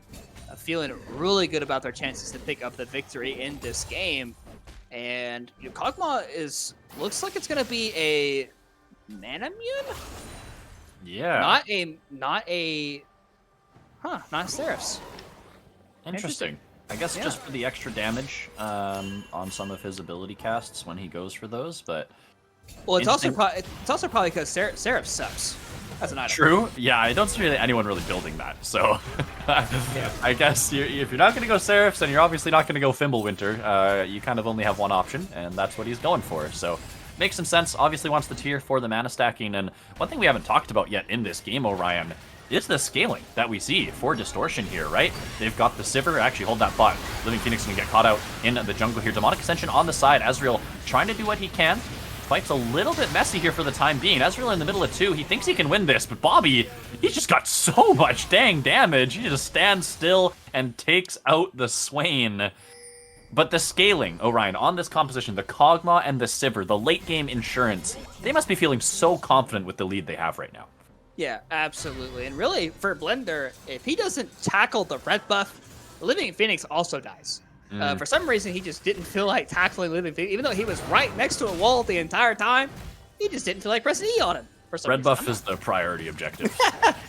Yeah, and then he just kind of swung his hammer in front of like the entire team. Yeah, he just charged it up. Yeah, he said, "Hey, what are you guys gonna do about it, huh?" Well, I think he was gonna kick the Swain out, and then Bobby was probably like, "No, I kill him." So then Blender's okay, I guess I'll just hold this. Yeah, that's one of the things with Pop. Actually, I saw a neat trick at Worlds. If you're swinging your ulti on Poppy, you can cancel it by recalling. Really? And it cancels the ulti. I saw it at Worlds. Like it doesn't go on cooldown? No, so Poppy only goes to like a 15 short seconds. Cooldown. Okay, okay. Yeah, I think I saw Peanut do it. So you don't have to wait for the full channel. You can cancel it early. Yeah, you start swinging it, and then you just press B, and recalls cancel animations. I was like, and I saw Peanut do it. I was like, dude, Peanut is so big brain. Holy moly! Oh my god. I don't feel like that's an intended interaction, but hey, it's there. I mean, it's possible. Who knows? All right, let's take stock of this game. Minute and a half on this next dragon. For the side of Lit Esports, they're finding themselves in a pretty big hole here in this game number 5. So, do they need to find picks with this Nautilus? Like, how are you kind of seeing their way back in? Because they have dead botting on the Kaisa. Yes, it scales. Yes, he's winning lane. He's feeling pretty good. But the rest of the map, not really so much. Yeah, I think it's definitely going to have to be, like, trying to pick somebody off before the fight really starts, because if you're walking into a traditional 5v5, Kog'Maw's spacing and Siffer's, like, team fighting is just going to be way better than yours. But in theory, right, you could still very easily burst out either of them if their Poppy or the Taric is just not really near them. Perfect tempo is looking Bobby also around on the side. But yeah, also, it looks like a bit of a wraparound. Blender? He's on the long taunt here. Blastcone is not great. Nautilus has to flash Jarvan. Ooh. Just barely able to buffer that EQ through the stun. Getting himself away. But now mid lane priority belongs to the side of Team Ambition. Yeah, and they had to walk all the way around too. Like, they're basically walking into their base just to get back to the tier 2. And BO5, what are you doing here, man? The rest of your team ain't here. You're going to get tackled into the wall. There's not a lot of damage here, so they can't quite finish him off. But it's going to be... I think Blender tried to cancel the flag and drag there from Jarvan the Fourth. Actually... Oh, it's a hook landing from Living Phoenix. The flash from Blender is going to make that Q go wide. Excuse me, the stun from the Taric. Now the cast is going to pull it back into the team. He's got to be careful. He's burning down. Just able to get away, but now they found the Olaf, but he's going to go CC immune. They've got the Cosmic Radiance. They've been so patient with this spell. They turn it onto the Nautilus. They're not going to find too much more. They're going to go for the Dragon. It is up and available. It would be their second Hex Tech of the game. Yeah, and it looks so good there for Lit Esports Red. Like, they got the Poppy out of position, forced the flash, they got the hook, and yeah, this is a Desperation Baron. I don't know if they have enough damage, but there are 3 members here on the Dragon TP. They are committing for this. We see some pings going down on the other side, too. Sivir and Olaf here waiting for the rest of their team to join. They want to try and go for this. Baron down to 50% HP. Oh, it's not going to work. They can't. If they get wiped here, the game is just over. They have to pull off of it. Such low health bars on their side. And they've almost just leashed this now. Look how low Deadbotting is. Look how low the Jarvan is. They're not going to start it up, but I almost feel like they could. Yeah, I feel like they definitely could have there, especially with all the recalls that come through. But if you are Team Invitational Distortion, you don't necessarily need it. Right, like you're in such a commanding position, and even if you do the Baron, there's always that flip chance that Jarvan can get over the wall with the flag and drag or even the flash, right? So like if you go for that type of play, there's always still a very, very slim possibility that giving them that access back into this game, right? But unfortunately for them, they were able to get they got the pick off, they got the Dragon, and they were able to stop the initial take there from the Esports. And honestly, I like the attempt from the Esports. It's one of those things where like, yeah, you're not winning this game if this game continues at this pace. Like, things have to change. You kind of have to change the tempo of this game a little bit. But yeah, it's definitely not looking that great here for Elite Esports Red. Bit of desperation there on the Baron, but I'd rather you do something than nothing. Yeah, and they played it correctly, right? They realized, okay, we don't have the damage, we're not doing this fast enough, they're coming to collapse, we need to leave. They exit through the top side, the timing is good, and they don't, they escape without any casualties. So, good attempt, good escape, and they're going for those picks that we were talking about, right? Like, we saw Blender stepping forward, kind of in this area of the map, getting hooked back in, just they didn't quite have the damage to finish it off. So maybe if they can find something like that onto a different target, that's when they can start fighting their way back. But as it is, I mean, they're just having to sacrifice towers. They don't belong in their own jungle. They're getting squeezed off the map completely. And Team Ambition Distortion playing this one out very, very well. Blender's going to deny that EQ, the flag and drag from Foley Fox. Tackles him into the wall and hits him with some emote spam. Yeah, I mean, at that point, what can he do? Who's going to stop him, right? Like, he's just sitting there, and he's... I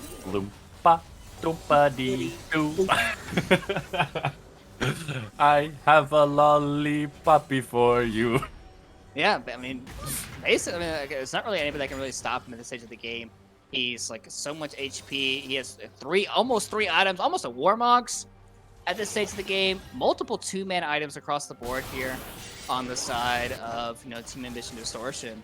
And Baron is most likely going to be one of the next primary objectives to pick up, right? Because you have Dragon doesn't spawn for that 2 minutes, and they're already at a very commanding lead.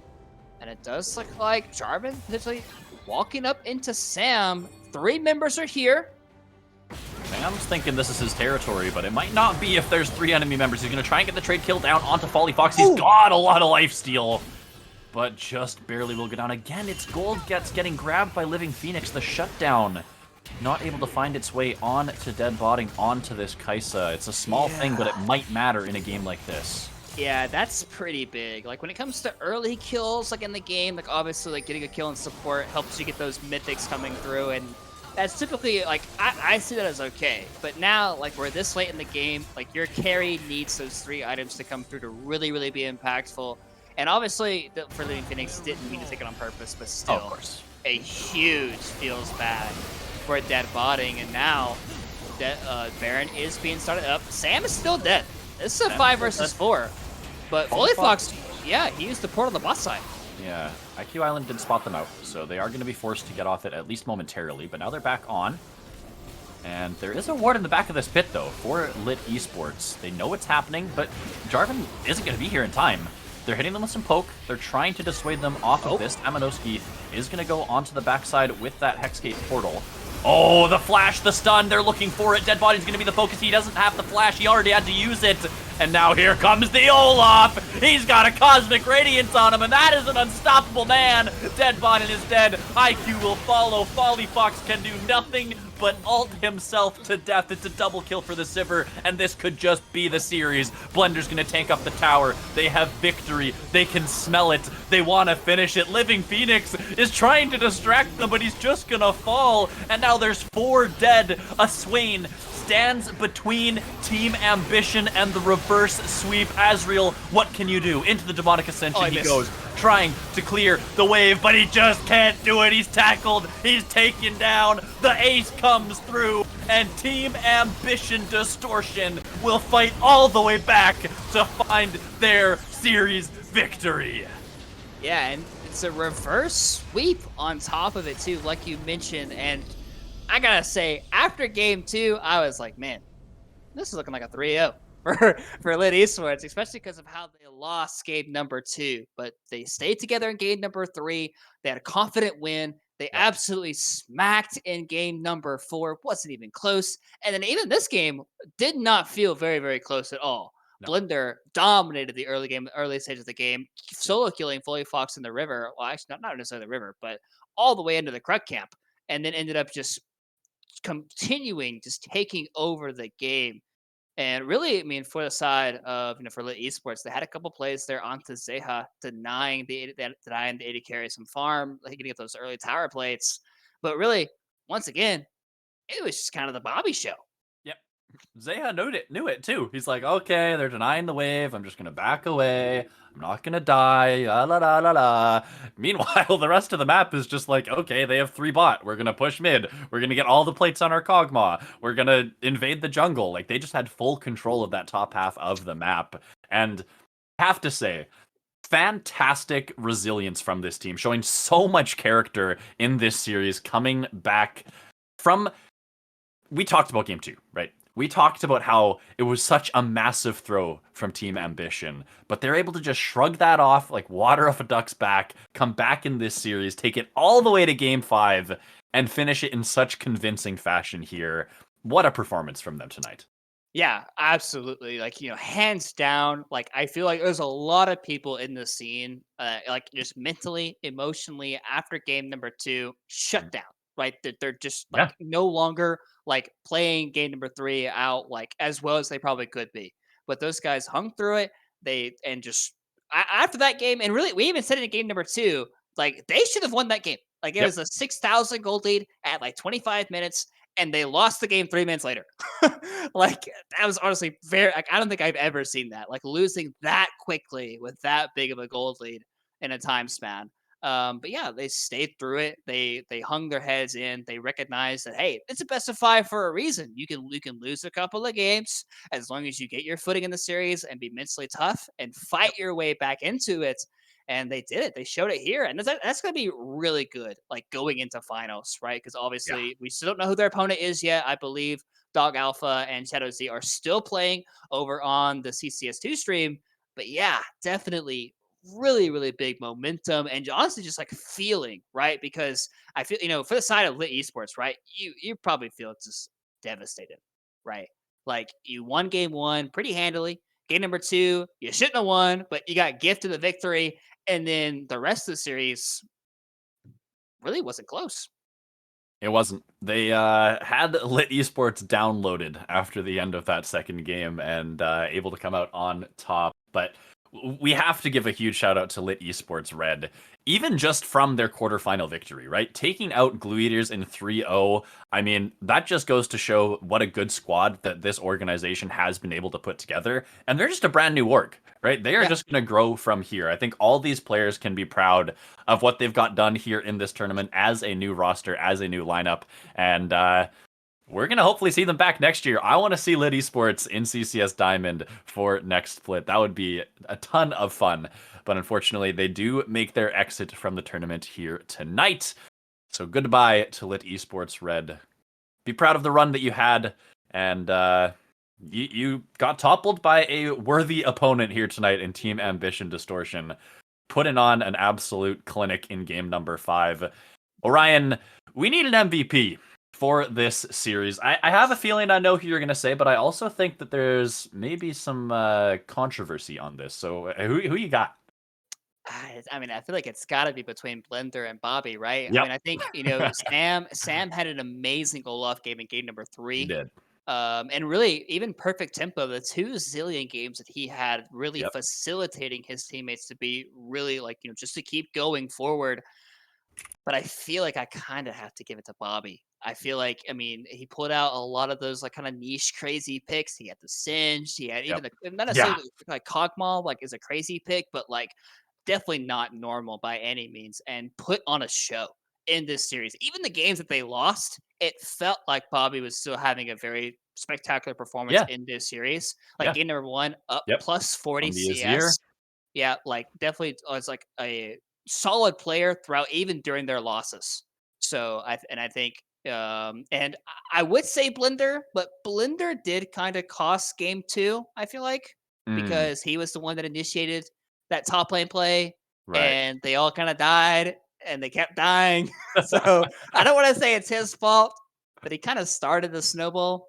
So I'm gonna go to Bobby. He was feeling himself on the Viego, but maybe was feeling himself a little bit too much in that situation. But all right, good job, Bobby. Fantastic series. Azir game 1. What did we have? Silas game 2. Maybe a little bit of an off game for him there, but then the Syndra, the Singed, and the Cogmaw in game 4 and 5. I mean, I didn't expect either of those picks. We got both of them in the mid lane, and Bobby put on an absolute show. So he will be the series MVP, and that is going to do it for us here tonight. Head on over to CCS2, see who Team Ambition's final opponent will be here in the grand finals next week. And otherwise, Orion, any last words for all the lovely folks out there?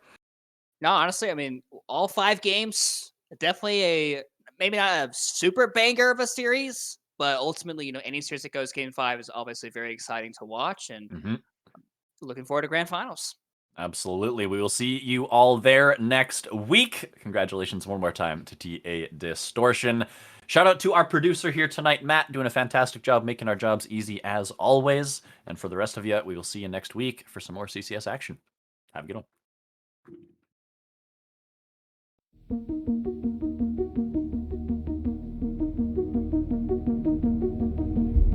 I can hear the sound of a heartbeat before it goes out. Won't never leave my memory of bloodshed all around. And I can see a tear on my father's face before it falls out. Oh, my enemy, how could I have ever let you down? When all these traits ours grow, cut our teeth and make our bonds right here. We play with shields made of stone, share our dreams and sit our thrones. Be still, 'cause I see smoke up ahead and I got steel in my hands.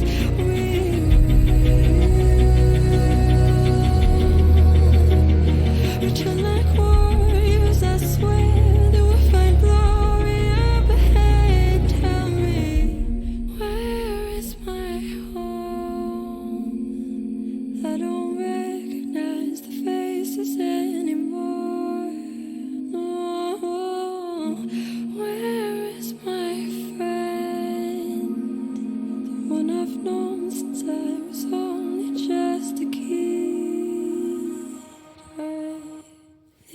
it's time to say goodbye. Goodbye, goodbye. Goodbye, goodbye.